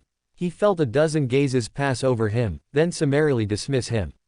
There wasn't even the invasive sensation he'd felt with the man from Snowdrop School, back in their hometown. Just one glance, and they dismissed him as trash. The man in white robes hesitated. He looked at Rhys again and frowned, then slowly drew his hand back. No, it's okay. It's okay, Rhys said. He patted Bast on the shoulder. Isn't that right, Bast? Bast frowned at him. He leaned in. It isn't fair if they only offer me a spot. Don't be ridiculous. Of course you're offered a spot. You have infinitely more potential than me. Besides, I'm going to be a mage, not a martial artist. I can't match you in strength, can I? The school that's suited for you isn't the school that's suited for me. But, Bast glanced at the crowd. It was obvious. No one had offered Rhys a spot. If anyone did decide to offer him one, it would only be out of charity. He wouldn't be a valued disciple, or taken into a high-ranking school. It's fine, it's fine. As long as I have a big trash heap, I'll be happy, Rhys assured him. Bast hesitated for one more second, then lowered his head. If that's what you wish. Have I ever pointed you wrong before? Rhys asked him. No. Rhys pushed him toward the swordsman. Go. We can find each other later, when we're both mega powerful mages. Bast nodded. He stepped forward and took the man's hand. Rhys sighed. It wasn't that bad for him, but he was an adult internally. Bast, on the other hand, had been rejected by his parents and ran away to an orphanage. To get abandoned by his father figure, straw, and friend in the same day had to be difficult for him. And in truth, if he could come along, he would have. But the swordsman didn't want him, and he refused to jeopardize his friend's future for his own selfish gains. Especially when he clearly had no value to these people. Bast retreated with the swordsman, back to the rear of the group. That left Rhys alone, standing before the mages. He smiled. The mages muttered amongst themselves. Who's going to take him on? It's not that he has no talent, but his future is clearly limited. Honestly, it's already a miracle that he reached Tier 1. That mana pool, there are children in my school half his age who could outpower him. He looked to Alistair, but the man cleared his throat and looked aside, refusing to meet his gaze. He snorted. Figured. Rhys forcibly kept up his smile, but it was hard. He knew his talent was weak, but was it truly so weak that no one even wanted to take him in and neglect him? How pathetic was he? He stepped forward, putting a hand to his chest. I'm not high maintenance. I'll even help out around the school. I can gather the garbage and sort your trash. Surely someone has need of a janitor. At that, the whispers stopped. A few of the mages stared at him in wide-eyed shock, as if they couldn't believe any mage would say such a thing. At last, one of the weaker mages stepped forward. She had dark eyes with deep bags beneath them. All the other mages were the pinnacle of youth and beauty, but her skin was weathered and her hands rough from work. Her robes were ragged at the hem and splashed with mysterious stains that even Rhys couldn't discern. I'll take you, she pledged. The other mages fell silent once more, but it was a different kind of silence. The kind of hush that came when the audience didn't know whether to laugh or cry. Rhys steeled himself and walked toward her. It didn't matter, in the end. This school was immaterial to him, just like the opinion of the other mages was immaterial. After all, they couldn't even see the value in trash like him. How could they understand his path? He shook her hand. Thank you. She chuckled. You won't be thanking me soon. You signed up to be a janitor. You'll have your work cut out for you. That's not ominous. Smiling blandly at no one, Rhys followed her. He looked back once, but Bast was already asking questions of his new teacher. He turned away. I don't need to interrupt that. The mage stepped onto a large sword, and Rhys mounted it after her, carefully balancing on the flat of the blade. They took to the sky and quickly left the platform behind. Rhys rode with the mage, following wherever she took him. After riding a giant flower earlier, the giant sword didn't shock him too much. He didn't really know what to do. Straw was a monster, hunted by the mages. It wasn't practical to stay with him. So in the end, going to learn from some other mage in a proper school wasn't really a loss for him. The only real shame was being separated from Bast. He'd grown quite close to the boy since his arrival here, and he didn't want to be apart. But he couldn't interfere with Bast's progression, so they'd have to part here for now. He looked back. I'll look forward to seeing how much you grow, friend. The earth flashed by. It reminded him a bit of flying in an airplane, if the sword was a bit more precarious. Still, his body was far stronger than it had been in his first life, and his sense of balance likewise enhanced, so he didn't feel the fear he might have if he were a mortal riding a sword. Instead, he stood behind the mage and took in the sights, his hair swirling in the wind. The mage glanced back. Your reactions are too boring. Huh? Rhys asked. Usually, young disciples are all agape at seeing the world flash by. But you, it's like you've seen it 1,000 times, she replied. It is very impressive. Don't get me wrong, I'm enjoying the view, he reassured her. The mage glanced back. She snorted. Turning back forward, she tossed her hair and declared, I am Magus Aquari Gibran, schoolmaster of the Infinite Constellation School. We are a relatively small school with small renown. You should not consider yourself personally selected by the schoolmaster, but instead, inducted normally. I will inform all the other teachers to treat you normally, so don't think of taking advantage of this situation. Huh. No, I wouldn't, Rhys said, taken aback. Was this something that could be taken advantage of? Hold on. Maybe I should take advantage of it. She narrowed her eyes. I know your type. Don't think you can fool me. Rhys hummed to himself. If she was going to treat him the same way either way, he might as well try to take advantage of everything he could. Already, he felt no allegiance to this school. Being stolen from Straw, then treated coldly and with suspicion, why would he care about anyone where he was being sent? Especially when this was so obviously his consolation prize. They arrived without any more confirmation. The mage dropped him off at the foot of a mountain and flew off to the top. Rhys gazed up it. Fine buildings glittered up at its peak, the sure sign of a mage school, but there was also a strange smell. Somewhere between medicine and rot, but not rotting flesh. More like vegetable rot. Aquari's words echoed in his mind. You signed up to be a janitor. You'll have your work cut out for you. For a second, Rhys considered walking away. After a moment, he shrugged. He'd been considering joining a school while he was still with Straw. Now that he had the chance, why not try it? If it gave him no benefit, he could always just walk away. He'd only be going back to the same situation he came from. He walked on, up the mountain. A dirt path wound up it, interrupted every so often with wooden steps laid across to brace the earth and ease the climb. The further he climbed, the more extreme the rot smell grew. He drew out his old shirt and used it to cover his mouth. Weren't mages supposed to be perfect and beautiful? They certainly weren't supposed to smell like a pigsty. At the halfway point, he got his first hint. A pile of rotting herbs and other garbage piled up outside a small hut. Rhys tilted his head, giving it an appraising look. Some of the stuff looked like toxic sludge, but there were definitely components he could use in there. The tips of herbs, their roots and edges. Some of them even smelled familiar. He picked up a piece of leaf and sniffed deeply. His eyes widened. It smelled exactly like one of the dusty pill wrappers. There were missing components, of course, but it definitely smelled like part of it. He paused to pluck all the leaves out of the pile, sniffing the other bits of herbs as well. Any other herbs that reminded him of a pill wrapper joined the leaves in his pockets. Hey, what do you think you're doing? A mage demanded, bursting out of the hut. His hair was a mess, and his face was blackened, as if something had just exploded in his face. Good to meet you. I'm the new janitor, Rhys introduced himself. Janitor? The boy asked, totally lost. He was only a few years older than Rhys, but his aura was far stronger. Even if he studied non-stop at absorbing mana until he was the kid's age, Rhys was pretty sure he wouldn't be able to absorb as much mana as this kid had right now. The guy who picks up the trash, Rhys explained. Oh, we have one of those. You do now. The boy stared at him for another beat, then shrugged.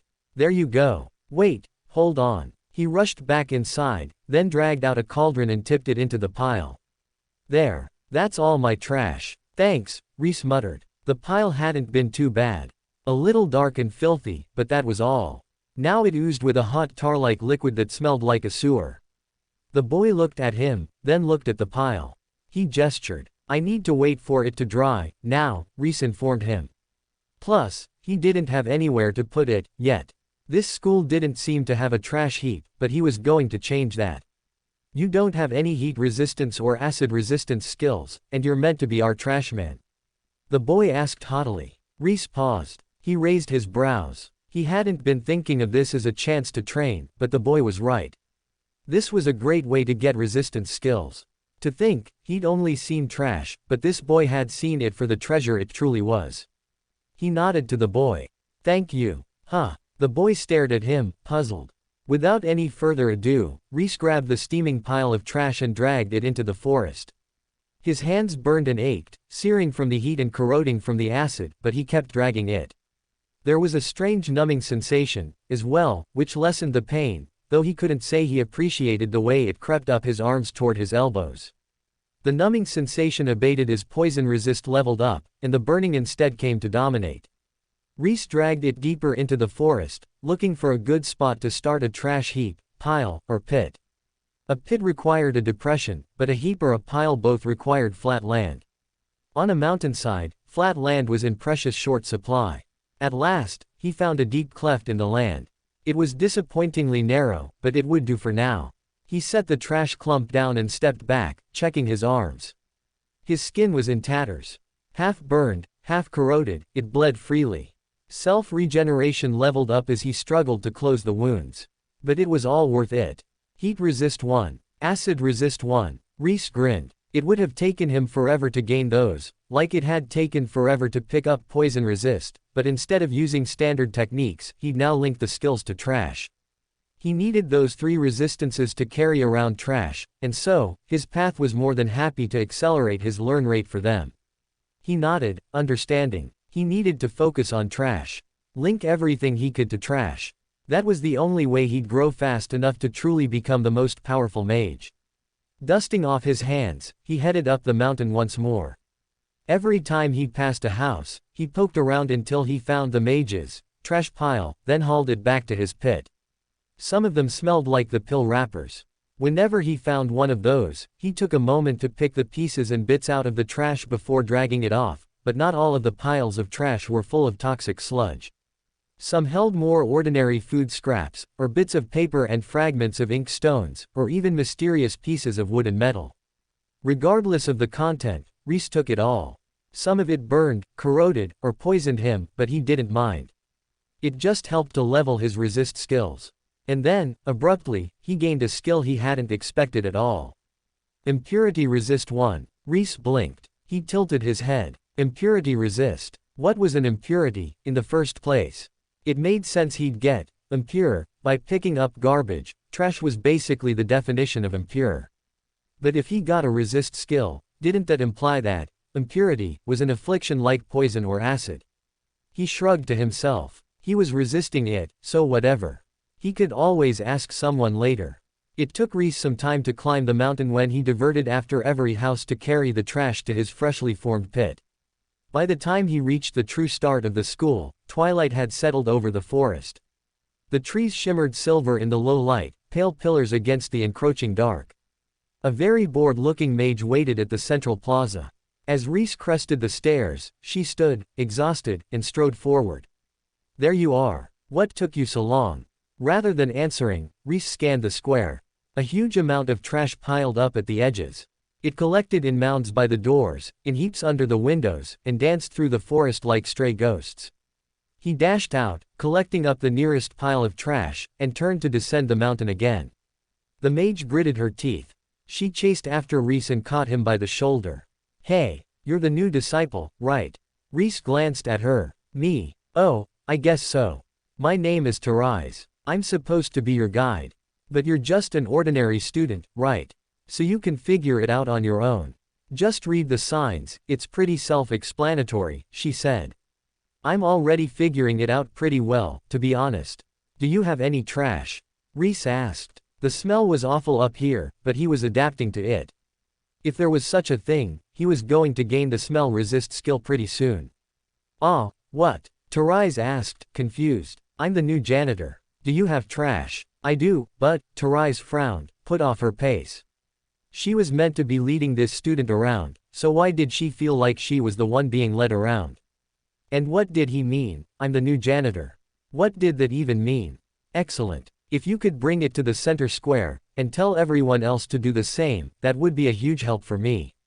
I'm happy to wander the whole mountain and figure out the lay of the land right now, but eventually, I'm going to need to collect the trash efficiently. You understand, right? I understand nothing. Of course, Rhys couldn't admit such a thing to a student her schoolmaster had specifically told her to treat as nothing special. In fact, the schoolmaster had even specifically brought up how ordinary this disciple's talent was, and to not waste too much of her time on him. If she failed to understand something he did, wasn't her comprehension, the very basis of talent, lacking compared to his? So she nodded instead of questioning him. Good, that's good. Rhys went to pat her shoulder, then looked at his smudged hand and lowered it instead. Her robes looked nice and recently cleaned. He didn't want to ruin them. Then, make sure you put the trash out on Sunday night so I can pick it up Monday morning. With that, he turned and went back to his trash collection. Rhys stared after him, absolutely lost. After a second, she snapped back to reality. Somehow, that disciple, the one the schoolmaster had specifically told her not to mind, and that he wasn't much of a talent, had ended up giving her orders. The insanity. She shook her head, determined not to follow them. Time passed. Rhys worked through the night and through the next day and the day after that. Days became a blur, then weeks. He didn't really need to sleep anymore. He liked sleeping, but in times like these, confronted with a mountain of trash, he didn't want to. The treasures he'd spotted lingering in the piles of trash had his blood boiling. He wanted to gather up all the trash, collect it all together, so he could finally start going through it properly. The other disciples saw him working and laughed at him. What a fool, wasting his time with trash when he could be attending classes or studying under one of the masters. But at the same time, clump by clump, the trash in the central square diminished. Fresh air flowed once more on the mountain. No matter how they'd laughed at Rhys to begin with, all the disciples started to see him in a new light as the mountain grew cleaner and fresher. And none so much as to rise. At first, she resisted it. He was doing it for some selfish aim, she was sure. But as time passed, and Rhys gained nothing while the school grew steadily cleaner, her resistance toward him lowered. When she saw a student dropping a pile of trash outside of a pill-making classroom, she grabbed him by the arm. Put that at the edge of the square. Rhys will pick it up on Monday. From that moment, the rumor began to spread. The students all brought out their trash, making an immense pile at the edge of the square. And yet, when Tuesday morning came around, it was all gone. Within the span of a month, it became a ritual. While this was going on, Rhys hid out in his trash pit. His resist skills steadily leveled as he worked his way through the trash. There were resources galore to be found here, from scraps of herbs to tiny flecks of precious stones. He refilled his potion bottles, and then some, and set up a small garden in the rich compost he generated from the magical food garbage. Before long, he collected all the necessary herbs to build one of the pills in his wrapper collection, only to find he knew nothing about forging pills, potions, or anything like that. So, for the first time since he'd arrived at the school, Rhys went to class. Rhys didn't have a schedule. As far as he was aware, he wasn't registered for any classes. For that matter, he didn't even know if there was such a thing as registering for classes in this world. Rather than ask for assistance and risk suffering through the slow process of school administrative paperwork, he decided to barge directly into the pill-making class. What was the worst they could do, after all? Throw him out. He was already familiar with the location of the classrooms. After all, he had picked up trash outside of every one of these buildings. The teaching classes were easy to identify from their garbage. They always had lots of copies of the same items, whether it was input or output, and the failures usually had an amateurish ring to them. They were some of his favorite places to pick up trash from. Lots of good picking to be had in those heaps. Rhys wandered up the mountain to the classroom, humming under his breath. Class wasn't in session when he arrived. Rhys sat down on the stairs to absorb mana and wait, contemplating his intense skill at the same time. According to Straw, quiet contemplation could sometimes unlock skills that couldn't be unlocked through combat or other common triggers. He hadn't personally succeeded at it yet, but it cost nothing, and it didn't hurt to try. Besides, he could always use the time to consolidate his thoughts and consider how to approach triggering intent next time he tried. He wasn't sure if that was the point of contemplation, or if there was something magical he was supposed to be doing, too, but either way, it was always useful to take a second to consider his actions. Look, a trash heap, someone said. Rhys jolted to his feet and looked around. Did he miss one? A second later, he caught sight of 3 kids, 2 boys and a girl, pointing at him, and put 2 and 2 together. Rolling his eyes, he went to sit down again. The taller of the 2 boys, with light brown hair and dark blue eyes, met his gaze and laughed. What do you think you're doing, dirtying our stairs? Get back to collecting the garbage, trashman. Rhys stood tall. He crossed his arms. I'll have you know I was personally brought here by your schoolmaster. Can you say the same? The boy hesitated for a moment, momentarily taken aback. Before he could recover, his friend, a blond boy with a square jaw and small eyes, crossed his arms at Rhys. Personally picked to be our garbage collector. The first boy laughed. Good one, Jay. The 2 of them grinned at one another. In between them, the girl rolled her eyes. She wasn't that pretty, but she clearly thought she was. She'd carefully coiffed her hair into ringlets and wore layers of heavy makeup, plus tight robes that showed a good few inches of cleavage and pulled back at the hip to show her left leg in all but its entirety. Rhys considered for a moment, taking her in. It was an easy enough design to build, although the wig would be hell. Still, he'd never been into the young mistress types, and his female friend had a more athletic build rather than the soft and shaped form of this girl. No, in the end, she was trash, but not his kind of trash. Rejected. He wouldn't be wasting his money on that fabric. She scowled at him. What's that look for? Are you eyeing me up? You dare lay your filthy eyes on me? He looking at you, Jana? Jay asked, stepping forward. The blonde nodded at his friend. Jacques. Jacques approached Rhys from the other side, cracking his knuckles. Wait, Jana, Jay, and Jacques. Did they call you the Triple J trio? Rhys asked, looking from one to the other. Maybe his initial evaluation had been off. That was just funny enough to qualify as the kind of trash he loved. Even as he glanced around, he watched Jay, who was approaching faster than Jacques. Each step, each shift, watching for the signs of a coming punch. Enough with the jokes. It's time you learned your place, trash. Jay drew back his fist. Trash. Rhys stepped back just as Jay punched, swaying away from the blow. Compared to sparring with Bast or Straw, the boy was dead slow. Still faster than Rhys, but Rhys was used to fighting against faster opponents. From the second the boy stepped forward, he'd been watching for a punch, so unless the boy had swapped it up at the last second, their encounter was predestined to end in failure for Jay. Jay's face twisted in frustration. That's right. Trash. Another punch flew at Rhys. Rhys swayed again, casually turning to put his back away from the rapidly approaching school building. The second he turned, Jacques rushed in, arms wide, intending to sweep Rhys in a bear hug and pin him against the wall. Rhys stood still until the last second, then stepped toward Jacques and ducked under his arms. He gave the bigger boy a little push toward the wall as he popped up behind him. The boy slammed into it with a meaty thud. I'm trash, Rhys muttered, his brows furrowing. It wasn't that he couldn't understand it, but that the comment, plus his recent contemplation of insight, swirled together in his mind. Trash. Intent. Bast's fist intent. Anything could be the subject of intent. That was Straw's whole lesson. But, had he truly learned it? Frustrated, Jay spun and lunged for Rhys just as Jacques pushed off the wall and closed in on him from the other side. The two made eye contact and adjusted their angles slightly to catch Rhys between them. Their arms spread, they gave him no escape route.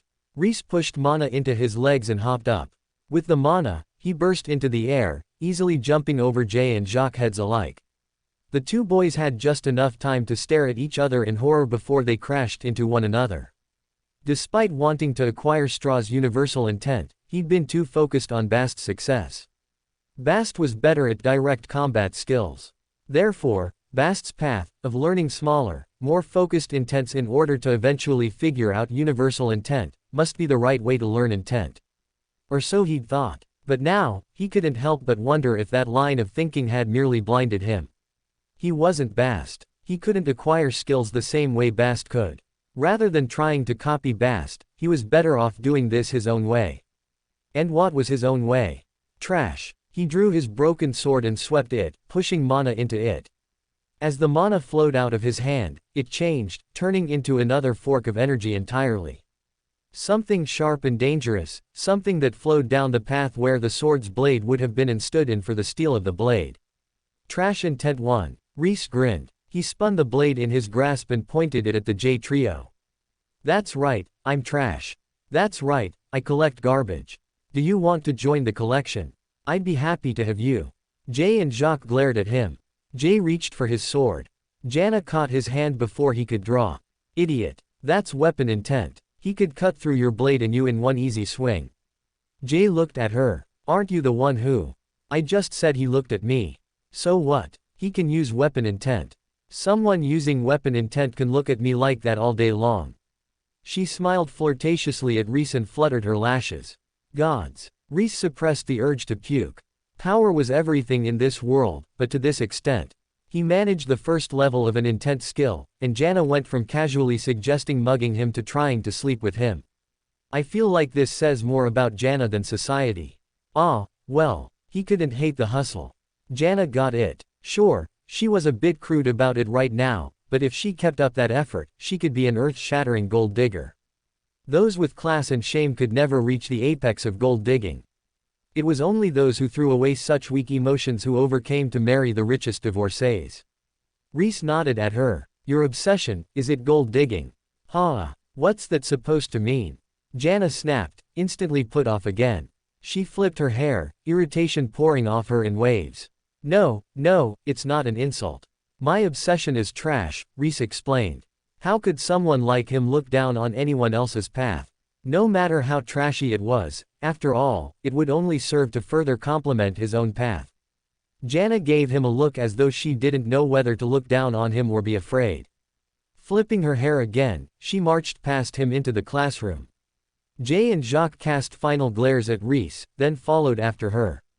The other students were starting to arrive, so Rhys followed them in. He chose a seat slightly apart and near the back, aware of the stench that clung to him. He hadn't yet located the bathing facilities, nor did he feel comfortable stripping naked to bathe in the stream of such a populated mountain, where older disciples could easily fly over at any moment, so unfortunately, he didn't have any way to clean the stench of trash off himself. The second he walked into the room, though, his fears faded. The whole room was inundated with the smell of a medicinal smoke. It kind of smelled like burning cough syrup, and not in a good way. The smoky stink overwhelmed his own stench, and though he wasn't exactly happy about that, at least he didn't have to feel guilty about subjecting everyone else to the smell of trash at close quarters. Rather than traditional desks, this classroom was equipped with cauldrons. Short stools stood beside each cauldron, just tall enough to see into the metal devices. Lids sat nearby. Cast nearly as heavy as the pots themselves, if not heavier, they also came equipped with metal latches that would grip the lip of the cauldron and hold them in place. It reminded Rhys of a pressure cooker, a little bit. Looking up, he found the telltale signs of pressure cooker explosions on the ceiling. Deep dents marred the roof directly over the pots, and in one spot near the front, a lid remained lodged in the ceiling, stuck so deep only half of it protruded from the stone. The classroom itself had been carved from solid stone. Based on the abuse it had taken through the years, between the pressure cooker damage and the oddly soft, almost wet-looking places where acid of some kind ate through the floor long ago, that was a wise decision. Ashen stains on the walls and the acrid medicinal stench in the air made it clear a lesser building would have burned down long ago. Rhys raised his brows. Pillmaking was a dangerous art. The toxic garbage he'd picked up from the back of the classroom had already warned him of that, but it was one thing to see its outputs, and another to see the forces that went into making that toxic sludge. Awesome, he thought, grinning to himself. It was like chemistry, but if chemistry was only the cool, dangerous stuff. That was what he was talking about. While he waited for the students to finish filtering in, he flicked through the textbook. His copy was a bit stained, a few pages were missing, and the covers were in tatters, but that didn't matter. He'd gotten it for free. Really, it was crazy what people would throw out. College textbooks cost an arm and a leg, and these spoiled brats were acting like they were napkins, to be tossed aside once they were wrinkled and soiled. He'd always been a fast reader, and this was no exception. He didn't know if he could read because his body was literate, or because something was translating for him without him noticing, but in any case, the words flowed smoothly from the page to his head. There was no difference between reading this in his native language, nor was his speed impacted in the least. Last night, he'd spent some time browsing it, but it was pretty complicated stuff, so he'd decided to head to class and hear a professional's explanation, in the hopes it'd clarify some of his questions. Still, there was no harm in getting a little light reading in, so he sped through the pages. He had to be a speed reader. There wasn't any way he could have survived without that trait. If he couldn't turn his brain off and rocket through 100 pages in an hour, how would he get through his beloved trash to enjoy the gems hidden in its depths? Honestly, he was convinced that if other people could read as fast as him, they'd probably share his appreciation for trash. There was nothing like turning off the brain, putting aside all judgment, and just letting the words flow. He lived and died on vibes and flashy scenes. Higher thinking, judgment, analysis, all those highfalutin words were for afterwards. Oh, he could break any work down, take it apart and pick through the bones to show you exactly where the flaws were, but where was the fun in doing that in the moment? It was like eating rotisserie chicken. The moment was for eating the good roasted meat. Once all was said and done, then it was time to pick the bones. And it was only once the carcass was not but bone and sinew and taken to the curb with the trash, that he might let regret sink in. Not that he'd ever regretted a rotisserie chicken in his life. That being said, this textbook was exceedingly dry. It was clear from the first page that the whole thing was based on rote memorization, which had never been a strong point of Rhys. He could do it better now that his mind was enhanced by mana, but he wasn't so enhanced that he could simply download the data directly into his brain. The idea of memorizing 1,000 different formulas sounded incredibly unappetizing to Rhys. He'd rather reverse engineer them from the pill wrappers he had. Plus, the pill wrappers were trash, so he'd have an easier time comprehending the recipes from them than trying to brute force memorize the recipes from this book. In any case, he wasn't here to learn recipes. Right at the start of the book, it warned that individual pill and potion makers often tweaked recipes to improve certain parts of the pills or potions' effects. In other words, reverse engineering the recipes from the wrappers wasn't just a good way to learn, it was a better way to learn, since he'd be getting specialized formulas, not generic middle-of-the-road recipes. No, he was here to learn the basic technique for pill making. To put it simply, he had a recipe, he had all the ingredients, but he didn't know how to operate the oven. And in this world, it wasn't even as easy as twiddling with some knobs or buttons. He faced a big, blank pot that clearly had a propensity to explode, with nothing to operate it but his bare hands. He knew when he was out of his depths, and he wasn't afraid to admit it. The last of the students filled in. No one sat near Rhys, but a few of them shot him uncertain looks, as if they weren't sure if he should be there. Looking around, he was one of the younger disciples, but when he extended his mana, he wasn't any lower tier than the rest of them. Sure, some of them were high tier 1, and most of them had more mana than him, but it wasn't as though he was ridiculously unqualified. They waited for a few minutes, chatting, before a hush abruptly fell over the crowd. A young-looking lady swept in. Her dark hair was swept back in a stern bun, and her pale blue wide-sleeved robes were cut short, hanging no lower than the elbow. Underneath it, she wore long, skin-tight dark blue sleeves that covered the back of her hands in a V shape, but left her palms bare. The hem of her robes reached about as long as a miniskirt would. Beneath it, she wore leggings that likewise came to a point on her feet, almost merging into her sandals. A dark blue fabric belt dripped with gold and blue glass decorations, to match the slender but unnecessarily long gold pin that held her bun in place. Rhys nodded to himself. That was a design. If he were still a cosplay builder, he'd be calling that female friend of his right now. She thumped a heavy bag to the ground and approached a podium. The podium declared her name, SNR. Sword and Tag. The podium stood beside a large cauldron with clear walls, so that the students could see inside. It looked as though it was made of glass, but there was no way something that large subject to explosive levels of pressure could be made of unreinforced glass. It was probably enchanted somehow. Get out your supplies. Today, we'll be making a simple healing potion, Sordin announced. With a gesture, she pushed mana into the brazier below the cauldron, and the brazier lit. The other students did the same, and Rhys followed along. Sordin drew huge quantities of herbs from her bag, tossing them into the transparent cauldron. Rhys watched the herbs she threw in, then copied her motions. He didn't know how to make a potion, and it wasn't like he could sniff potion bottles to figure it out, or, at least, his senses hadn't advanced to that level yet. The book's instructions were less than helpful. They included obtuse references to techniques and equipment that the book itself didn't explain. Honestly, he'd given up on making potions. It wasn't a big deal, since less is more meant he could sip the same potion for years, and he could scrape potions together to get more. Still, the more techniques he knew to create potions, the more likely he was to survive, so he figured, as long as the teacher was showing him the technique right in front of him, he might as well learn. The other students winced at the quantity of herbs used to create the potion, but Rhys had plenty of herbs from the trash. They'd cost him nothing, so if the students were price gouged on herbs, that was none of his business. Unless, he grinned to himself. He had lots of high-quality compost back in his heap, and plenty of disciples threw out rootstocks or stalks that he could try and grow herbs from. He only had a small garden right now, but if there was money to be made, he might as well expand that garden and make money. His herbs were ragged and in much smaller quantities, but the power they exuded when he threw them into the cauldron was just as strong as his neighbor's cauldrons, as less as more activated. Up front, Sorden chopped, mixed, and ground. All her motions were smooth and polished, with the quick motions of a professional who'd made this 1,000 times. Many of the students struggled to keep up, but Rhys, who was used to the fast-paced beat of Straw's brutal lessons, could keep up just fine. One herb after another joined the pot.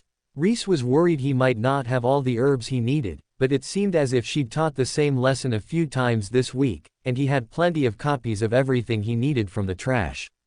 The herbs melted under the mana-powered fire. Rhys felt their energy stirring, and called out to that energy. At the front of the class, Sorden gestured in a circular motion over her cauldron. The energies mixed smoothly together, blending into one energy. Rhys started to stir the energies, only for them to immediately jolt and try to escape his grasp. Sorden had made it look so easy, but it was anything but. The herbs all wanted to stay with their own like-kind energy, not mix in. Extending his mana, Rhys gripped each bundle of energy and slowly smeared them together, pummeling them from the outside and forcing them to mix into one. It fought against him, but he refused to let it go. He pushed them all together, tightening the cauldron's space so they couldn't escape. Without anywhere else to go, the energies melded slowly but surely. Even with all Rhys' efforts, though, he couldn't make them completely mix.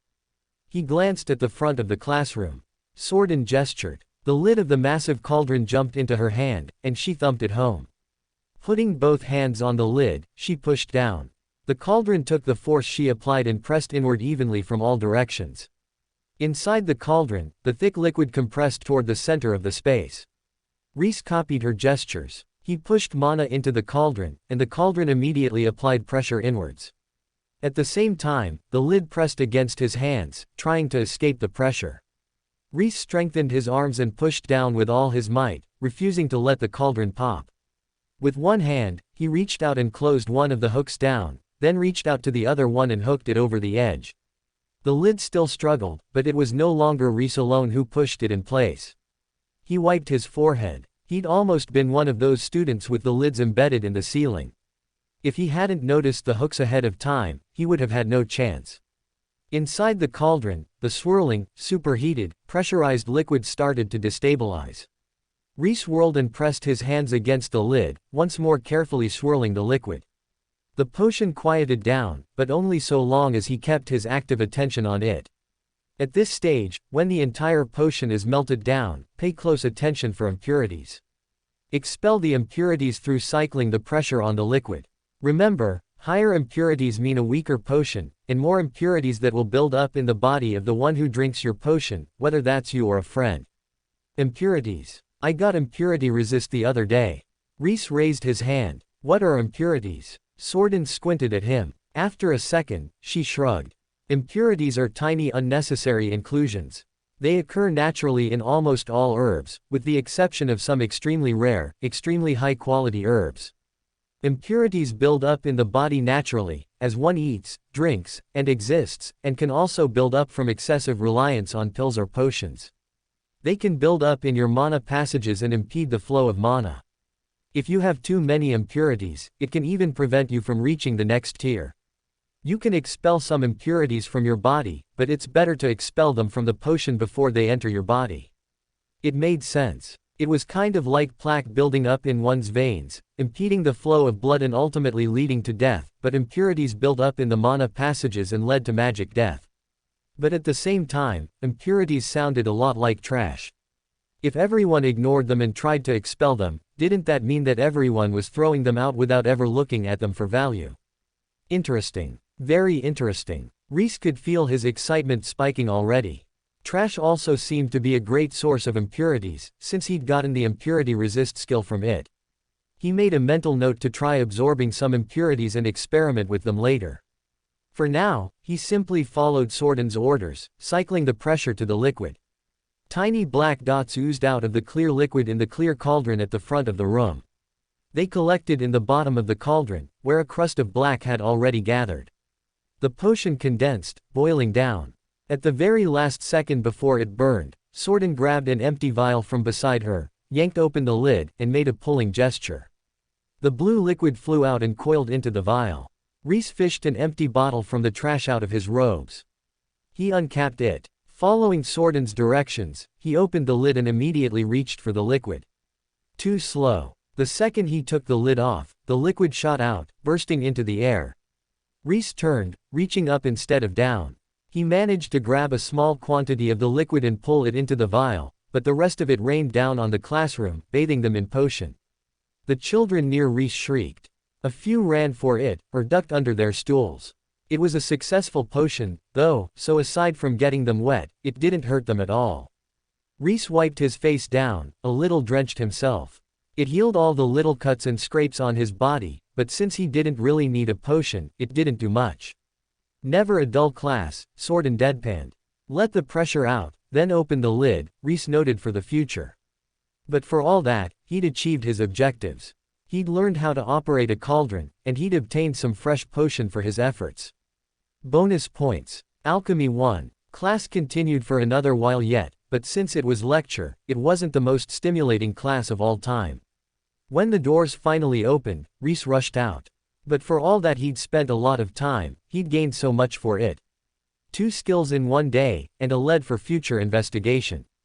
2 leads, including the garden. All good things for him. He returned to his trash heap pleased with himself and set about building his garden. There were piles of rotting food amidst the rubbish, plus shredded herbs that were too far gone to be used in even the most impure of potions. He picked out the compostable matter, leaving behind the bones, meats, and cheeses, and made a compost heap. Rather than simply wait for nature to take its course, he scanned over the compost pile with his mana, searching for the tiniest signs of life. He needed microorganisms and bugs. They were what turned food into compost. If he could supercharge them with mana, he'd have compost much faster. Mana made people stronger and animals stronger, so why not bugs and bacteria? Time passed. He sat down and meditated beside the compost pile, focusing all his mana on the pile. He sensed the rats picking at the pile, the chipmunks burrowing into it. Smaller. Large worms and big beetles appeared on his awareness, shimmering with mana. Not yet. Smaller. He burrowed down deeper yet. His whole world was the compost pile. The compost pile marked the edges of his universe, and he knew nothing but the compost. Every leaf, every piece of scrap, every bug lit up in his mind. And then his mind expanded. He saw more, saw smaller things. Down into the abyss below bugs. Tiny spots of light lit up in his vision. They huddled together in splotches, clinging to one another for warmth. There. Rhys pushed his mana into them and the bugs alike. The microorganisms immediately leapt into action. They multiplied at a furious rate, chewing through the compost. The bugs, too, sped up.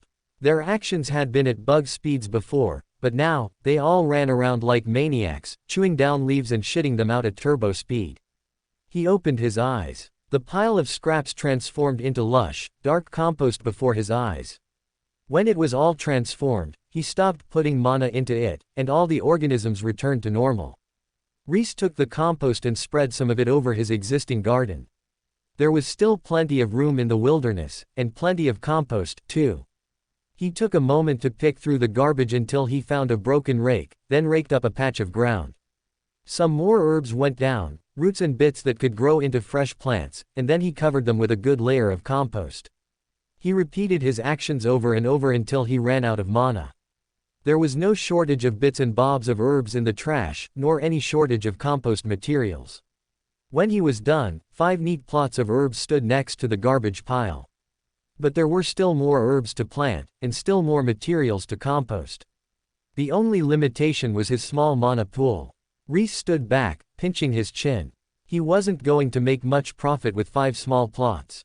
Sure, he could treat these as his first generation, then build a second and third generation, and so on, but that was boring, and it took too much time. He wanted a profitable garden right now. Not only that, but he knew he could do it. If he followed the same principles as the compost generation, he could speed up the growth of the herbs. From the alchemy book, some herbs needed very specific growing conditions, but none of the herbs at this low a level needed that special of a caring regimen. He could throw them in good soil, pump them full of mana, and harvest them immediately for a profit. Of course, the problem was that anyone could do that. The only limitation was mana, and mana was a serious limitation for everyone, not just trash tier low-level mages like Rhys. He'd need to be basically hooked up to an infinite supply of mana to make it worth it. He did have better soil than most people would have access to, so that was a definite advantage for him. That would lower the amount of mana he'd need to grow the plants, and if he simply sat still and waited, he'd be able to grow good herbs one way or another. But he didn't just want the same slow rate of herbs anyone else could produce. He wanted to get rich from the trash, and that meant doing more than ordinary gardening. He could try charging for removal, but he didn't want anyone else to get ideas. The trash belonged to him. If someone else saw him charging money for trash removal, they might try to butt in on his market. Better to make it a free service so no one thought about butting in on it, and reap the benefits of the trash himself. The last thing he wanted was for someone else to start getting ideas about his trash. Sitting back, he sighed. At times like this, he missed Bast. Bast would happily dig a dozen plots for him, even if he didn't have the mana to create compost or grow the plants yet. Motivate him. Provide the effort to force him to keep going when he got tired or lost the plot. He needed a friend. Someone who would help him out with his wild plans. Of course, then he'd have to split the profits, so there were downsides as well. A little lost for the moment, Rhys extended what little mana he had left to sense the world around him. He needed mana. He could go meditate for it, but it would take so long to get it back. He needed mountains of mana. Piles of it. Heaps of it. If only he had. Pale light lit up in his mana senses. Rhys turned, slowly. The trash. The trash was full of mana. Absolute mounds of mana. But how did he release it? He thought for another moment, then shrugged. Releasing the mana from the herbs to make a potion had taken heat. What if it worked the same way here? Rhys jumped up. He ran to the piles and started picking through the trash, setting aside every possible item that could make compost. A few days passed. At last, he had 2 piles, one compost pile about 1/3 the size of the original, and the other a 2/3 sized pile of trash. He'd separated out the usable herbs as well as anything else that seemed valuable. The valuable pile was relatively small. It was mostly herbs, potions, and wrappers, though there were a few broken weapons and some badly stained robes. For all that the robes were stained, they were still way nicer than his. It was worth trying to clean them, later, when he didn't have a current project. There was also a pair of bracelets that had a strong aura of mana, but didn't appear to do anything, and a perfectly usable gold ring that had a small storage space inside it, and that was the biggest winner of them all. The storage ring was full of fine robes and nice furniture, that had all been ripped to shreds, doused in wine, and then lit on fire, some of it. But most of the damage was cosmetic or repairable. He pulled all the items out and set them in his valuables pile, to repair and clean later. Rip to whoever pissed off their wife/fiancé, Rhys noted. The gold band had looked like a wedding band to begin with, and when he saw the contents, he was sure. Sure that someone had truly lost their lover, anyways. One man's loss was another man's gain. Considering what he was about to do, he dragged the furniture over around the edge of the hollow and into a nook in the rock formations just around the corner. There was a natural cave there that he'd been considering outfitting as a home for a while now, but he hadn't had anything to do it with. Now that he had some furniture, he could really get started. Sure, it was a bit of a fixer-upper situation. Some of the chairs only had 2 or 3 legs, or no seat, or filthy shredded cushions. But the bones were good, and only a little scorched. He could definitely fix them up with a little hard work. With the furniture out of the splash zone, and the rest of the valuables moved out of the way for luck while he was at it, Rhys finally turned to his trash mound. He'd only been collecting for a few weeks, but it was already a veritable mountain, nearly big enough to peek out of the valley he'd put it in. He checked to make sure the compost pile was far enough away to not catch fire, then dug a fire break in between them just to be completely sure. Building the earthwork did help to grow his strength a little, but not as much as he was about to surge up, if all went according to plan. Only then, once he was sure that he had everything accounted for to the extent possible, did he grab a pair of matches and start a fire. He didn't have a fire-starting skill, so he had to stick to mortal methods, but once the fire got started, he fed it mana. Like anything fed mana, it quickly strengthened. The flames chased after the mana, and Rhys guided them to spread over the entire trash pile. Before long, Rhys didn't even have to feed it mana anymore. It self-propagated on its own. The flames tore over the garbage, eating into the dry wood and scrappy fabric. As the trash burned, just as Rhys had predicted, the mana locked inside them burst free. The mana hovered overhead, spotted with black dots. Even before he drew it into himself, he could sense powerful impurities mixed into the mana. Rhys hesitated, but only for a moment. In the next, he steeled himself. Impurities are a form of trash. Even if they supposedly do nothing but limit one's growth and harm one's body, I refuse to overlook them. If he couldn't do anything with the impurities, then he'd go study up on how to remove them from his body. Since the beginning, he'd had to take risks to get ahead. If he never risked anything, he'd never gain anything. Studying trash was not the safest path. Even dragging the trash here had gained him 3 resist skills. And back in his world, it had left him unloved and exiled among forumgoers.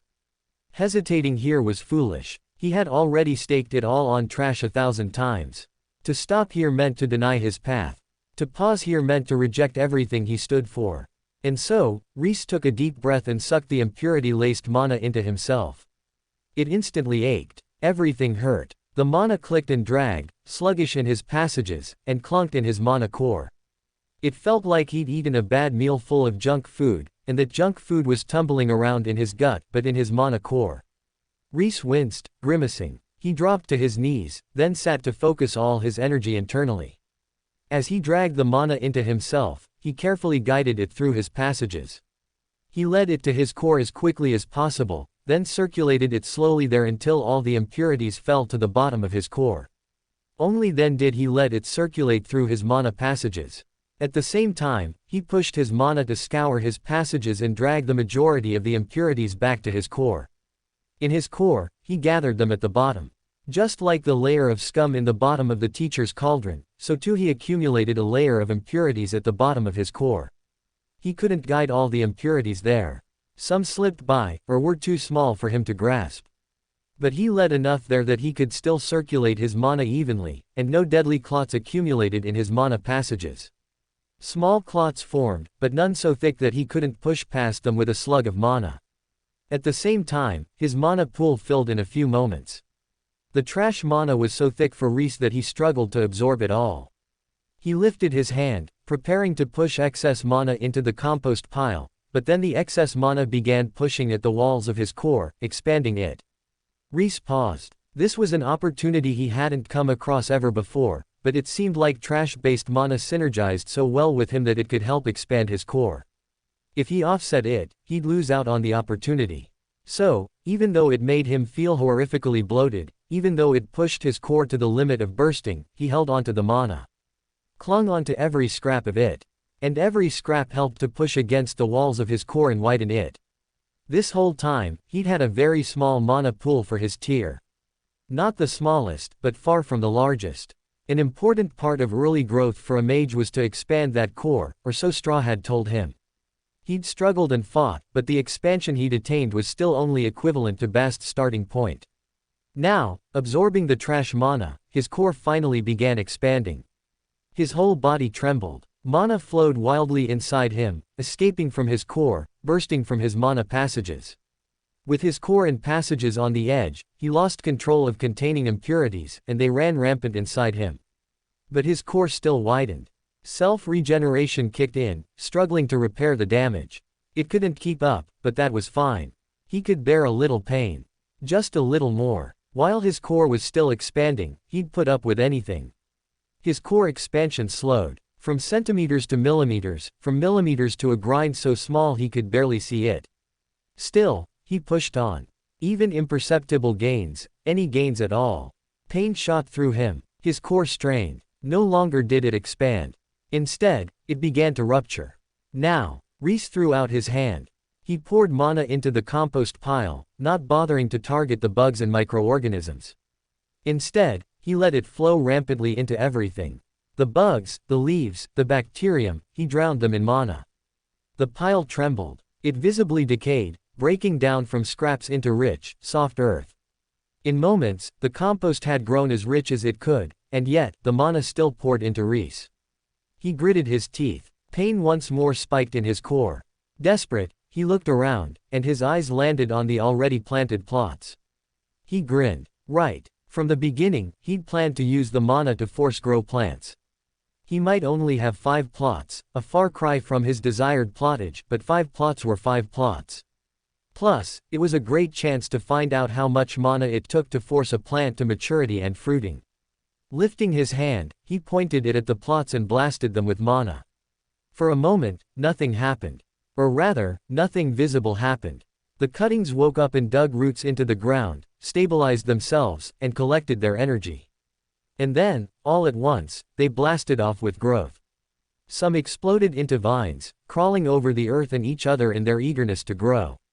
Others burst into bushes, or simply grew, extending their stalks upward and putting off leaves. They grew and grew, seemingly boundlessly thirsty for mana. An incredible amount of mana flowed through Rhys, coursing into the plants. As the mana passed through him, he stripped out the impurities. For 2 reasons. 1, because he didn't know how magical plants would fare with impurities, if they'd struggle to fruit or even die of disease.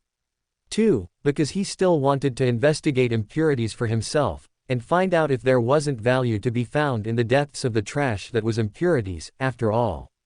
The more impurities he had, the better. After all, sometimes value could only be found when one searched through large quantities, like panning through tons of river dirt to find gold. The smallest plants stopped growing first. They put up blooms, which lived, withered, and died in the space of a few moments. In the next seconds, the buds atop the plants swelled, becoming heavy with fruit. The fruits ripened, then drooped, threatening to fall and rot away entirely. Rhys went to pull his mana back, but found he couldn't. In the next second, he shrugged to himself. He still had plenty of mana, and what did fruits contain, but seeds? Instead of 2 of those plants, he could have dozens. He kept pouring the mana in. The fruits fell. They rotted away. The seeds within germinated and grew anew. The plants grew all over one another. They didn't grow as thickly and verdantly as the first plants, but the sheer volume overweighed quality in Rhys' heart. He wasn't here to deliver high-quality goods. He was here to deliver trash that just barely cleared the mark of sellable. If some of them were high quality, he certainly didn't mind that, but while he was starting to get his business up and running, he needed quantity more. The longer-lived plants sucked up more mana, taking longer before they reached their herb-relevant stage. Some, like the bushes, he could simply let grow in abundance. He only needed their leaves, so the more leaves and branches they put out, the better it was for him. Others, he needed the seeds or fruits of, and so he had to be more careful about delivering them mana. The flow from the trash grew weaker, and as it did, he gained more control over it. He cut back mana to those plants which had already fully grown, and pushed more into those that could infinitely grow, or which needed nourishment. The mana petered out. It slowed to a trickle, then a drip, then a halt. Beside him, the fire died as well as the last of the trash burned out. Rhys lowered his hand and breathed out, exhausted. His vision wavered. His heart pounded in his head, and heat burned from his forehead. Just like when he'd first practiced with mana, he was mana sick, but worse this time than ever before. But what gains he'd made? A fresh pile of compost. A core more than double its original size. 5 plots of herbs, ready to be harvested and sold. And a technique that allowed him to rapidly gather mana, expand his core, and obtain impurities to research. He let out a sigh, tired, but proud. He took a step back, meaning to retreat to his newly furnished cave, but stumbled and fell to the ground. Lying there on the dry earth, he let his eyes drift shut. He'd done it. Everything he'd imagined and more. Now, to capitalize on his gains. But first, sleep. His eyes shut one last time, and he knew nothing but oblivion. A figure stepped out from around the edge of the valley. Their eyes darted to Rhys, plants, and they stepped forward. Rhys awoke with a start. He sat up, looking around. Lush bushes awaited him, and the air was clear, with a medicinal scent. His brows furrowed. Something was wrong. Very wrong. No trash. He jumped to his feet and whirled. The trash pile was gone. Someone had stolen it. His memories caught up with him, and he reeled. Almost to check as though it wasn't a dream, he peered inside himself, but just as he recalled, his core was several sizes larger than it had been. Now, it rivaled some of the most powerful Tier 1 students in the pill class, instead of being so small that it ranked among the smallest. Not only that, but it was full to the brim with mana. Overfull, even. There was only one problem. Impurities raged through him. His body resisted them passively to some extent, thanks to the impurity resist skill, but nonetheless, they damaged him in his mana passages. He coughed and tasted copper. Turning his head, he spat a mouthful of black blood on the ground. He was in better shape than he'd been before his impromptu nap, but he wasn't in great shape. He needed to handle the impurities, and soon. Did you do this? Rhys startled. He whirled again, in the opposite direction this time. The girl who'd invited him to the mountain, to rise, knelt by the plants, taking a closer look at the herbs. Feeling his eyes on her, she looked up. These plants. Did you grow them? Yeah, they're mine, he replied forcefully. She raised her hands. Don't misunderstand me. I'm impressed, but I'm not here to steal them from you. I'm simply shocked that a Tier 1 disciple could accomplish so much. Rhys raised a brow. She was Tier 2, and he was Tier 1. Commending it like that already implied she wanted it, but he wasn't going to hand over his hard work for nothing. He crossed his arms, subtly sliding his hand toward the broken sword in his robes. I'm honored you see me in such a light. Rise stood. She brushed off her robes. If you're so devoted to the school, why don't you attend classes or find a mentor? I'm sure Sorden would be happy to have such a devoted herbalist under her command. Devoted to the school? Rhys asked, shocked. That's right. You grew this on school grounds, with the school's materials. Surely it was for the school. Rise stated, as if it were obvious. He stared at her, jaw dropped. At last, he managed a question. You think I did this all out of the goodness of my heart, for no personal benefit? Did you not? Her eyes flashed, and she reached for her sword. Then I'll have to reclaim the school's property for the school. Rhys narrowed his eyes. He tightened his grip on his sword scrap. What, was the school going to steal everything he'd grown? Absolutely not. They'd thrown it out. The second they didn't want their trash anymore, it became his property. Everything he'd fished out and nourished from the trash was his, from the beginning to the end. For the school. What was this nonsense? He didn't recall agreeing to anything like this when he was brought here. In fact, he'd been dumped at the foot of the mountain without another word. This school had done nothing for him that it didn't do for every other student. In fact, it had done less for him. And not only that, but he'd gone out of his way and decided to help out the mountain on his own prerogative, by cleaning up its garbage. What did he get for that? Nothing but the disgust of his fellow students. Not a single piece of money or bit of thanks. The school didn't want the garbage. It didn't want him. It didn't want any of it. But now that he'd done something with the garbage, now that he'd made something of it, now it belonged to the school. Now she wanted to steal it from him. She didn't want the mountainside sludge, but once he fished the gold out, that gold was hers. Was that how it worked? He snorted. Maybe in a big corporation, but he didn't recall being hired. I'll ask you one last time. Are you going to hand these herbs over to the school? Rise asked. Absolutely not. Fuck off. If the school could do what I did, it would have done it without me. These herbs are the product of my hard work. They belong to me, not the school, and definitely not you. Rhys drew his sword scrap and pointed it at her. It was insane. He should have just backed off and given it to her. After all, she was a whole tier higher than him, at Tier 2. But he had his intense skill, and he was used to fighting Bast and Straw, who were both far stronger than him. If he didn't draw the line somewhere, she'd draw it for him, and he already knew he didn't like where she'd put it. Power ruled in this world, and by the numbers, he didn't stack up, but he didn't care. If he didn't try, he'd never win. No, not trying was equivalent to losing. He might as well put his life on the line, rather than not try, and impotently become someone else's underling. He hadn't done all this to end up as someone's servant, producing herbs for someone else's benefit. He'd done it all for him, and damn it, he was going to reap the profits of his trash. If she'd taken up the trash, then she could have done exactly what he'd done. But she hadn't, so she'd lost out. Those were the laws of life. He refused to bow his head and hand it all over to her. It was the same as a little kid waiting until he built the blocks up, then kicking him out and playing with the castle, and he wasn't putting up with it. Rise stared. After a second, she laughed, more out of shock than anything. That's what you bear at me. That's all I need, for trash like you, Rhys snarled. That's right, I'm trash. But I'm trash who understands my place. Rhys shot back. She flew at him in a flurry of robes, her blade whooshing forth. She was fast, faster than the J trio on the steps of the classroom. Rhys was instantly pushed to his utter limits, and had to flare mana just to keep her from dissecting him.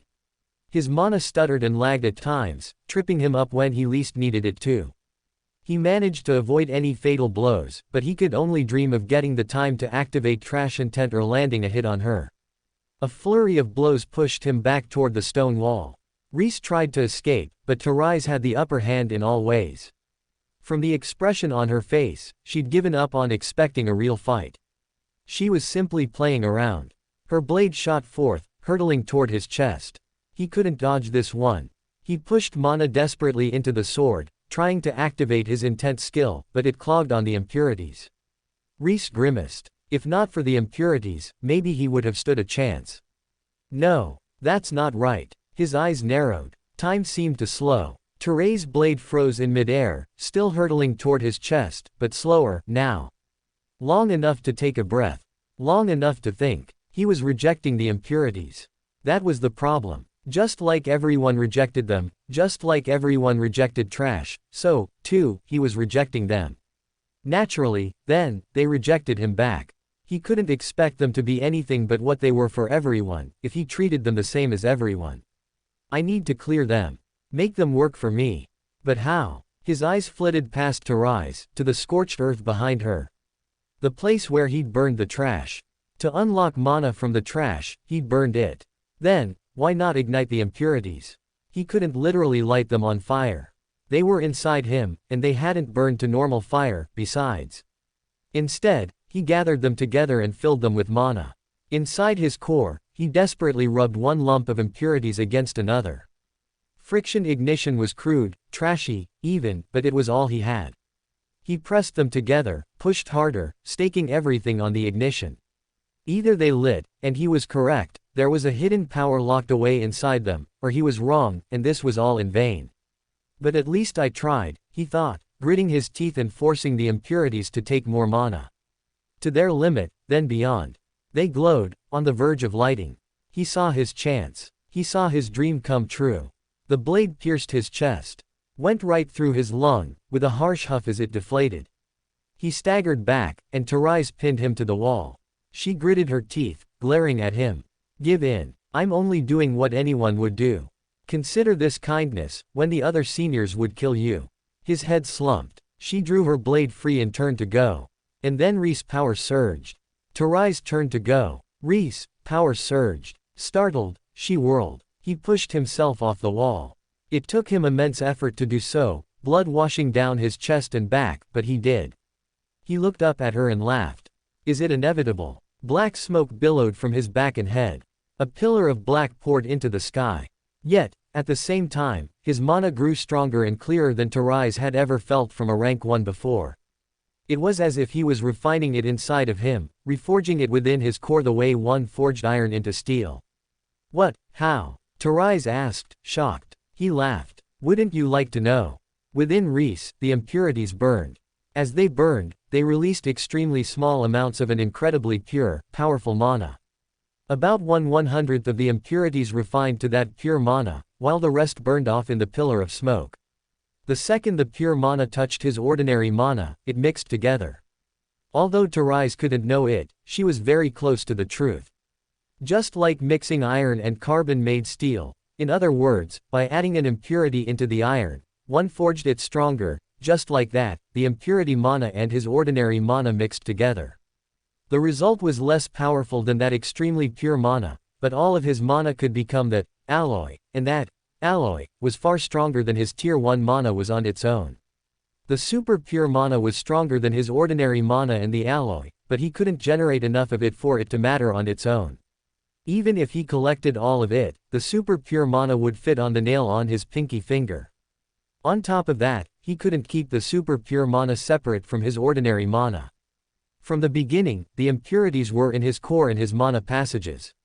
The super pure mana was surrounded by ordinary mana from the moment it was born. He could sense the super pure mana for that split second when it was created, but by the time he'd gathered himself to do anything about it, it had already merged with his mana. He wasn't complaining, though. That tiny, pinky nail amount of super pure mana made all his mana vastly more powerful. Most mages could only dream of such an improvement. He pulled out his potion and took a good sip, a full mouthful, this time. Less is more took control, supercharged by his newly reforged mana and ignited impurities. The wound closed slowly. He took a deep breath, and felt his lung pop back into shape. The impurities burning also gave him a boost of power. Unlike the alloy of the super pure mana and his ordinary mana, though, he could tell it was temporary. Once the impurities burned down, it would be gone. So he turned his broken sword toward Rhys. His trash intent burst into form, and the blade's full length sprung into shape. He dashed toward her, swinging his blade. She raised her sword to block his blow. He swung through it. His trash intent cleaved through her sword and sliced toward her neck. At the last second, she jumped back. The very tip of his blade barely cut her throat. Red bloomed. She touched her throat, then looked at her hand, shocked. Before she had time to fully react, Rhys closed in on her. He hammered the butt of his sword into her hand, forcing her to release her sword. She stumbled back. Grabbing her shoulder, he put the blade to her throat. You saw nothing here. If you tell anyone about this, I'll find you, and I'll end you. The next time you try to intercede in my affairs, I will kill you. Do you understand? Rhys watched her eyes, waiting for a response. He didn't want to kill her, nor did he consider this a killable offense. She was trying to teach him a lesson. A lesson he disagreed with, but a lesson nonetheless. What she wasn't trying to do, was kill him. Since she wasn't trying to kill him, he wouldn't try to kill her, in return. Unless she wouldn't give up, in which case, he would have no option. His hand trembled at that thought. He stilled it a moment later, steeling himself. He didn't want to bow his head to her. If he had to kill to keep his freedom, then so be it. Rhys stared at him. She glared, unwilling, then took a deep breath. She lowered her head. I understand. Rhys released her. He stepped back, still burning his impurities, his blade at the ready. Honestly, he didn't intend to release his impurity burning until he'd burned them all, to gain the maximum amount of super pure mana he could, and remove the maximum amount of impurities he could. Burning impurities gave him a temporary power boost, it was true, but the permanent power boost of the super pure mana was far more important. After all, if his guess was right, he could gather more impurities, then burn them, on an infinite loop to continue gathering the super pure mana. The one ingredient he needed for this was trash, and there was no shortage of trash. There was no need to hold back and maintain his stock of impurities, when there was such a rich source of impurities all around him. She sighed. I thought I'd warn you off from overreaching your capabilities and attracting too much attention, but I'm the one who overreached. I'm even more trash than the trash collector. Rhys frowned at her. You aren't trash at all. I failed too. So what? Do you know what I had to do to have this kind of power? You just did the default amount of work, and you were stronger than me. Are you stupid? How are you trash? You're a perfectly respectable mage with normal clothes and a balanced personality. Don't belittle yourself. Trash. Honestly, I couldn't roll my eyes any harder. You don't even come close to qualifying. Rhys shook his head at her, absolutely disappointed. Rhys blinked. Somehow, she had the feeling that he was defending trash, rather than insulting her. As if she was being gate-kept out of trash. But I'm weaker than you. Rhys drew himself to his full height and looked down on her. The sun came out from behind him, peeking through the black smog still flying off his body. Why am I the boundary point for trash? Why are you trash if you're weaker than me? True trash isn't limited by power alone. There are infinite ways to be trash, and you qualify as none of them. Rhys stared. From her angle, light seemed to be coming off of Rhys like a halo.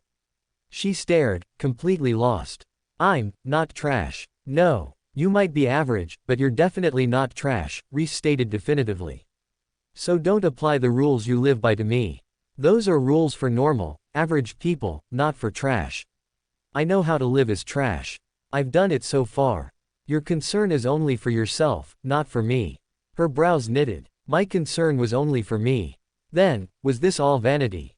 Huh? Rhys asked. That wasn't what he'd meant, but whatever. She seemed to have gained something from it, and who was he to stop her from getting the most out of this? The smoke faded away. The impurities burned out in his core. Rhys took a deep breath. His whole body felt light and rejuvenated. Black goo clung to his skin where it had been forced out during the burning process, and he wiped it away. His mana ran smoothly through his mana passages, and circulated smoothly in his core. He examined his whole body, and found no impurities. They had burned cleanly, exiting his skin as smoke. There was only one exception. In the very bottom of his core, 2 small lumps of impurity remained. They were heavier than the original impurities, and didn't stir even when he circulated his mana as fast as possible. They hadn't burned, and the sensation he got was that they wouldn't burn. They, too, had been forged stronger. But for all that, they didn't appear to have any impact on his mana, so he wasn't too worried about them. Plus, they were so tiny. If the super pure mana was the size of a pinky nail, then this super impurity was the size of a rhinestone on that nail. He could absorb the same amount of trash 100 times and forge 100 super impurities, and he'd still be fine. He tucked his scrap of a sword back into his robes. If you're not going to stop me, then, I suppose we're done here.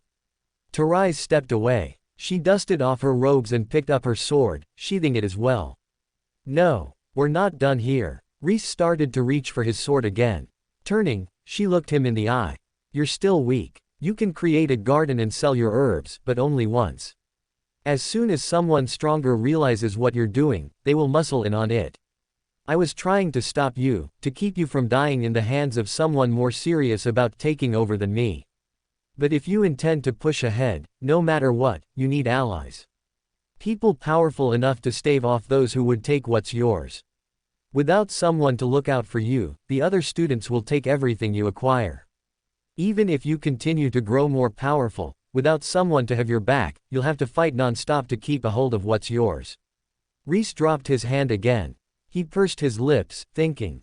She wasn't wrong. In a might makes right society like this, he really did have to either fight to survive, or find someone to support him who was strong enough that no one wanted to mess with him. Though, of course, there's always the straw problem, where they want to kill him anyways, even though he's super strong. But then, he'd made it out of that scenario alive, because everyone cared about Straw, but no one cared about him. Plus, it wasn't as if his problems with holding onto his stuff in the face of the strong vanished when he sold the herbs. If anything, they only got worse, because he'd have gold, then, more valuable to most people than raw herbs. He nodded, slowly. The longer he looked at this, the better having someone have his back sounded. Who do you suggest, then? He asked. Between the two of them, she'd considered this far more than him. It would be foolish of him to not ask her advice. He didn't have to take it, but compared to reclusive old him, who dragged trash around and had attended one class, Trashy knew the peak infinitely better. She'd lived here for years, and presumably had more knowledge of the other mages, which ones were likely to help him, and which ones were likely to screw him over. The same person I suggested from the beginning, the potion master, sword and tag. Rhys raised his brows. The same person she'd suggested from the start, huh? Maybe she wasn't putting any thought into it. Before he could protest, she lifted a hand. Hold on. Listen to my reasons first. He nodded and gestured for her to go ahead. Of all the master mages on the peak, she's the only one I can think of who benefits from large quantity of tier 1 herbs, both directly and indirectly. She always needs more to hold her low-level potion classes. On top of that, she's not particularly interested in the affairs of students, which means she's unlikely to poke into your business and try to figure out where the herbs are coming from. She's also known for fairness and an even hand. She's a powerful master, one of the few tier 3s in the lower half of the school, so she should be able to protect you from everyone but the mages on the upper half of the peak, who wouldn't care about the pitiful money you're making or your pathetic tier 1 herbs, anyways. Those who are more familiar with the school will know that Sordin doesn't often directly act at all, but the rare times she does, she behaves with such extreme prejudice that her name can be used as an effective threat. Rhys raised his brows. He'd thought she'd just put together herbs and potions and told him to go to the potion master, but it seemed she'd actually put effort into it. Is there anyone else you'd suggest? Trashy hesitated. The librarian is more powerful than Sordin and has a hobbyist's interest in herbs, but he never leaves the library, so he's not much of a threat. The battle mage can always use cheap potions, but... Wait, librarian, there's a library? Rhys asked, his ears perking up. Library. Books. Dare he hope, fiction. Rhys grimaced, hesitation once more flashing across her face. He's reticent is the kind way to express it. And he's incredibly protective of his books. Violently protective. Rhys thought of the tattered textbook he'd found in the trash and nodded. If the students did that shit to his books, he'd get violent, too. I get it. But what kinds of books are in the library? Rhys gave him a look, one that told Rhys she'd somehow misunderstood his prodding. Not dangerous ones, in case that's what you're thinking. Any truly valuable books are restricted to the upper floors, and only people on the upper peak can obtain them. All the books on the lower floors that students like us can access are the ordinary textbooks anyone can read for free. What about fiction? Rhys asked directly. He'd never been great at tact, and she definitely wasn't catching his drift. Her brows furrowed. Fiction. Why would you want to read those fairy tales for mortals? There's no truth in them. That's the point, Rhys replied. He opened his mouth to keep arguing, then forcibly shoved down the internet troll inside him. Now wasn't the time to espouse the glories of trash fiction. She was a non-fiction reader, anyways, the kind of person who would never, not in 1,000 years, appreciate fiction, let alone trash fiction. He made a quiet note to go see this librarian later. Given the state of the books he'd seen come through the trash, he kind of understood the guy's position. In any case, between the reticent librarian who everyone knew wouldn't defend him, the battle mage, whom he doubted would approve of his financial adventures and who needed him to process the herbs into potions first anyways, and the potions master, who always needed low-tier raw herbs in large quantities, he actually agreed with Rhys. Sword and tag, potion master, actually sounded like his best bet. He clapped, dusting off his hands. Let me harvest these herbs, and then let's go see Swordin. Rhys frowned. If you carry the herbs with you, you'll be targeted before you. Rhys flashed the golden storage band he'd found in the trash. He wore it on his thumb to prevent any misunderstandings. Plus, at 14, his ring finger was too slender for the large ring. A beat later, he considered the contradictions in his words. He was 14, and worried about misunderstandings. No, I live in a medieval world. It's possible. Though, looking at the mages around him, they didn't seem eager to marry young, so his initial contradiction still applied. Her eyes widened. Where'd you find that? The trash. Rhys stared at him. No way. Rhys shrugged. It's true. She waved her hand. It's not important. Go harvest your herbs. I'll introduce you to Swordin once you're done. I can do that myself. You don't need to hang around, Rhys said. Rhys gave him a look. How many classes have you been to?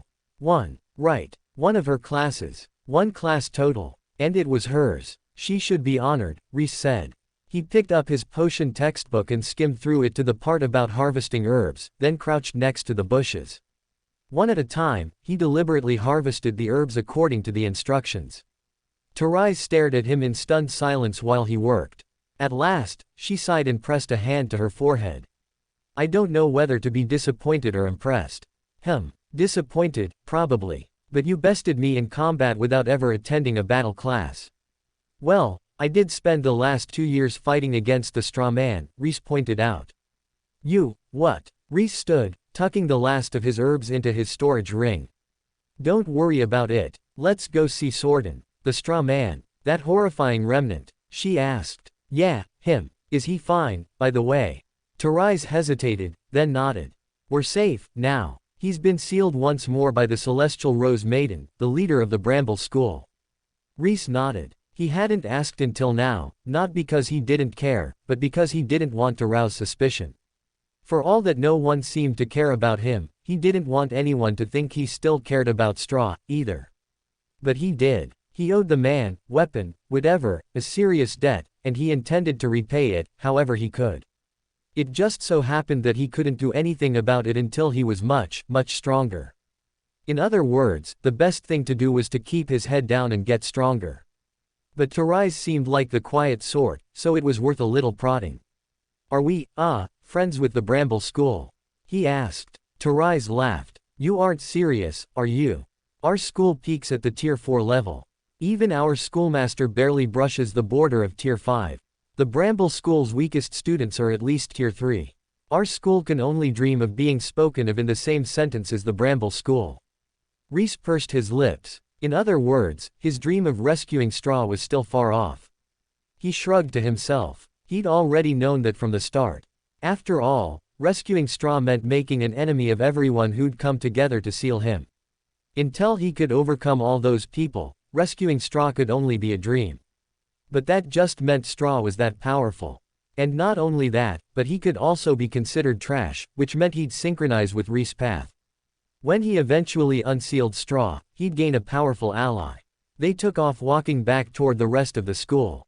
As they walked, Rhys glanced at Rhys. Do you know what school a man in white and gold robes might belong to? He's probably a martial artist, with a battered-looking sword. Her brows furrowed as she thought. Battered sword, white robes, her eyes widened. You're not talking about Luke Sion, are you? The Sword Saint, the most powerful martial artist on the continent. Maybe. He would have taken a new disciple recently. Rhys added. That's right, Luke did recently take on his first disciple. It was big news. I can't believe you didn't. Rhys paused, looking at Rhys. I can believe you didn't hear it. It was big news. The noble mage families and schoolmasters have been pressuring him to take on their children for centuries, and out of nowhere, he picks up some no-name child that the straw man had kidnapped. The rumor mill went wild. People were guessing everything from him having a secret child to a generational debt to a mortal family. No one's seen him since, though, so the rumors have died down. Everyone thinks he's busy training whatever prodigy he must have found. Rhys let out a sigh. Just like with Straw, he'd been afraid to show too much interest in Bast's future, but in this case, not for his sake, but for Bast's. He didn't want the boy to hear that Rhys was asking after him and come looking. Better that he pretended not to care and let Bast gain the full benefit of wherever he ended up, rather than waste time asking after Rhys. Now, it sounded like not only was Bast receiving the best possible education, but he was also in a place where Rhys could safely keep tabs on him, without Bast ever hearing about it. He nodded. Good. Good. Did you know him? Right, you were also kidnapped, weren't you? Yes. Rhys shut his mouth, not wanting to talk on the topic anymore. The less interest he expressed in Straw, the more likely people were to think he no longer cared about the straw man, the more likely his eventual, inevitable heist would go off successfully. He had to prepare now, so that people didn't immediately suspect him later. Rhys glanced at him. She clearly wanted to keep asking questions, but at his hesitant answer, she simply looked away and respected his wishes not to talk. Halfway there, Rhys paused. Rhys, where do they sell herbs here? She shook her head. We don't have an herbalist. Oh, how much do they buy herbs for, then? Again, she shook her head.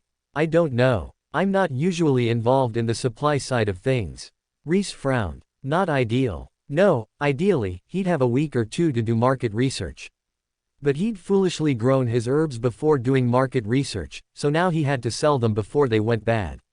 To be fair, he hadn't known ahead of time that he'd be so successful with his trash conversion art, or that Rhys, and by extension, other senior mages would realize what he was up to so quickly. He was rolling with the punches, but soon he'd be ahead of the game. All he needed to do was get things rolling. Ultimately, it was fine. If there was one thing he was good at, it was improv. He could pivot, think on his feet. He wouldn't lose out, even if he didn't know exactly what he was doing. At last, the two of them arrived at a sturdy house at the edge of the lower school. Rhys gestured. Sword and Tag lives. Boom, boom. The earth shook. The house trembled. A wave of force blasted into Rhys and Rhys, sending both of them stumbling back. Black smoke billowed out of the windows, chimneys, and doors of the house. Rhys looked at Rhys. Should we, help? Rhys stood casually, her hands clasped behind her. No, this is fine. Is it? Rhys muttered to himself. A few seconds later, Sordin came staggering out of the door, chased by a gout of dark smoke. She coughed heavily, waving her hand in front of her face, then looked up. Finding two students in front of her, she beamed. Good afternoon. Anything I can help you with? Anything we can help you with. Rhys returned. Sordin looked at him, lost, then glanced over her shoulder at her still smoking house. She laughed. No, I was experimenting with a new pill formula, and it didn't work out, that's all. This happens all the time. Pill making is more dangerous than I thought. Rhys eyed the black smoke for another beat, then put it to the back of his mind and smiled. I've discovered a way to farm herbs on the mountain. Would you be interested in purchasing my herbs? She raised her brows. Let's see the herbs you've made. Depending on their quality, I might be interested. With a customer service smile, Rhys drew out samples of his herbs and offered them to her. If you're interested, I'm willing to offer you a 20% discount below market price in return for your protection. Sordin chuckled. She took the herbs from him and examined them. We'll see, we'll see. Rhys tucked his hands behind his back and waited. He closely watched her. This was his first time seeing an herb examination. What she looked for would tell him a lot about what to work toward in the future. Sordin gave them a quick visual inspection. She glanced up, and seeing Rhys' eyes on her, gestured him closer. The cut at the base of the herbs is a bit crude, but the shape and quantity of the leaves is good. There's no damage from bugs, which is impressive, especially on this mountain. Nor is there any sun, heat, or water damage. These herbs appear to have been grown in a very controlled, stable environment. He nodded. Half of that was true. The environment was incredibly stable, since he'd grown all the herbs in the space of a few hours rather than over a few weeks or months. Controlled, not so much, but so be it. Before a deeper internal examination, their aura is also good, bright and healthy. If I didn't know better, I'd guess they were grown with mana constantly piped into them. You rarely get this kind of aura, even with farmed herbs. It's something you see with herbs that grow naturally near mana springs. She glanced at him again. If you found a mana spring, I'm not going to look into your business, but be aware, the other students will be very interested in finding it. That kind of resource should be reported immediately to the school. Rhys nodded slowly, digesting her hint. She was basically warning him that the stronger students would steal it from him, so he was better off reporting it to a teacher and getting the credit for finding a resource for the school, rather than hiding it for himself and risking another student taking his glory from him by force. Of course, I didn't find anything like that. But I should keep in mind that the other students might want to discover my trash secret eventually. No, to Rhys is already enough warning of that. I need to closely guard my mana generation secrets. This school only needs one trash lord, and that's me. Sordin turned back to the herbs. She closed her eyes and examined it with her mana. 1 second passed. 2, 3. Her eyes shot open. She grabbed Rhys' hand. Forget a 20% discount. I'll buy these herbs from you at market price and provide backing for you. However you're growing these herbs, keep doing it. If anyone interrupts you, I'll personally make sure they never dare bother you ever again. Rhys grinned. Of course. I knew I was right to bring them to you, Professor. You were the first person I thought of, and I never considered going to anyone else. Only someone as dignified as you could see the full potential of these herbs. Beside him, Rhys gave him a look. Good, good. A good student like you knows to trust your professor, Sordin said, patting his shoulder in a familiar way. Yes, of course, Rhys agreed, as someone who had been to exactly one class in his learning career. She pocketed the sample herbs and reached into her pocket. When you grow more herbs of this quality, reach out to me. I'll be happy to buy. Excuse me, but, Rhys drew all the herbs out of his storage ring and set them in piles beside her. With every pile, Sordin's eyes grew wider. She darted from pile to pile, checking the herbs from each one. Impossible. Impossible. How are they all that high quality? Rhys bowed. Please allow a student to keep his secrets. Naturally. You can keep all the secrets you want, as long as you keep supplying me with herbs this powerful. There wasn't a single impurity in any of these herbs. Not a single one. How? Rhys smiled mysteriously. There aren't any impurities because I put all the impurities in me. Not that he was going to admit that. Someone else might muscle in on his market. Sordin raised her hand again. Don't tell me. Here. She reached into her pocket and drew out an unrealistically large bag. There was absolutely no way the bag could have fit in her pocket, but in the face of a giant bag of money, Rhys didn't question it. He accepted the bag and checked its insides. Gold glittered back at him. An immense quantity of gold, more gold than he'd ever seen in person in any life. Rhys immediately choked the bag shut and hid it in his storage ring. Holy shit, I'm rich. Are you locked to these herbs? That is, could you grow other herbs? Sordin asked. As long as the growing process is simple. If it requires a particular time, location, light, soil, or water, I cannot grow it, or would have a more difficult time. What if I supplied the soil and water? She asked. Rhys considered. I won't guarantee it, and I can't say how quickly I could get it back to you, but I could try. That's good enough for me. She turned toward her house, only to find black smoke still issuing forth. She rolled her eyes and clapped. A gale-force wind burst from her palms and instantly cleared the smoke from the house, along with most of her lighter-weight personal items. Waving her hand, she called her personal items to her and walked back inside with the practiced air of someone who had done this 1,000 times. Rhys stared at Rhys. The second Sordin disappeared, she leaned in. How did you grow herbs that even impressed Professor Sordin? I've never seen her this excited about Tier 1 herbs before. Let a man keep his secrets, Rhys intoned, looking at her from under his eyelids. She rolled her eyes at him. Sordin came back out with a small pot and a jug of water. Rhys accepted them and put them in his storage ring. Once he'd stowed them, she held up a small, star-shaped seed pod. It reminded him of star anise, almost, but it was a shimmering white instead of dark. This is a star ice herb. Despite its name, it doesn't need cold or nighttime light. What it does need, is incredibly pure mana. I've never been able to generate pure enough mana for the seed to sprout instead of wither. This is my last seed. She took a deep breath, then handed it over to Rhys. Rhys carefully accepted it. Despite the weight of Sordin's words, it was incredibly light. So light he barely felt its weight on his hand. I won't blame you if you failed. I've failed enough times that my heart has a snag whenever I attempt it anymore. In my current state, I think I could never accomplish it. I'm too hung up on the process. But you've already succeeded to produce pure enough mana. If you could successfully sprout this star ice seed, I would pay you twice as much as I've paid you so far. No, 5 times as much. Rhys' eyes widened. Holy shit. Hell yeah. Easy, too easy. If all the seed needed was pure mana, then he could absolutely provide that. It wasn't even hard. In fact, it was the default. Beside him, Rhys stared with her jaw dropped. She looked Rhys up and down, confusion shining in her eyes. What is this student? How is the trash collector this good at growing herbs? Externally, he nodded with a serious expression and put the seed carefully into his storage ring. I'll do my best. Water it with the glittering dew once an hour while it's receiving mana. Replenish the water if the soil gets dry, Sordin informed him. That's all it takes. It's a relatively easy herb. Rhys nodded. A smidge of concern welled up in him at that.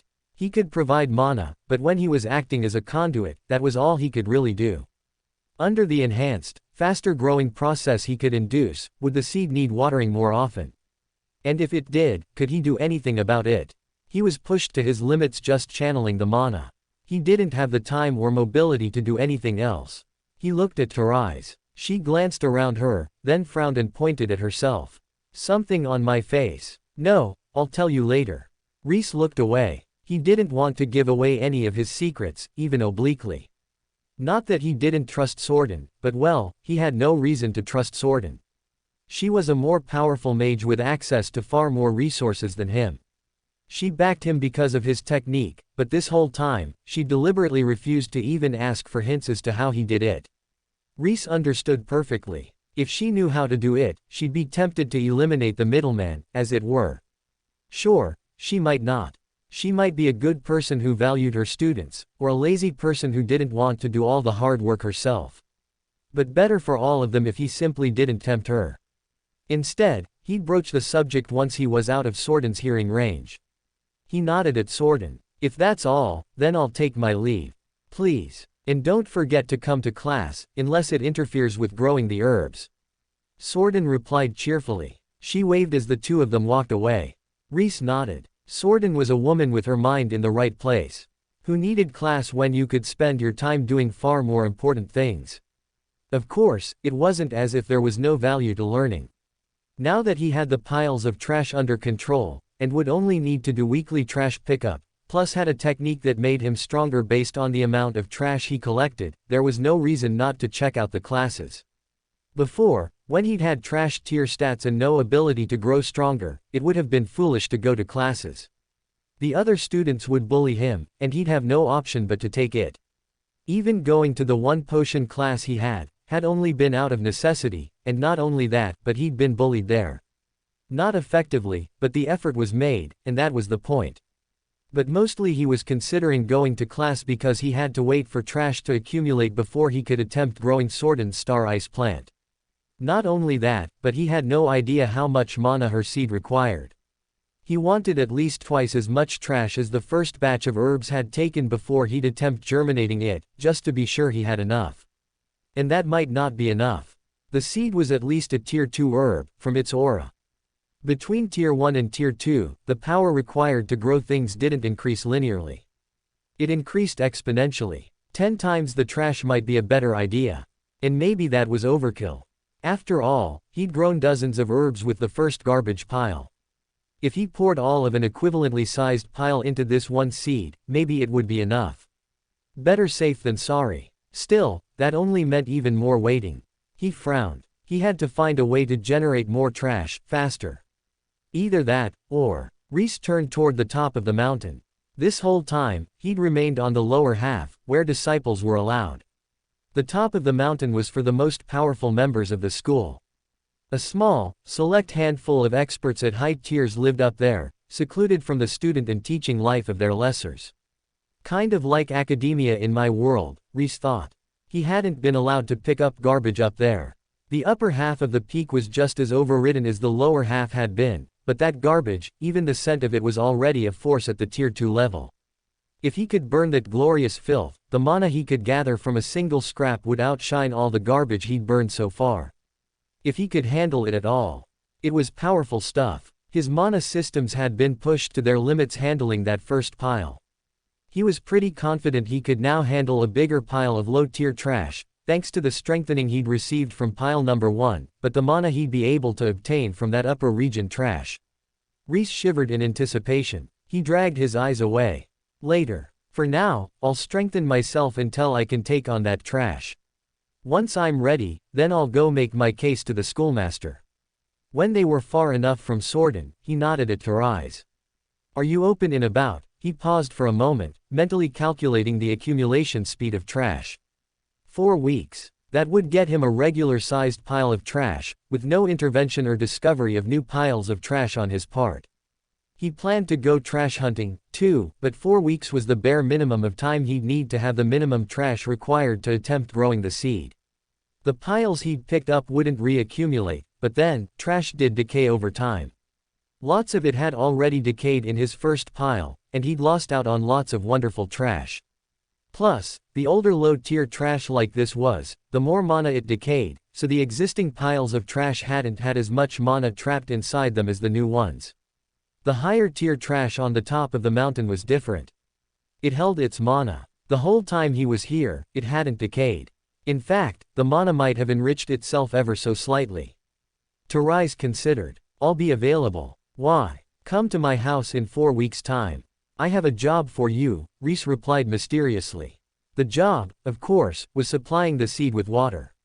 He wanted the absolute minimum number of people to know about his trash technique. Rhys had already seen him using it, so he wasn't too worried about bringing her back to see it again. Plus, something about her told him that she didn't have much interest in trash techniques. Her loss, but nonetheless, something that made her all the more trustworthy. She nodded. Certainly. And now, with nothing better to do, all his affairs settled, and no needs but the passage of time to let trash accumulate, it was time for Rhys to do something he rarely did. Something he'd actively avoided as much as possible in his first life. Something he was loath to do even in this one, even with the promise of fireball shooting on the line. It was time to go to class. It was still early enough in the day for classes to be proceeding. Rhys strolled around the main square, considering his options. Potions again, but he might as well attend a few other classes just to learn what they were.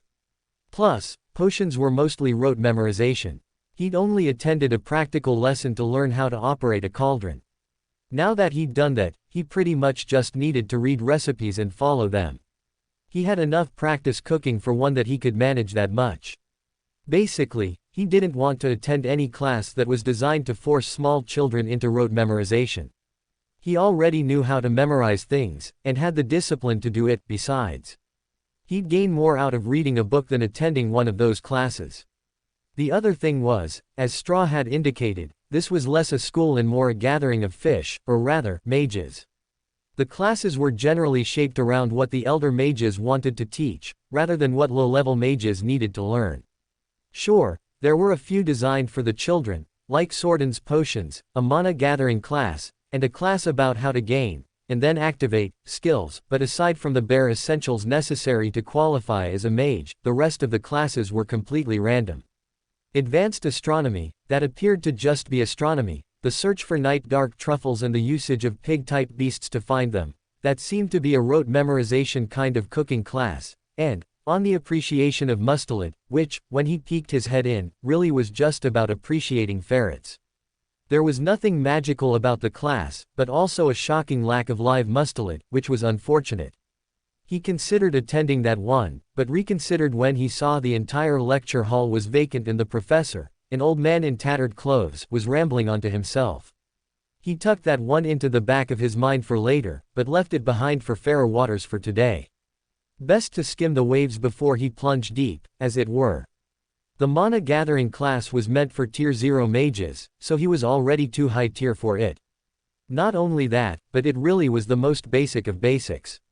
Rhys listened for long enough to understand he already understood everything they were teaching, but no longer. He popped his head into the skill class in hopes it might teach him something like an ignition skill, but the teacher was focused on teaching young mages how to activate their first skills, rather than teaching useful skills. He listened for a while, but quickly understood that there was nothing worth learning here. When the teacher suggested advanced students might attend the library to read skill manuals in hopes of learning skills from their pages, he stood up and outright left. If the teacher was telling him to go to the library, he certainly didn't need to stick around here. Rhys didn't go to the library immediately, however. That was definitely a rest of the day, maybe rest of the 4 weeks kind of task. Instead, he headed to the final remaining basics class, the martial arts lesson. He heard the class before he saw it. Dozens of children, shouting throaty cries with each blow. They walked through basic forms one strike at a time. He stood at the back, watching with his arms crossed. There was nothing wrong with their practice, but the fighting style was, how to say, simple. Compared to Straw's dynamic style, or even Bast's scrappy street fighting, it was very pure. Pure-hearted. Clean. Straightforward. Nothing wrong with that, especially for beginners, but it wasn't anything he needed to learn. He'd be better off continuing to practice what he'd already learned from Straw and Bast. Rhys turned to leave, only to find himself inches from an absolute wall of muscle. Rhys stumbled back, startled.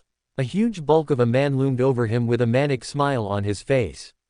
He reminded Rhys of his high school gym teacher, though slightly less balding and a little more handsome. Why so quick to leave? There's no need to be shy. Come on, join in on the fun. The man pushed Rhys toward the field of practicing disciples. I'm just here to observe. Rhys excused himself, and tried to dodge around the man. The man's body blurred. He blocked Rhys' way once more. It never hurts to grow stronger.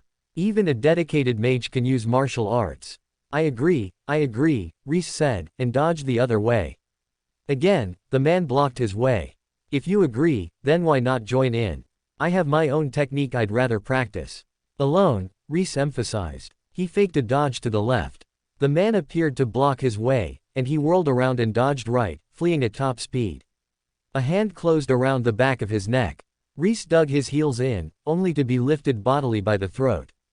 The man marched him to the front of the class. Rhys struggled the whole way, kicking and punching, but his attacks bounced off the man's powerful body. So, you think you're too strong for lessons? The man rumbled, loud enough that the whole class turned and stared. They stopped practicing forms, and simply watched instead. Rhys kicked the man in the gut. This time, the man released him. He flipped head over heels and landed, instantly pivoting to face the man. There was definitely something to learn from this man. He had never thought that he was the strongest martial artist in the school. He'd only thought that learning a whole new style, one built for beginners, at that, wasn't worth his time. But if this man was going to give him pointers, one-on-one, then he welcomed the challenge. He hadn't really had a chance to test his strength on anyone but Straw and Bast. And he hadn't gotten to test his strength at all since he had empowered himself with trash and impurities. His spat with Therese hardly counted, since he was empowered by his active impurity burning technique during that fight. That was a test of how high he could possibly push his limits, the answer of which was, high enough to fight up a tier. What this was, right here, was a test of his base strength. Without empowering himself actively with any techniques, how far could he go? Rhys and the man faced each other. The man stood there, one hand raised, the other behind his back. He waggled his fingers, clearly inviting Rhys to attack. It was a trap. Of course it was. He'd fought Straw enough times to recognize that. But what was he going to do? Not fight. The man was testing his strength as much as Rhys was. What this really meant, was that he was offering Rhys a free hit. And Rhys, well, he was a trashy guy. If someone offered him a free hit, he wasn't going to turn it down. Rhys called on his mana and charged in. He struck the man's chest with all the strength he could muster. His fist landed on the man's open palm instead. The man's eyes were wide, surprise clearly written on his face. He flexed his hand. Interesting. That's a powerful strike, there. Who taught you how to do that? Do what? Put mana in my punches. Isn't it obvious? Rhys asked, hopping back. The man had blocked. That meant he'd considered Rhys' strike dangerous. On the other hand, Rhys' fist was now a bruised mess. He took the opportunity to sip his potion and heal the wound quickly. The man's hands and body were tougher than they looked.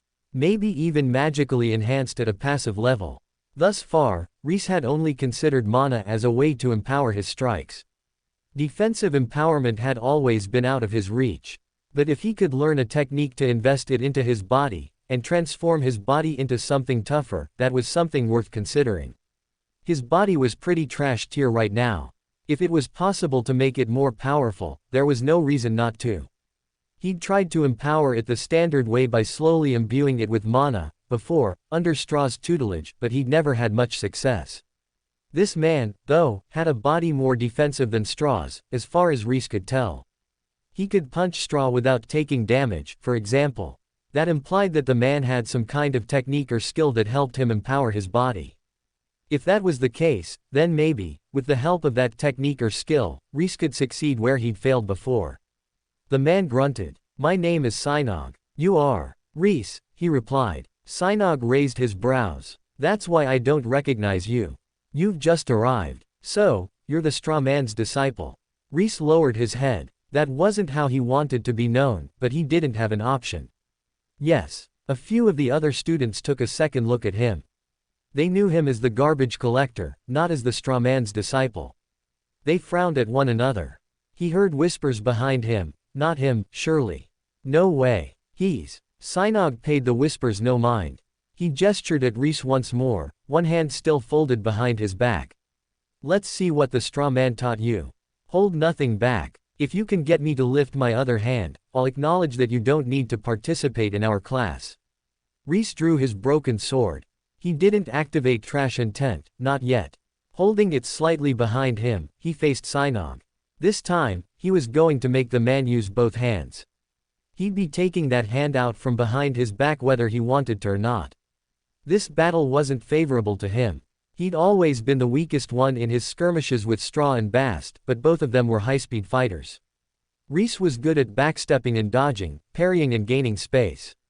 He wasn't good at full frontal assaults on powerful tanks. Telling him to hold nothing back in this situation it wasn't that he was holding back, but that this situation was highly non-optimal for his strengths. But if this is a weakness of mine, that just means it's one I have to shore up.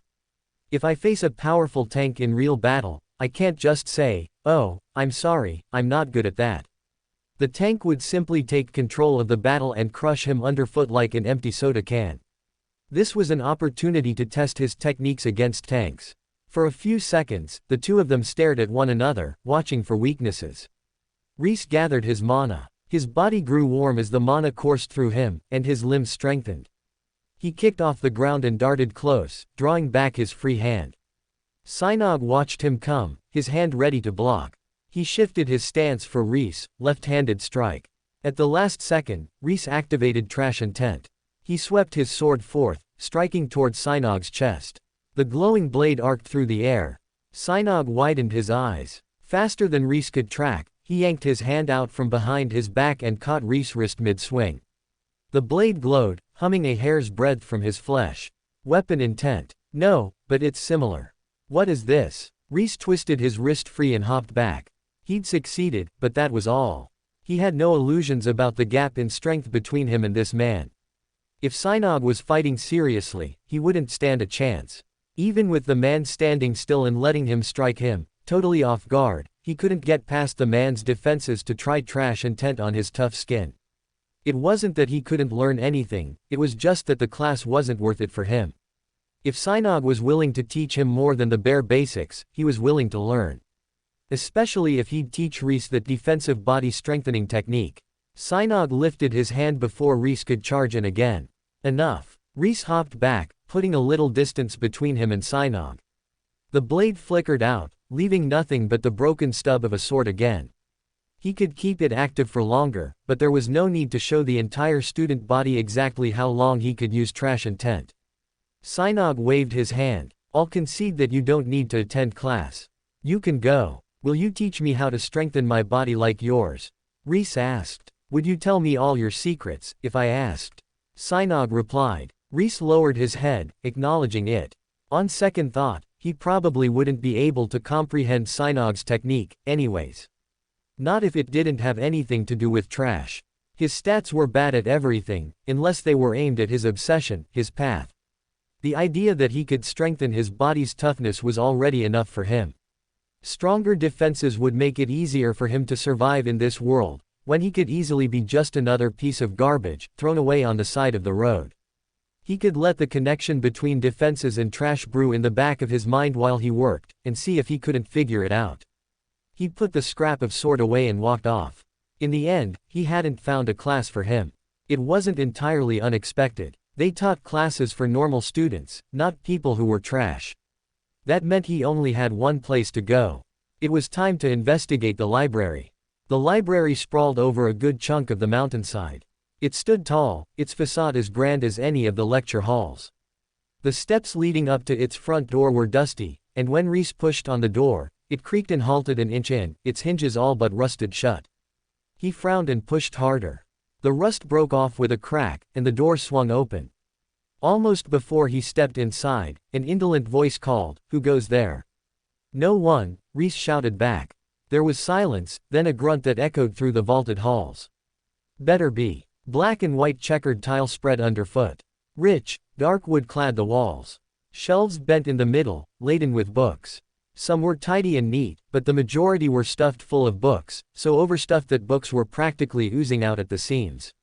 Stacked in lines, then pushed in horizontally, and even squeezed at odd angles into the gaps remaining, until they spilled out onto the floor and stacked up in pillars around the floor. And the shelves weren't merely capped at human height. They climbed from the floor, all the way up to the 20-foot ceilings. Here and there, rolling ladders offered a way up, but the books that spilled forth from the shelves meant their wheels weren't particularly operational. The scent of dust and old books filled the air, along with a mysterious spicy scent he couldn't quite place. Rhys turned the corner. A massive desk was tucked to the left, in the first nook available. Behind it sprawled a man who was Synopsis' opposite in every possible way.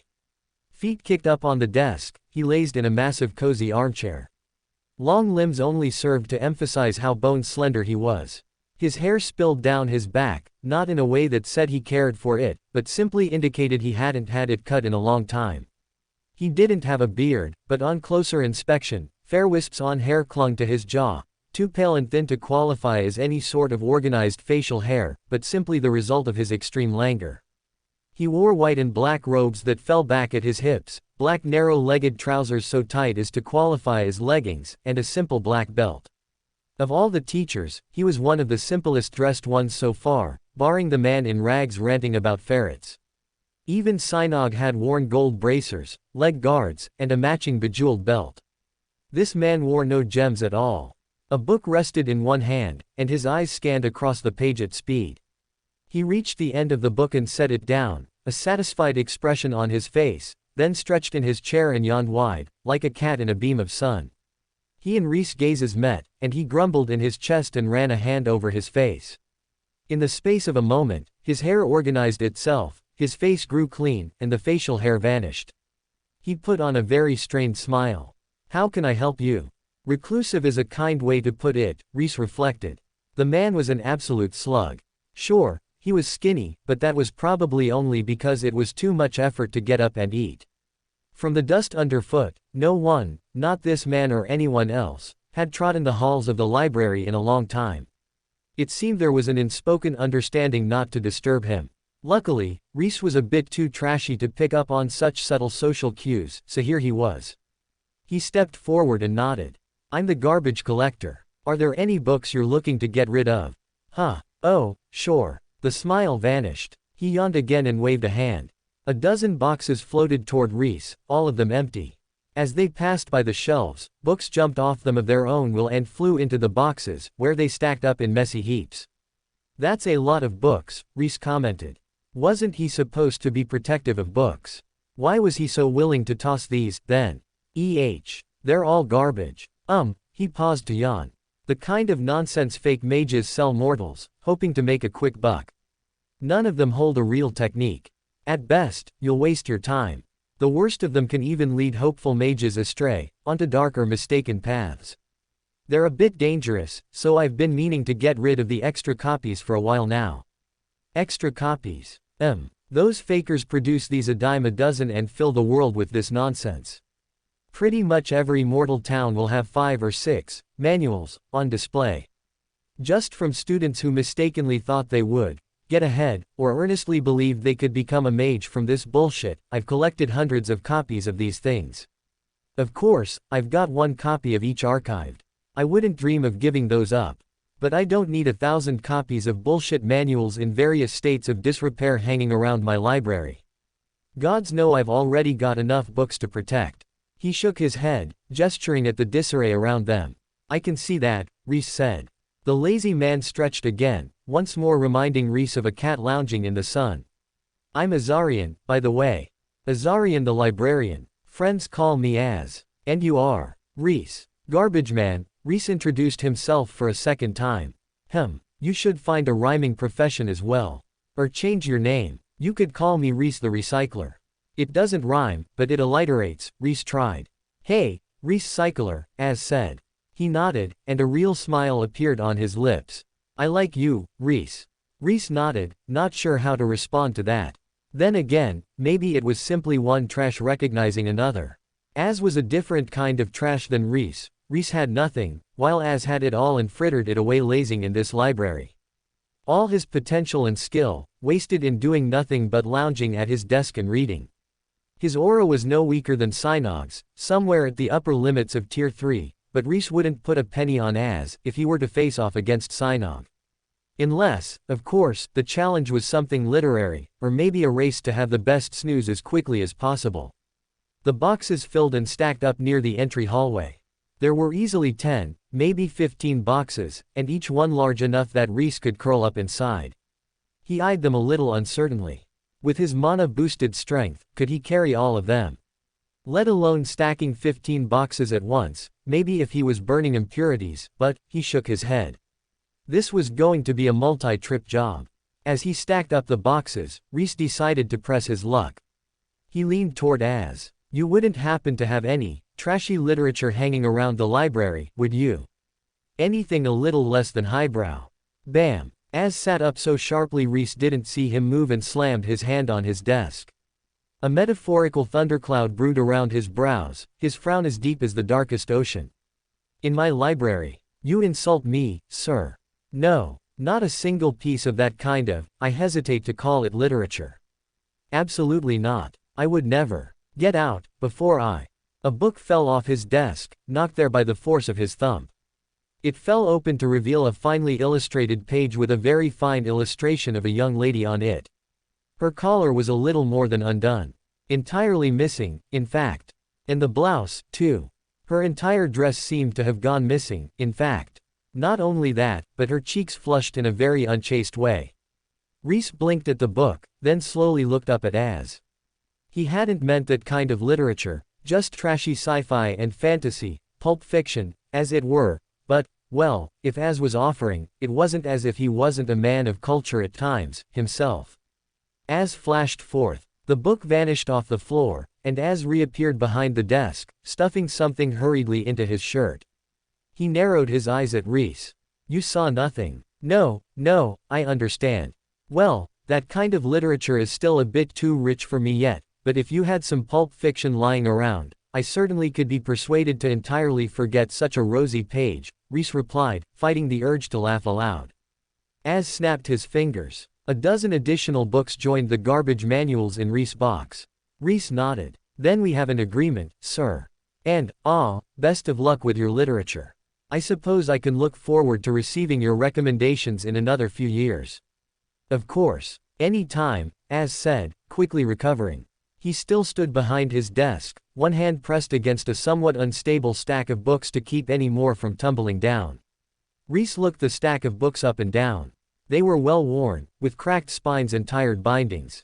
He looked away rather than see too much and learn more about Az than he really wanted to, but quietly shook his head at himself.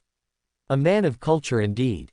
Leaving Az to his studies, he quickly ferried the garbage books out onto the steps in 3 groups of 5. From there, he hauled the books back to his hideout. Rather than just throw them in the garbage, though, he put the boxes in his cave, back where the rain and elements wouldn't easily damage them. Garbage manuals. His eyes shone just thinking about it. Garbage manuals. Oh, the things he could learn. Most people might read instructions and simply think of them as the way to accomplish something. But that was wrong. No matter what set of instructions, it was always colored by the biases of the person who had written them.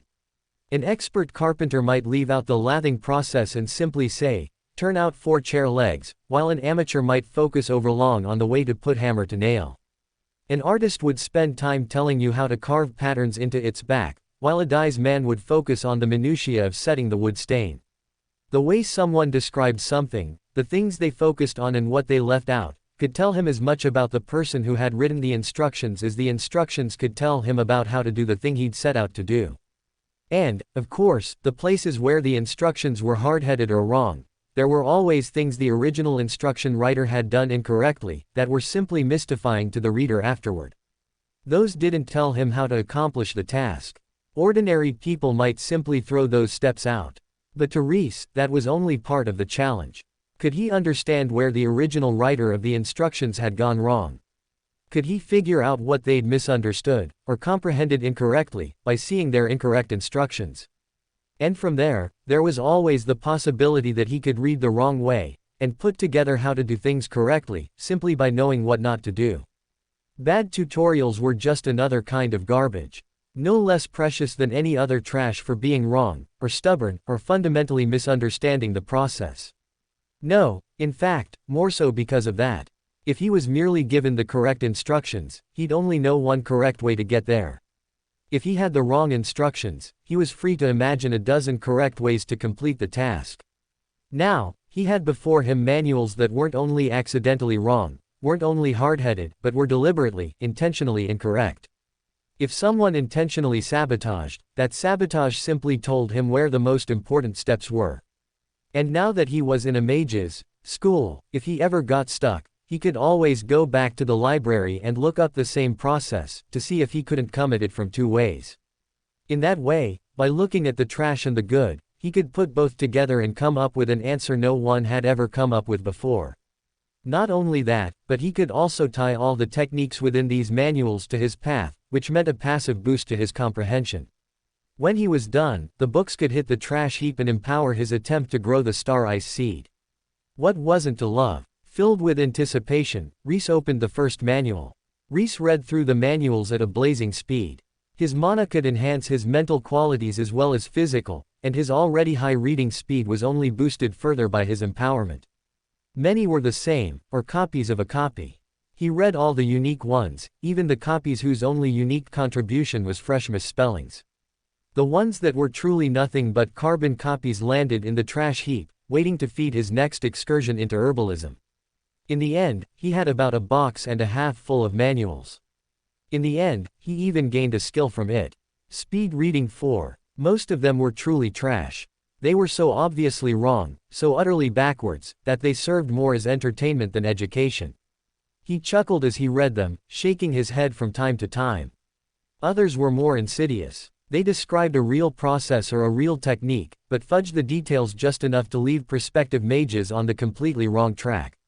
Any mortal who tried to ascend to magehood from their techniques would not only waste time and effort on the wrong thing, but might even lock themselves out from magehood altogether, just as Az had told him they would. For example, one book recommended that prospective mages brew their own mana potions, then drink them, not dissimilar to how Rhys himself had awakened.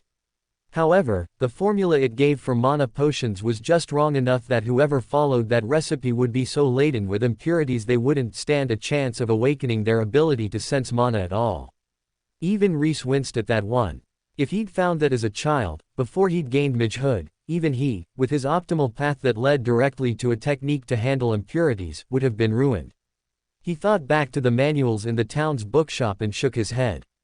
If he'd foolishly bought those spellbooks, and hadn't recognized the problems with them, he really would have been much more worse off than simply down a few gold. Losing out on his own potential was one thing, but when he thought about how he could have accidentally sabotaged Bast, a talent so rare he was learning under the Sword Saint, the continent's most powerful martial artist, he gritted his teeth in leftover anxiety. Ruining his own trash talent was one thing. Ruining someone that rare was a crime. Luckily, he hadn't, so he simply put the book aside and moved on to the next. This one was the most promising, and the one he had deliberately put off for late, though he didn't quite have the patience to put it off until last. It had a big fireball on the cover and promised to teach the reader to do the same. His dream. Since he'd first arrived, he'd wanted to throw fireballs from his palms. This manual almost certainly wouldn't teach him how to, but it was at least a step in the right direction. Or, in the wrong direction, but the point was, it was a step, and fireballs were somewhere in the vicinity of that step. Disappointingly, though, it was complete nonsense. There was a fairy tale story of a man who stared at the sun all day, every day until he went blind, then a very long, very bullshit incantation. The manual didn't even mention mana, let alone anything approaching what he'd actually need to cast a spell. It joined the garbage heap, and he moved on to the next. One manual after another. After a while, they all started to blur into one. He kept reading, but his mind wasn't on the material. Instead, he pondered the totality of the manuals. Why had someone created these manuals? Clearly, to hold young mages back. It was pitiful that there were experts so lacking in self-confidence that they'd spread these books to sabotage the younger generation. But not all of them were pure sabotage. The one about fireballs seemed more like a children's fairy tale. Some of the other manuals read like a mortal's attempt to emulate magehood, and their deluded surety that they'd delved its deepest secrets, while not understanding the least thing about being a mage. As he considered the manuals, he began to see patterns. Repeated themes. There was something to them. Whether intentional or accidental, there was something deep within the manuals that touched on a truth. All their lies, taken together, pointed at one hidden something. The shape of it eluded him, slipping out of his mind every time he tried to put it all together. He sat back, folding his legs and pouring his all into investigating the truth he sensed behind the falsehoods. The manuals hovered in his mind. Their words rushed by, over and over. They overlaid one another, washing together into a blur of black ink in his mind. Thousands of words, all saying the same thing, and nothing at all. The truth he'd sensed lurked somewhere in those words, so close he could feel it, and yet utterly unreachable. Rhys pushed himself. He delved further into the words. What was he missing? Why couldn't he understand? No, I've been going at this the wrong way this whole time. The only way to understand this trash was to abandon his reality, his knowledge, everything, and believe in this trash. Rhys abandoned himself. He abandoned his identity, his magehood, his knowledge. Lower and lower, he descended into the depths of the trash. The longer he went, the further he delved, the more he immersed himself. He lost track of who he was. Of who he'd been. No trace attached him to reality anymore. His only reality was the trashy manuals, and their twisted words. But now he was a naive child. Now he drank up every word and returned for more. This was his path to magehood. These manuals were his lifeline. Without them, he had nothing. In the depths of his heart, he cried out the fireball incantation until his voice went hoarse. He chased down the ingredients for the mana potion and brewed it, desperately believing in its powers. He meditated under the moonlight and struck strange poses in the center of town, doing anything to channel that elusive thing known as mana. He chased, and chased, and chased. In his mind, he lived out an entire life as a mortal, trying to awaken mana with no hints but these horrid manuals. Impurities weighed him down, and thin mana in the air eluded his grasp. From a child to a friendless adult, ignored by all those who had called him friend, loved by no woman. From an adult to the crazy elder, hidden at the edge of the village away from sight, still shouting his fireball incantation every morning. His dream life drew to an end.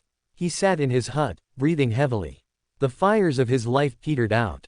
An entire life wasted, lost to the trash manuals. And yet, in his heart, he still clung to them.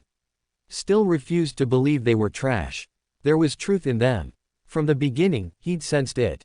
Here, at the very end, he still sensed it. The old man's head dipped on his shoulders. The very last breath of life left his chest. In reality, Rhys' heart slowed, and his breathing drew to nothing. He had lost himself so fully that he had become one with the dream. If the man died, so did he. He was the man, and the man was him. There was no distinction. The endless practice, the potion brewing, even the incantation, they circled his mind as the lights drew down. Darkening to nothing, but the darker it got, the brighter the truth glowed. It had been a faint star, but with each passing moment, it grew brighter. Brighter. Brighter. The old man's eyes snapped open, and at the same moment, so did Rhys. He snapped back to reality. His magehood, his skills, his success, even, pushing the impurities that had slowed down the old man out of his body. And at the same time, the truth slipped out of his hands. No. Rhys tried to slip back into the dream world, but the trance had broken. The truth was lost, but it wasn't. Deep in his mind, the truth welled back up. Rhys breathed out, immersing himself in it once more. To spend a life immersed in incorrect practice, yet learn a truth. To spend a life immersed in correct practice, yet lose it. The irony of it made him smile, but that wasn't a useful truth. He searched deeper. What else? What had the old man discovered? Effort alone isn't enough. Luck and talent also play a role. There is no overturning the heavens without one or both. No, that wasn't it, either. A useful thing to note, but not what he was looking for. A specific truth, locked in the manuals.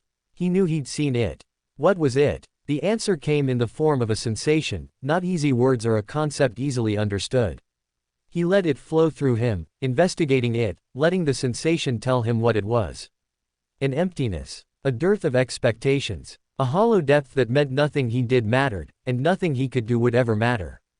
And under all that, beneath everything, freedom. Rhys' eyes widened. At last, he understood. He had been trash. Not merely someone with bad stats who'd tried hard and found a few scraps of success, as he was in reality, but true, utter trash. He had been no one, and he'd had no one. He wouldn't be missed. In fact, the townspeople would have celebrated his death, as a burden lifted off their shoulders. He had experienced a lifetime as trash, and now he understood what it meant to be trash. To live and die as trash. Not just as a trash mage, but as human trash, pure and simple. The refuse no one wanted. The kind of person ordinary townsfolk wouldn't even acknowledge as existing. He locked that sensation away in his heart. He didn't have an immediate use for it, but he knew that he had unlocked some form of essential enlightenment for his path. In fact, his mind felt faster now, and his heart, more resilient. A skill message appeared before his eyes for just a second before fading away. Enlightenment 1. Rhys stood. It wasn't what he had sought, but it was what he needed. And, in fact, a more powerful strength increase than he'd bargained on. He'd expected a new technique. Instead, he'd gained insight into his entire future path. Between the two, he knew which one was more valuable. But in some deep part of his heart, he cried, just a little bit. No fireball. Why did fireballs elude him so? I'm heading back to the library. Rhys brushed off his robes and marched forth from his cave house, back to the main square. A week or so had passed while he was in his dream world, and some trash had accumulated. More than he'd expected, even. Rhys walked past. I'll get it later. Damn it. What if someone else picked through it? What if the good herbs dried up or blew away? He turned on his toe and dashed around the school. At top speed, he collected the trash. When his treasure was all safely hidden away in his protected hollow, he turned his feet back toward the library. Az looked up as he walked in, once more putting his book down. Back for more? He asked. Rhys opened his mouth, then froze. He hadn't even touched the novels he'd asked for. He'd been so immersed in practice he'd totally forgotten.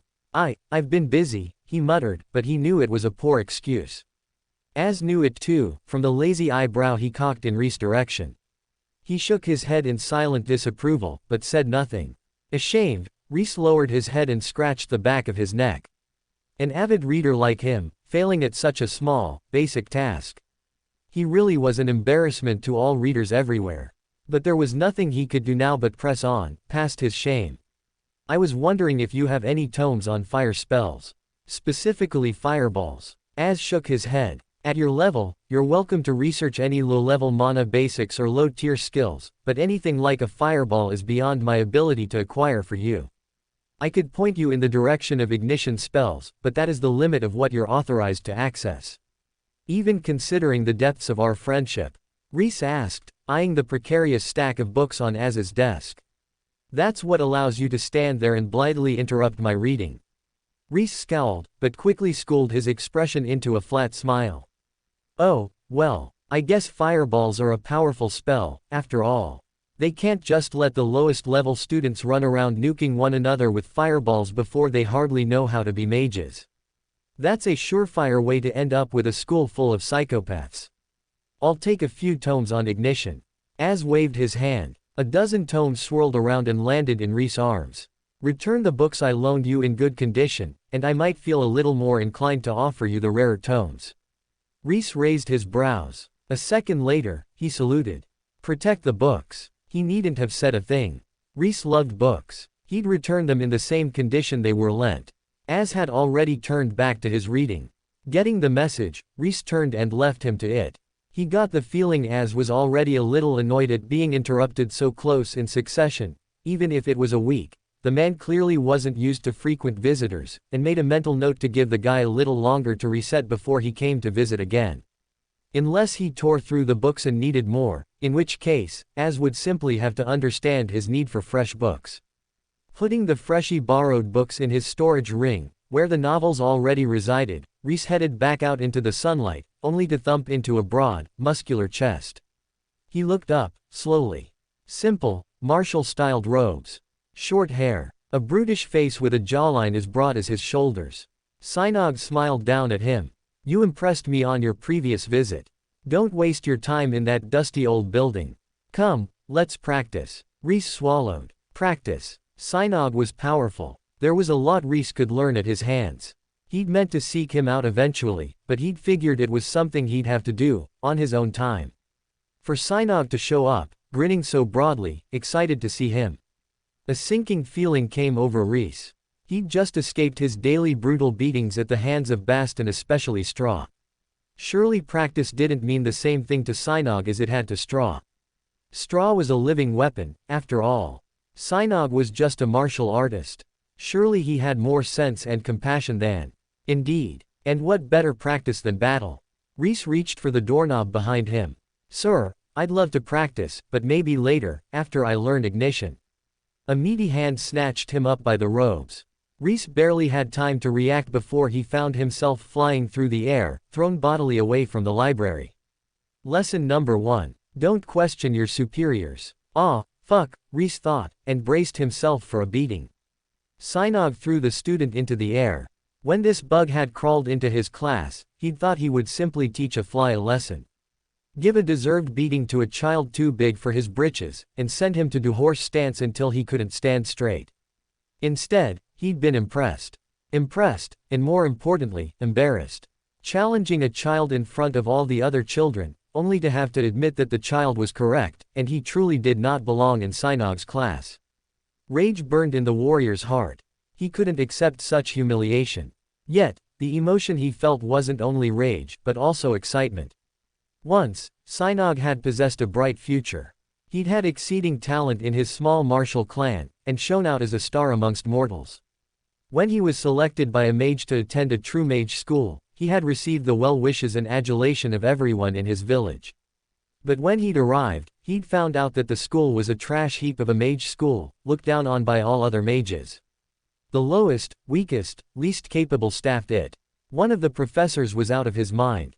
The only two talents locked themselves away in the library or were truly devoted to the cause of teaching children low-level potions.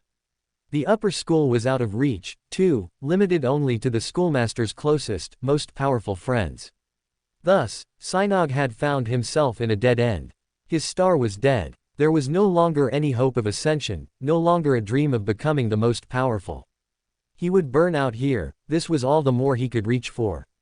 He'd failed to ascend to Tier 4 several times now, and with each failure, it only grew harder to try again. He played professor because if he didn't, no one would teach the children any martial art, but he did it without hope. No one with any real talent ended up at the Infinite Constellation School. This was where trash filtered down from all the other mage schools, where the dropouts and those too untalented for any other school to pick them up landed. And then this child arrived. At first, he'd thought nothing of him. Rhys, kidnapped by the straw man. No, the disciple of the straw man.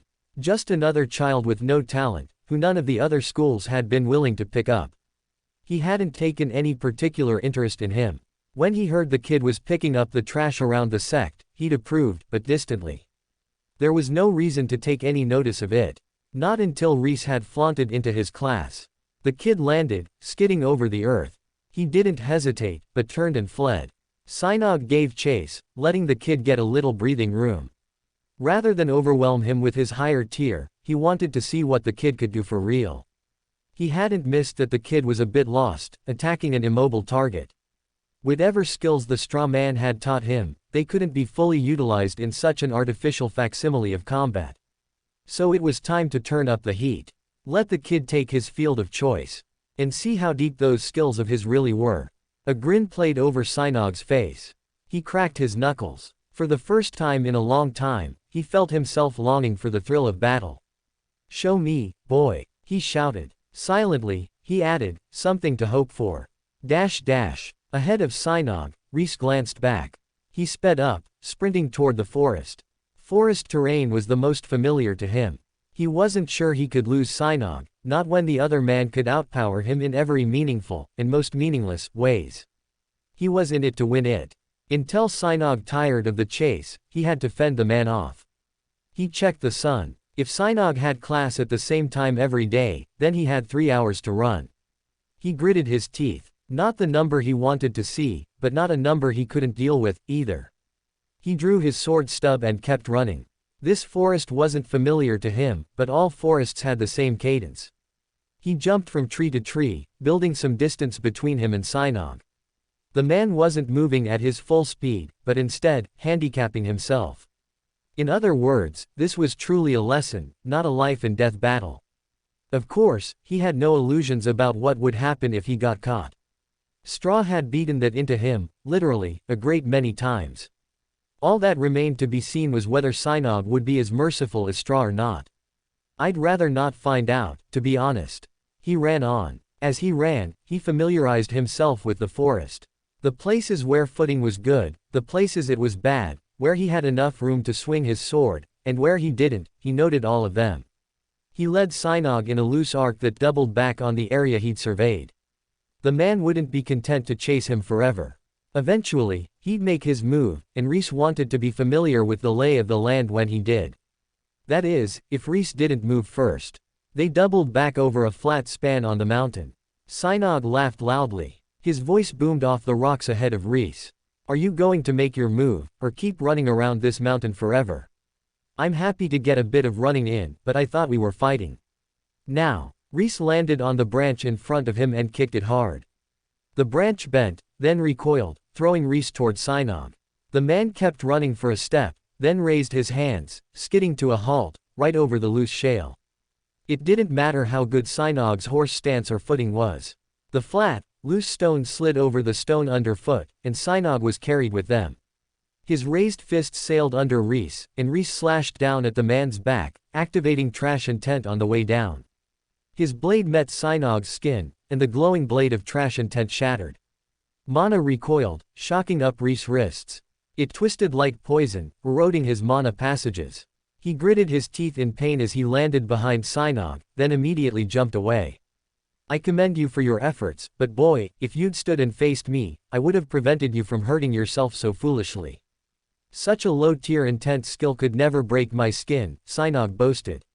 Rhys hopped into the trees and rubbed his wrists, checking the damage. It wasn't as bad as he'd expected.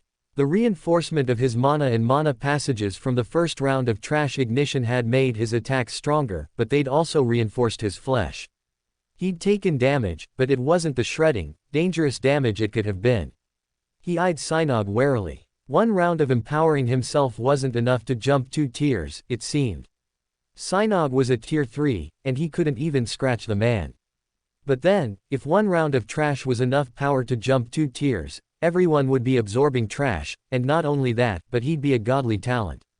He couldn't be a godly talent, so that simply couldn't be possible. Honestly, I don't know that any number of trash absorption layers could let me defeat Synopsis.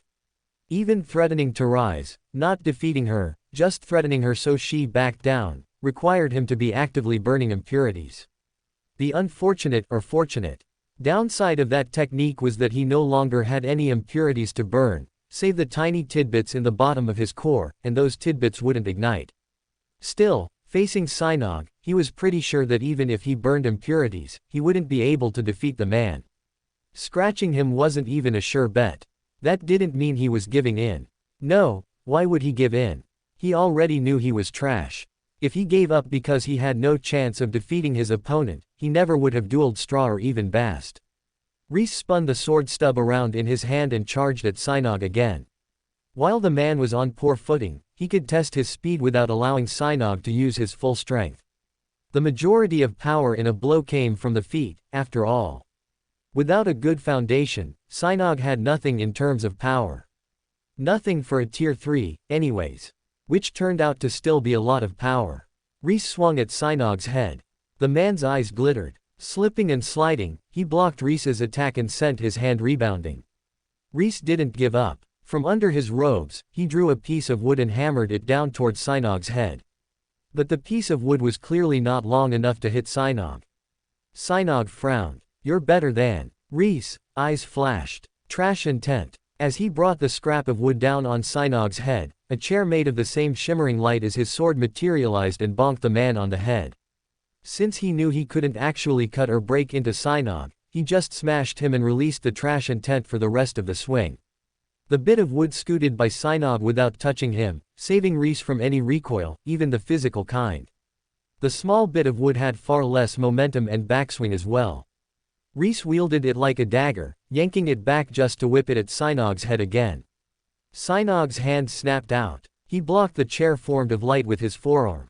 Turning his hand around, he tried to grab the chair, and managed it, but only for a moment before Rhys released trash intent and yanked the wood out of his reach.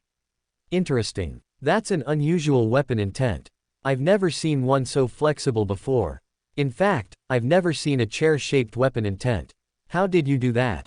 Would you tell me all your secrets if I asked? Rhys returned, throwing the man's words back at himself. Synopsis chuckled. I like your spirit, boy. He lunged toward Rhys, sweeping his dinner plate-sized hands wide. Rhys backpedaled, but too slow. Synopsis' hands slammed together. The percussive force of the impact swept out from his palms and smashed into Rhys' chest. He flew backward and crashed into a tree. His head cracked against the trunk, and dark spots danced in front of his eyes. Before he recovered, Synopsis was on top of him. He desperately blocked, but the blows hammered down on him. Synopsis obviously held back. If he hadn't, Rhys would have died in one hit. Instead, Synopsis beat him black and blue. Rhys heard a bone crack, and as the sickening pain sunk in, he realized something. Synopsis wasn't going to stop. He was holding back, but that was the extent of it. If Rhys couldn't escape, this might be it for him. At best, he'd get pummeled unconscious. At worst, he'd die. In this kind of school in name only, he was pretty sure there were no punishment for killing a student. He'd die unnoticed and unloved, and no one would mourn him. Rhys gritted his teeth. Not here. He still clenched a bit of wood in one hand. As Synopsis' fist flew in, he activated Trash Intent. Synopsis smashed his Trash Intent chair into tiny pieces. The reverberations of the backlash smashed into his whole body, far greater than it had been for smashing the blade, but Rhys was able to buy himself space. Just a few centimeters, but it was enough. He dropped down off the side of the tree and whirled, fleeing into the forest. His shoulders screamed from the pain, one of the bones in his chest or upper arm broken and wobbling around. Rhys yanked out the potion and took a sip, letting the concoction enhance his self-regeneration. Putting it back away, he sprinted on into the forest. Synopsis laughed and gave chase. "Come back here. I'm not done with you." Rhys grimaced as his shoulder snapped back into place. He sprinted away. The two of them continued on like that, Synopsis chasing, Rhys fleeing, breaking out into a desperate melee, then fleeing again. Every time he used the chair to escape and the chair shattered, cracks appeared on the stub of wood. The cracks grew deeper with every block until it finally exploded into splinters. Rhys noted it numbly as he ran away for the 100th time. At the end of the day, trash was just trash. Even an intent didn't make it invulnerable or all-powerful. At its core, it was still something someone else had thrown away. It would still shatter when he put enough stress on it. The backlash wore at his body, but his trash and impurities enhanced body could take it. Self-regeneration was still too slow to heal him in combat, but he could tell that out of combat, a little sip of potion and the powers of regeneration would patch him right up. If he kept doing it non-stop for weeks, he might reach the point of irreversible damage, but Synopsis wasn't brutal enough to do that. When it came time for his class, Synopsis left, and Rhys finally dared to come down from the trees. He took a swing of potion and breathed out, exhausted. It had been a hard lesson, but a good one. He'd learned a lot about fighting a much higher realm opponent who was actually interested in cornering him, as opposed to Straw's light-footed hit-and-run style, and he'd learned a lot about trash intent, too. Its limits, how to use it, when to hold and when to dissipate it, how to use it offensively or defensively. "Same time tomorrow," Synopsis bellowed from the distance. Rhys stiffened. He turned slowly. No, damn it. Regret flowed over him. He shouldn't have tried to get out of the basic martial class. He might have gotten to the library faster, but as a result, he'd signed up for a beating twice as long as the class would be. He sighed. At least it was a helpful beating. He was learning a lot. If only it were a little easier to learn, without getting the beating along the way. At least Synopsis had to go teach his class, which left the rest of Rhys' day open to recover, practice on his own, and read up on fire spells. His eyes shone. Fireballs. At last, he scurried off to his cave, eager to start on the manuals. Rhys sped through the fire spell manuals, only to find himself completely lost. It was like the words were oil, and his mind was water. He had to read every word a dozen times before it sunk in, and even then, he struggled to comprehend the meaning. He leaned back, letting out a breath. The problem was obvious. It wasn't trash, so it was hard for him to understand it. He couldn't easily comprehend the manuals due to their lack of familiarity with trash. Even so, he refused to give up. He picked up the manuals and pored over them again, forcibly putting the words into his head. He'd lived an entire lifetime as a trash mage, who was never able to so much as sense mana, but had never given up. He wasn't going to throw in the towel this easily. The words might be hard to understand, they might not stick in his mind, but he wasn't going to give in. He was going to learn an ignition spell, whether the ignition spell wanted him to learn it or not. He studied the manuals deep into the night, poring over the words over and over again. At last, enough of the spell stuck in his mind that he felt he could give it a shot. Day broke in the distance. Rhys lifted his hand. Carefully, he dragged his mana through the shapes indicated in the manual, pressed it into a form, and then pushed. Nothing. Gritting his teeth, he threw himself into the manuals again. Only when Synopsis showed up with a roar did he abandon them. The two of them sparred for the allotted 3 hours, and then Synopsis ran off to class, and Rhys limped back to his manuals. Once more, he forced himself to keep reading over the manuals. Comprehension eluded him. Words flashed past his eyes, but meaning refused to materialize. It was like he was reading in a foreign language, but he recognized the words. The words meant something to him. He just couldn't put it together past that base-level understanding. No, it's like reading high-level math, he realized. He could understand the letters and symbols of I pi equals -1, but he didn't actually comprehend anything about what that meant. It was just letters and numbers to him, with a few symbols mixed in. It might mean something to mathematicians, and it had probably meant a whole lot to Euler when he'd written it for the first time, but it was gobbledygook to Rhys. That was exactly what reading these manuals felt like. It didn't matter how many times he forced himself to read the manual over and over again, it wouldn't matter. He lacked some fundamental understanding about the formulas on the page that he would never be able to intuit out of nowhere, because he wasn't a math genius. If he had a good teacher, he might be able to learn them even though he wasn't a math genius, or in this case, an ignition spell genius, but where was he going to find a teacher like that in Infinite Constellation School? The only instructors who actually did their jobs had their hands full getting the lowest level mages up to snuff, and from there, mages were expected to figure things out on their own. Rhys sighed, putting the book down. Was it impossible? No. But for now, he was beating his head against a wall, and as a piece of trash, he didn't have a head hard enough to beat it down. But that was fine. He was still young. He still had plenty of time. He could learn these spells later. Putting the ignition manual safely back in his ring, he returned to his other pursuits. Namely, recovering from Synog's beatings, and practicing Trash Intent. There was more to Trash Intent than just making blades. As long as it had been thrown aside, he could reform its general shape with Trash Intent, given he had a feeling for its general shape. That part mystified him a little. With the nub of wood, he'd tried materializing a table, a staff, even a stool, but only a chair had ever materialized. It was as though the object knew what it had been, and wanted to be that thing once more. Trash Intent gave shape to the object's desires, not Rhys. Trash Intent. It was in the name, he realized, one afternoon when he was sitting there, sifting through the trash for a new weapon/shield. Trash Intent. The trash became what it intended to be, not what Rhys intended it to be. It became what it had been, in its glory days. A thought came to Rhys. He grabbed a broken table and materialized its missing legs, then poked at them. They felt like wood. Even the cracks on its surface had filled in. But it was only wood. If this is based on the object's intent, I wonder if I can draw out its full potential. The things it wanted to become, the things it dreamed of, before it became trash. He laughed at himself a little. Did things dream? Did they have desires? But then, when he could materialize the intent of objects, it wasn't that far-fetched. Besides, if he could draw out the full potential of an object, or even pull out more than the full potential of an object, Rhys' eyes shone.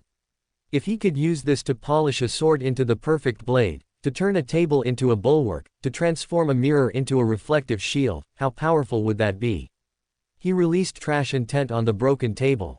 Steadying it against his body, he activated Trash Intent again, but this time, he poured everything into it. All his mana, and not only that, but his belief in the table. In what the table could have become, at its utmost potential. Trash Intent activated and instantly began sucking Rhys' mana down. His mana dropped at a shocking rate. The table soaked it up, thirsty as a camel in the desert. He gripped it tight, even as he felt his mana draw down to nothing. Uncapping his mana potion in one hand, he sipped it down. One little sip at another, still pouring all his mana into the table. The potion drained. 1/4. 1/2. 3/4. Just as Rhys began to doubt that he had enough potion to finish the technique, Trash Intent keened out, then halted. He took a deep breath and steadied himself against the table, on the verge of pitching over from exertion. Almost afraid of what he'd see, he slowly looked down. A shining, perfect table stood before him. Not a scratch remained in its surface. Its intent legs were indistinguishable from its original legs. Its wood glowed, so perfectly polished the surface had a sheen to it. The legs stood firm, ready to stand until the end of time. This wasn't the table he had repaired with Trash Intent. This was the table, as it had been at its most perfect. In the glowing moments immediately after it had been made, before anyone had touched it, before a cup rested on its face or a knife scratched its surface, this was the table the carpenter had turned, oiled, and polished with love. He'd drawn out, not its full potential, but its absolute most perfect moment. But I failed because I didn't have enough mana.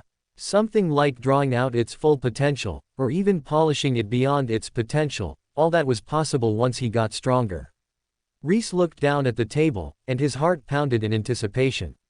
I can't wait. He released the intent on the table, unable to hold it any longer.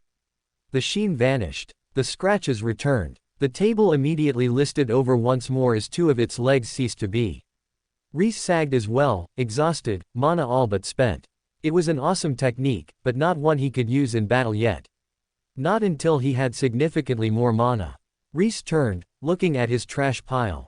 It had been about 2 weeks of training with Synopsis and reading the manuals, and the trash had begun to stack, but it still needed to accumulate before it reached the heights where he'd ignited it last time. He needed at least that much trash to bother igniting it.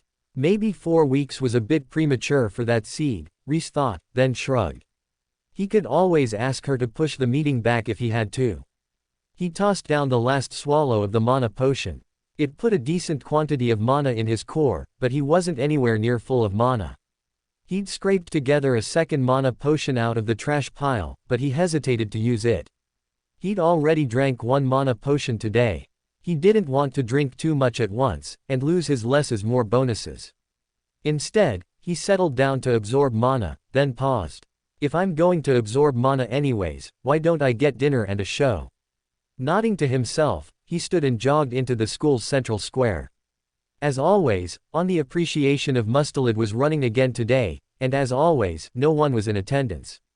Rhys poked his head in the room, scanning an empty lecture hall, while the teacher ranted on at the front. Why would anyone attend, anyways? It was a trash class about a trash topic no one would ever use. Clearly nothing but the teacher's excuse to rant about a topic they cared about, whether it was helpful to anyone else or not. A fluffy elective that would do nothing but pad a student's credit hours while offering no valuable information. That's right, it's trash. Rhys grinned and sat down in the back of the class. He steadied his breathing and began to meditate, while the teacher's voice droned on through his head. He didn't listen attentively, but he didn't completely ignore the man's lecture, either. It really was a lecture on mustelid, on ferrets and all the beasts in the ferret family, from otters to ermines, but Rhys had always liked biology. He didn't mind learning a little bit more about some fluffy little critters. He was just sitting still, wasting his time doing nothing but absorbing mana anyways, so why not pick up a little passive education along the way? The old man didn't acknowledge his arrival. He droned on about badger ferrets and the unique distinctions between them, the polecat, and true badgers. His voice was even and smooth, and if Rhys had been trying to listen instead of passively listening while he gathered mana, he probably would have fallen asleep.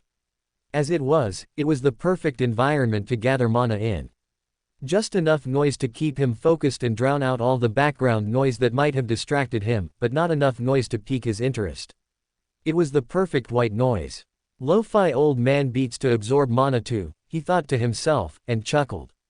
With the small change in his itinerary, his days drew on again.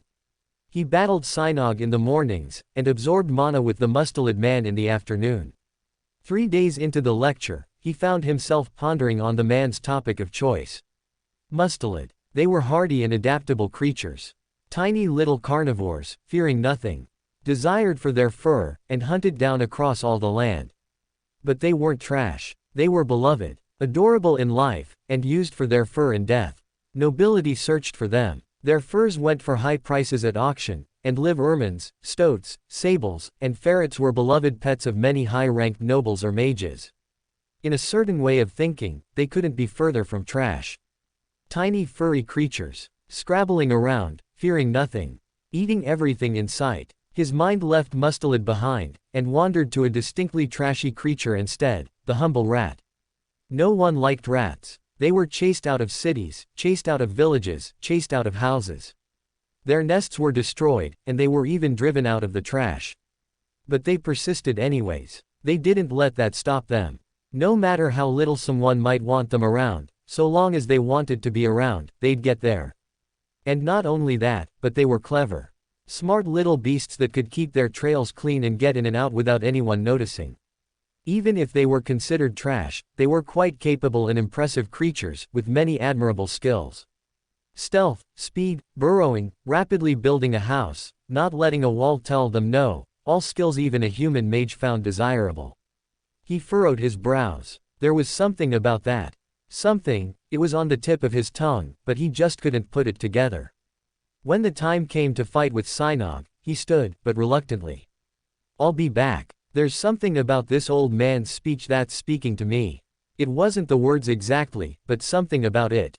The gist of it, the ideas he'd put forth. It was just that his comprehension wasn't high enough for it. He checked his skills, to see where he was on all that. Rhys Foundling 14 Foundation Building Tier 1. Title: Trash Born. Skills: Hunger Resist 15. Survivalist 29. Pain Resist 40. Scavenging 39. Less is More 33. Sowing 8. Blow Mitigation 16. Self-Regeneration 13. Mana Manipulation 8. Poison Resist 14. Improvised Weapon Proficiency 10. Heat Resist 9. Acid Resist 10. Impurity Resist 15. Trash Intent 8. Alchemy 2. Herbalism 7. Speed Reading 6. Comprehension 5. Enlightenment 1. He'd gained a few new skills that he hadn't expected, like comprehension, but when he thought about it, what had he been doing, slamming his head against the ignition books? And maybe the lecture had helped it tick up, too. Enlightenment he'd seen pop when he was working on the fake manuals, so that was no surprise. The rest of them had grown as he'd expected, with improvised weapon proficiency, trash intent, and impurity resist showing good growths from his combat and trash absorbing experiences, despite being harder skills to level.